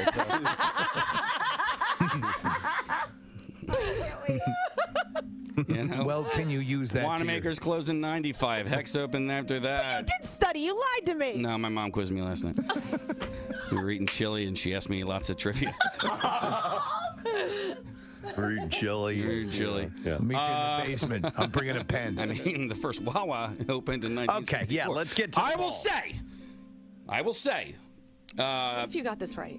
Yeah, I'm just going to throw out a number there. I'm going to go with the year I was born, 1975. Oh, my God. No, it was 74. Dude, you were so close. All right, you call no fair on that because it was before you were born? No, I'm not going to call no. It was just that's a difficult question. This historic restaurant is located along the Delaware River in historic Bristol Borough and has hosted both kings and presidents. Yep, I've been there. Once again, this historic restaurant located along the Delaware River in historic Bristol. My mom is going to kill me. Borough. That's a weird name. WMMR. Those are your clues. And we're going to go until we get somebody who's headed to the show tonight, which, by the way, as I mentioned, Jackson broadcasting live this evening. And it's going to be a great night for a concert. Just beautiful weather. Yes. Yeah. Sensational. All right, let's go to the phones. See if we can get us a winner. All right, Richard was our first caller in. We have several Richards this morning. Hi, Richard. Good morning. Hey, good morning. All right, Richard. Why is the number 179 significant to a specific Pearl Jam song? It's a number of words in the song Wish List. A number of words, 179 words in the song Wish List. You bet. And that's on the album Yield, I believe, correct? It is, yes. That's right, Richard. You got it! Well done, Richard. Not an easy task to come up with that. How did you narrow it down? I was thinking about my own wish list and to go see Pearl Jam. So that last clue of when merging one must, you knew it was a song from Yield. Yeah, that kind of boils down to only a few songs. Okay, that most people would know. I mean, to the diehards, they know every single track on that album. But Wish List was not a huge hit for them, but it certainly did get quite a bit of airplay. So we wanted to choose a song that wasn't, Jeremy or Alive. Right. Something that would go to a fan. And you certainly sound like you are a big fan of Pearl Jam, Richard. Yeah, I'm ready to go. Nice. Excellent. All right, well, you get the tickets courtesy of Bill Weston. Congratulations to you, man. Thank you very much. All right, hang on the line. We'll get your information. And by the way, thank you to Marissa for coming up with the idea. Yes. Because Bill had come to us on Friday and said, hey, I've got these literally my tickets. I'm not going to go to the show. I want to give them away. And we're like, yeah, absolutely. We'd love to give those away. We don't know how we're going to do it, but we'll figure it out. And we kind of thought about it over the weekend and had a couple of ideas. And then Marissa, she just goes, all right, this is really hard and you guys probably don't want to do it. Yeah. And she came up with the concept. Now, Nick ended up picking out the song because he's our Pearl Jam dude, Pearl Jam guy to go to. And Nick, in your research, you found that Wish List in particular was a song that didn't have any or oohs or or anything like that might be considered kind of a word, but There's not really. No no yeahs, no no ahs. And I listened to a bunch of different songs. I wanted to pick something off that record because I think Yield is an underrated record. And so an interesting side note about that, Preston, is that I read the liner notes and they are typed out. They are written on the record on the album Yield. That is not the accurate way that the song goes. Eddie sings it differently when listening to the record than the liner notes. So when counting the words to this song, I listened to Wish List several times yesterday to make sure that it was exactly 179 songs. And it ends, there's a fade out at the end, but he says, I wish at the end of the song. So it adds, those 4 words at the end of it. So I promise you there are 179 words in Wish List on the record version of it. Nice.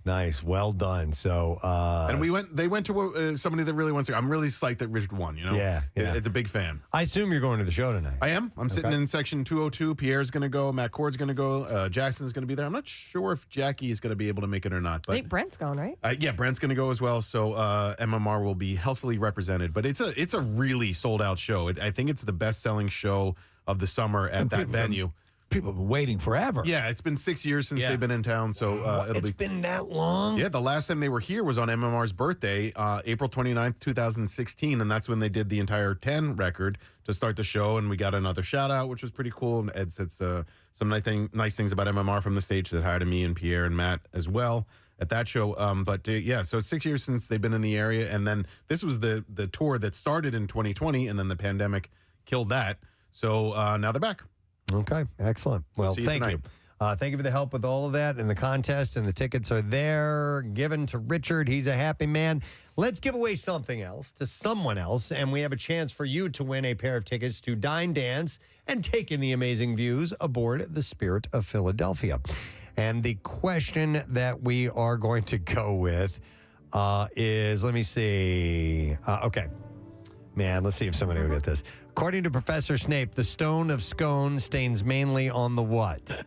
It was the first thing he said. No, we said zone and shone and moan and things like that, but Snape had a different idea. According to Professor Snape, the stone of scone stays mainly on the what? 215-263-WMMR. Call if you heard and know the answer. We're going to do the trash. The trash business is a gold mine. 93.3 WMMR with Preston and Steve's Hollywood Trash. All right, trash this morning is brought to you by Apple TV Plus. The greatest beer run ever is in theaters and streaming on Apple TV Plus September 30th.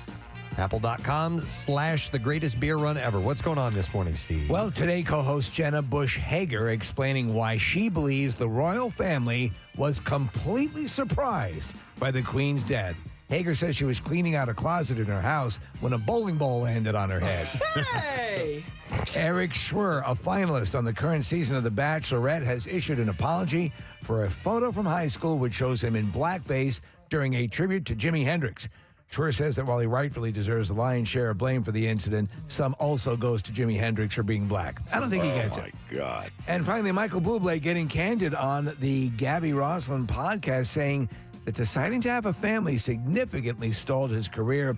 Bublé says had things gone differently, he might very well have his own podcast. That's your Hollywood Trash. All right, we shall see if anybody knows the answer to this. According to Professor Snape, the stone of scones stays mainly on the what? And I will go to Jason to try and get an answer. Hi, Jason. Good morning. Good morning. All right, Jason. The stone of scones stays mainly on the Plone. Plone. That's correct. One moment, sir. You just got yourself tickets for the Spirit of Philadelphia departing from Penn's Landing, a dinner cruise on the Delaware River. Let you relax and enjoy the beauty of Philly's historic waterfront. Book today at citycruises.com. Now, Preston and Steve's Music News on 93.3 WMMR. Brought to you this morning by Dry Tech Waterproofing Solutions. Protect your home from water damage, cracks in your foundation, and mold with Dry Tech Waterproofing Solutions. Preston and Steve listeners, you get 15% off when you mention our show. So go to drytechcorp.com. Ghost has been out touring this year because the market hasn't been out touring this year because the market is too crowded with live acts, Tobias Forge recently said. He said there's just simply too much going on right now. Maybe they can't get venues. So many bands out, and it's just too crowded, and it's hurting everyone, actually. Coming out of COVID, everybody's trying to get on a tour at the same time, and obviously people can't see every band that comes through. This is why Ghost decided to stay out. I thought they were in town in Trenton recently. Yeah, what the hell? Ghost will instead head out on tour, on a U.S. tour with Mastodon and Spirit Box later this year, and hold off on... Did you hear that, Ghost? Was that a ghost? Oh, on doing a world tour until 2023. This place is haunted, clearly. If you missed Ozzy Osbourne's halftime performance last week during the Los Angeles Rams season opener at SoFi Stadium, there's good news. Ozzy fans can now watch the full performance on his YouTube channel. Featured longtime band members Zach Wilde, Tommy Clufetos, and along with Chris Chaney for a medley of Ozzy's new album title track, Patient Number 9, along with some legendary classic Crazy Train. New album was released last Friday. It's his 13th studio album. I mean, they only aired like 10 seconds of it during the NFL's broadcast. So I'm glad that they put it out. Yeah, it's kind of lame for them to do that.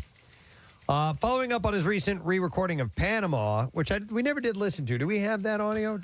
We have that. I didn't grab the latest one. No, but I wanted to hear the Panama's actually, well, I'll let you decide. It's like spoken word or something. Yeah, well, the part where he talks in the song? Yeah. Yeah, we have a bit of that, yeah. He issued a newly recorded live in-studio take of Van Halen's Ain't Talking About Love. The new release performance features Al Estrada on guitar, Ryan Wheeler on bass, and Francis Valentino on drums. It looks like we do have both the re-recording and the spoken word as well. Go ahead. Right, Which one do you want? The re-recorded first. Okay. Here we go.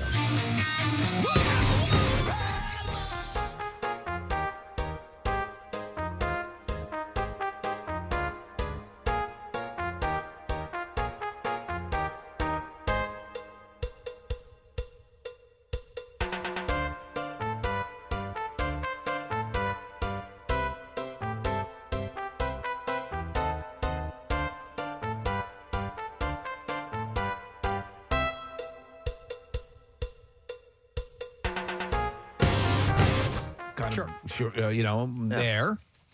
All right, and then this is the spoken word.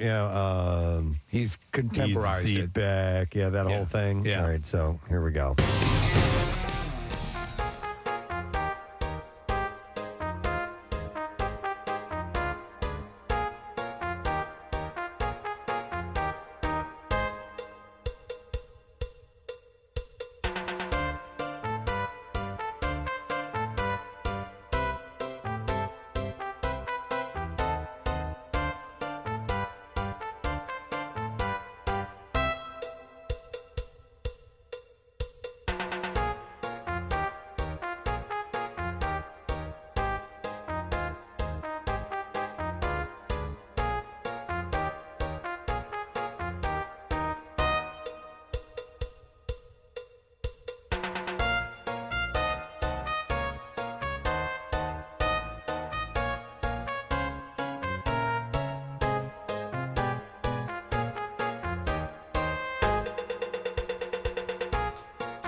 Elsewhere, set for release on November 4th, is a deluxe reissue of John Mellencamp's 1985 classic Scarecrow.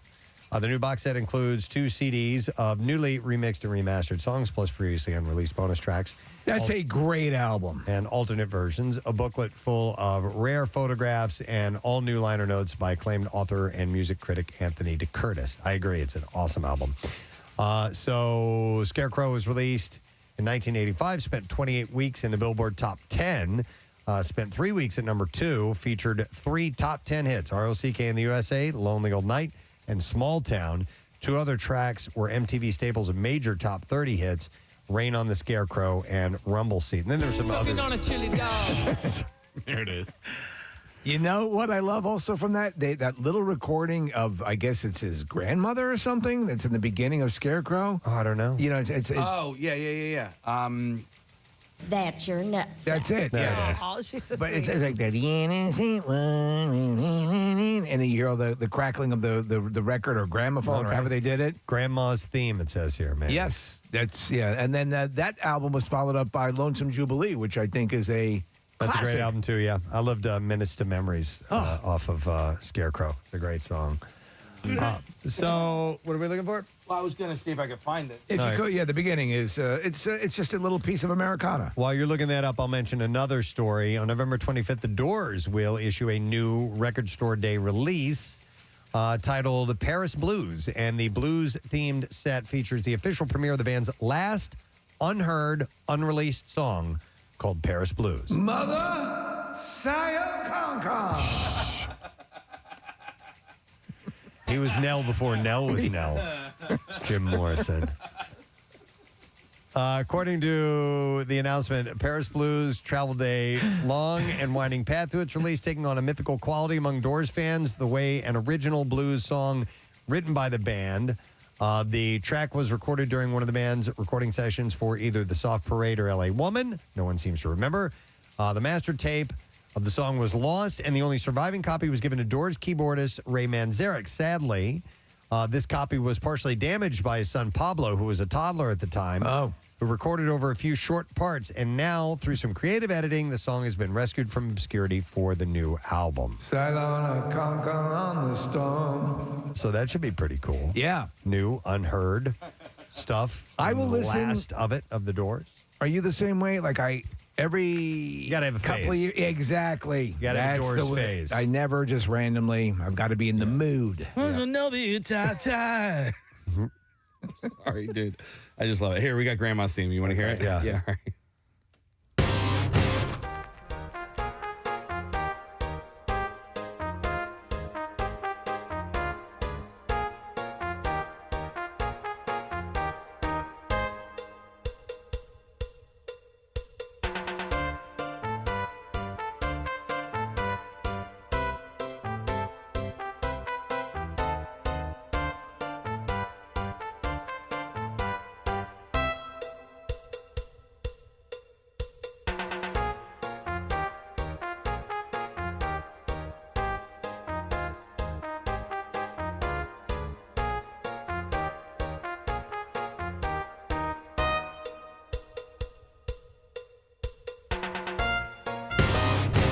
into the song, which is kind of cool.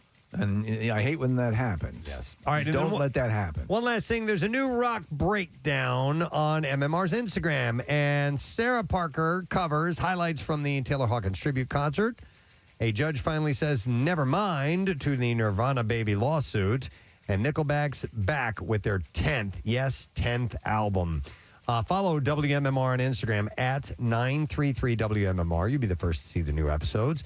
It is a Sarah Parker and Nick Murphy production. You can get breaking rock news at WMMR.com as well. Excellent. There you go. That's what we have for you. All right, now we're doing this a little bit later than usual, but a secret text word winner. Kathy, we need a number caller, please. 13. Caller number 13. Little Fleming. I just want people to know that caller 13 is going to win. All right. 215-263 WMMR, 13th caller. We'll come back with you, and hopefully you win a prize. We'll be right back. Preston and Steve on 93.3 WMMR. The energy, emotion, and epic concert experience that unfolded in Wembley. Handles stress very well. She knows I love it when she yells. Oh, you got to be kidding me. Cracks me up. Mm-hmm.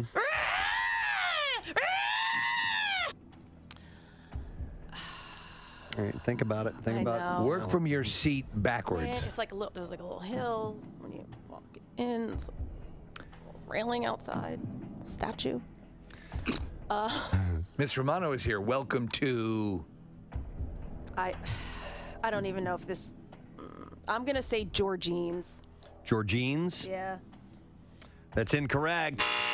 You're going to kill yourself over this one. It's King George. Yes! It is! I have a gift card in my wallet for that place! King George the what? The second. King George the second. I've not been. Yeah. So have you been there? We should just carry on the discussion. I've been there! I like the statue.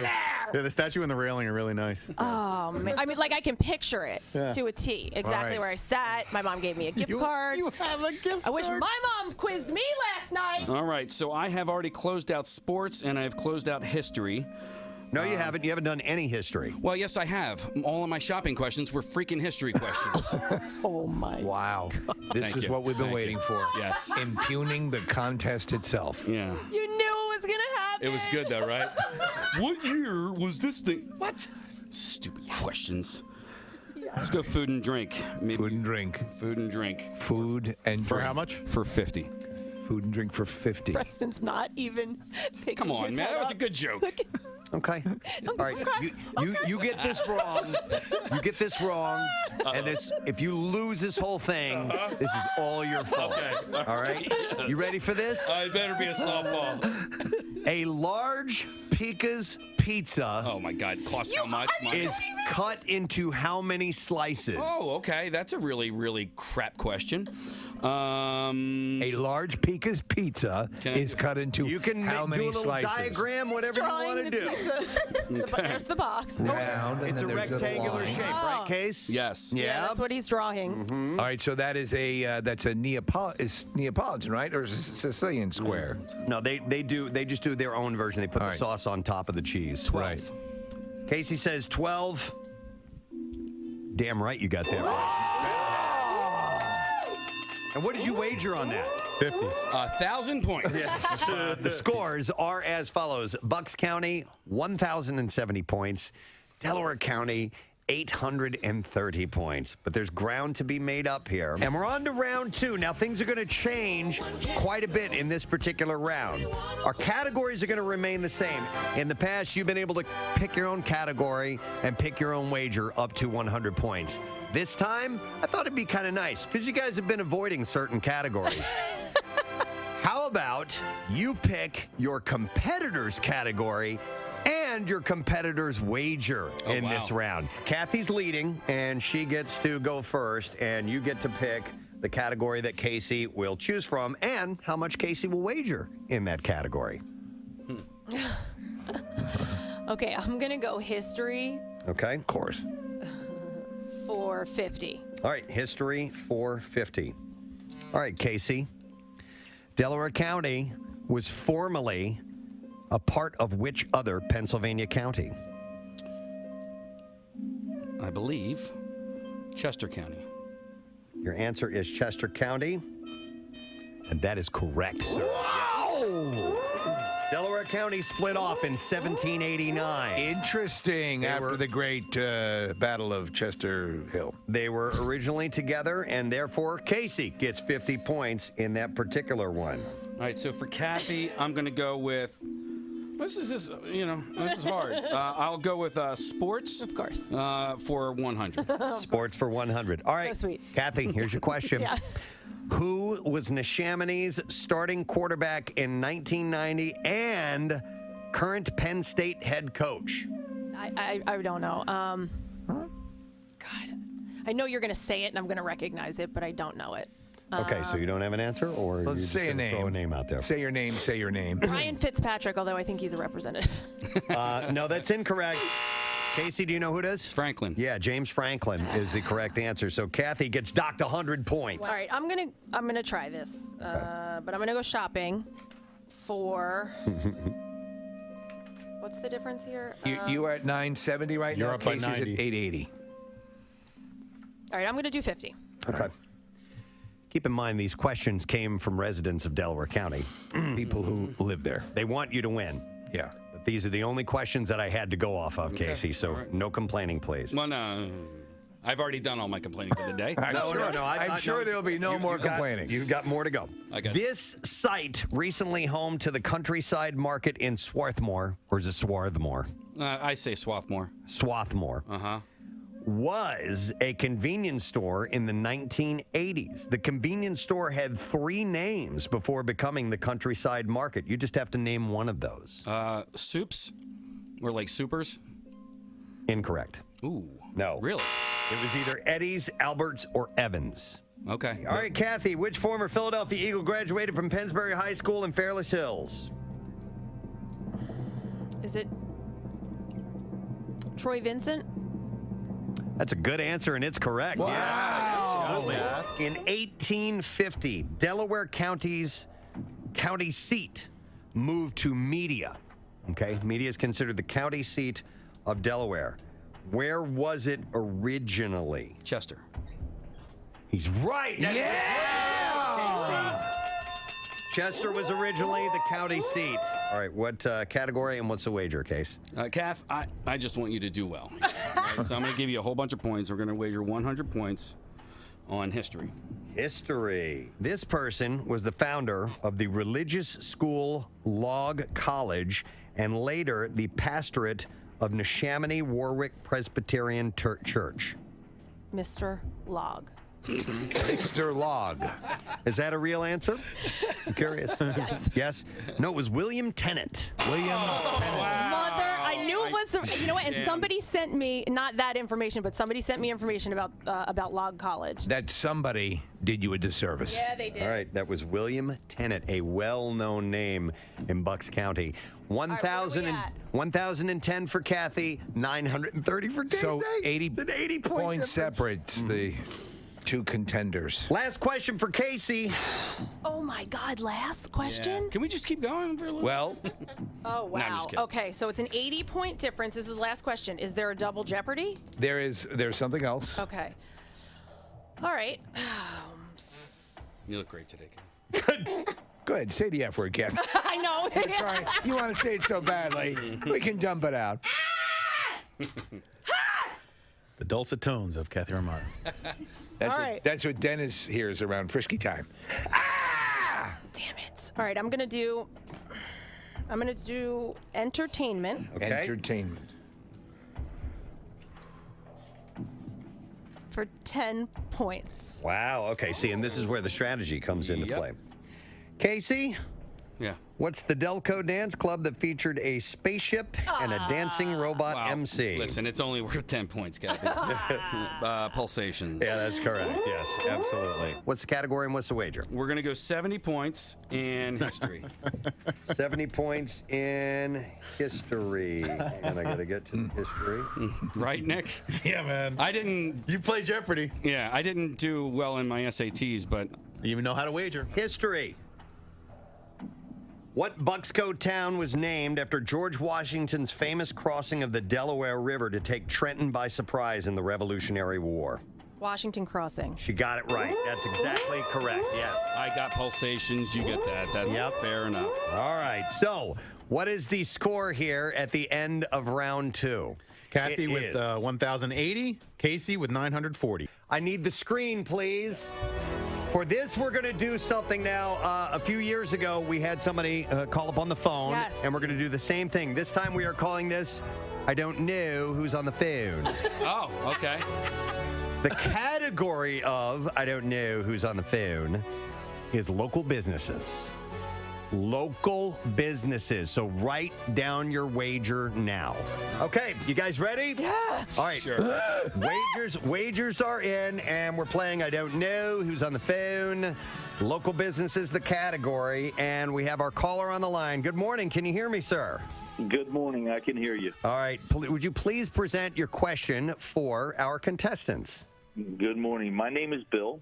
I'm vice president of a local company. We were established in South Philadelphia in 1891. We are headquartered in Malvern, Pennsylvania, and we have 11 locations in Delaware County and 7 in Bucks County.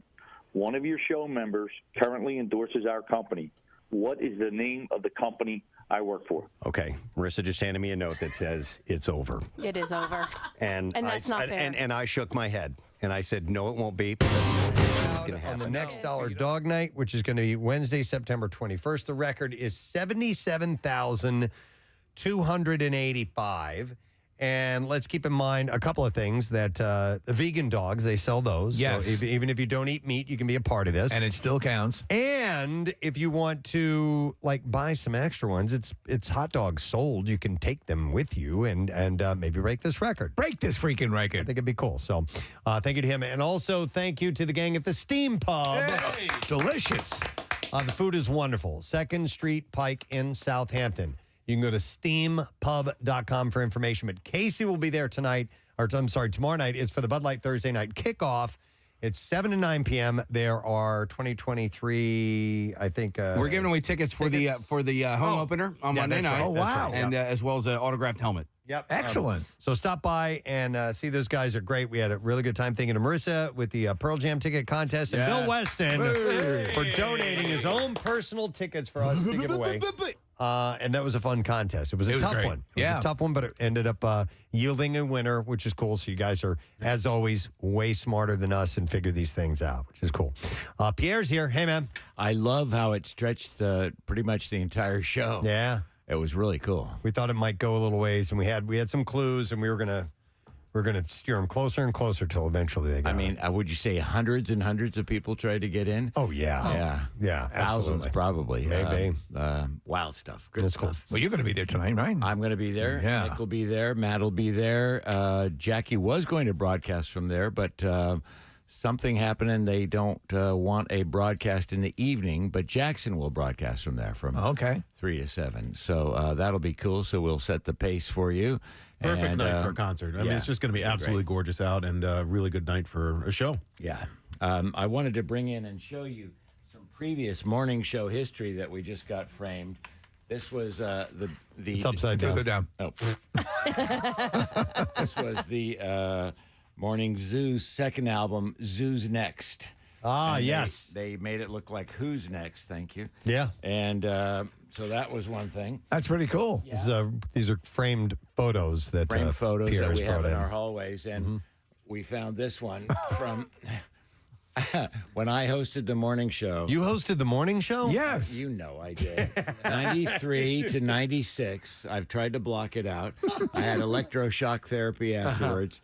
But they had some challenged consultant who interviewed me for like 10 or 15 minutes, and he came up with the most ridiculous slogan, which was on billboards: "Live the life, respect the music." Yeah. What the F does that mean?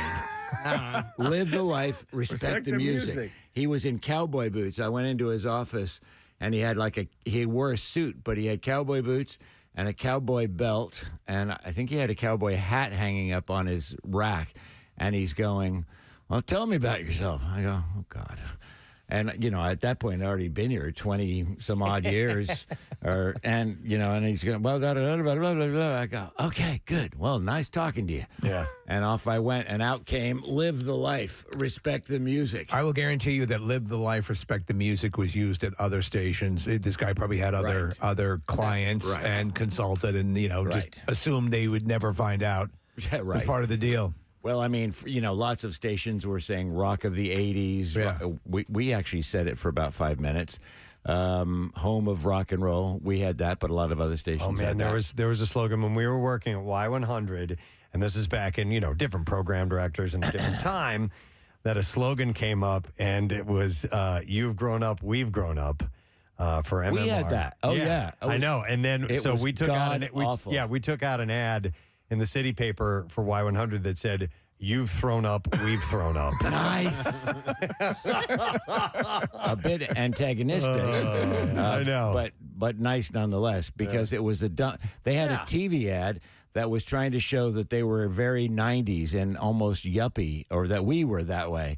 And it said, it ended with we've grown up, you've grown up, and it has some long-haired guy driving up in a Volkswagen van. I'm going, excuse me, let me just take the knife out of my back here. Totally. Westinghouse Corporation or CBS or whoever the hell owned it at the time. Whatever moronic consultant they were paying to get that kind of vibe from. Yes, we've grown up, you've grown up. Anyway. But now we have a management that kind of lets us be who we are. That's which right. is a wonderful thing. So take that. Yeah, take that. Stick that in your pipe and smoke it. I already did. Yeah, no, you did right before your show. All right, we ready for the letter of the day? Yes. Here we go. Preston and Steve on 93.3 WMMR. Now, the Daily Letter. All right, and the Preston and Steve show is brought to you today by the letter I, as in iconic. All right, and we now have 3 letters. There are 2 more to go for the Word of the Week prize, which is a trip for 2 aboard the Philly Sports Trips Ultimate Bus Trip to MetLife Stadium for the Birds game on December 11th. The trip includes transportation, tailgate with beverages, and catered Philly-style food, and tickets to sit with hundreds of other Birds fans. Packages are on sale now to join the party, so you can go to phillysportstrips.com today to book yours. Sure you got some good stuff planned for today. We do. Workforce blocks of Neil Young and Counting Crows, and a gigantic block of Pearl Jam, which could go long, and I have a feeling it might. We might throw in a few clips of past interviews because we've interviewed just about everyone in the band. We've interviewed Matt Cameron. We've interviewed Stone Gossard. We've interviewed Mike McCready. Who am I missing? Eddie Vedder. That guy, right. We got him. By the way, too. speaking of Neil Young, if you're going to the show tonight, they'll play music before the band comes out on stage, and usually the last song that they play before Pearl Jam hits the stage is Neil Young's Harvest Moon. So if you're in the audience and you hear Harvest Moon playing over the PA speakers, that means that Pearl Jam's coming up next. Ooh, okay. That's good. That's a good also, tip. there's an opening band that Josh is in, right? Right, and I still don't know if it's pronounced plural one or pluralone, but it's Josh Klinghoffer's band. Josh is formerly of the Chili Peppers, and he'll come out probably around 7:30 or so. Matt Cameron of Pearl Jam also comes out, plays with Josh, and so that'll be around 7:30, and then Pearl Jam is expected to hit the stage around 8:45 at MSG at the Garden on Sunday. It was a little bit later. It was closer to 9:05, something like that, but I've been told that it's around 8:45 this evening for Pearl Jam. Cool. So we'll verify that with our friends at Live Nation, and I'll announce that over the course of the day. But it is a full house, but congratulations to the guy who won. What was his name again? Richard. Yes. Very good stuff. Our winner. All right, thank you, Pierre, and thank you to our sponsors. Preston and Steve Show brought to you today by Acme Markets.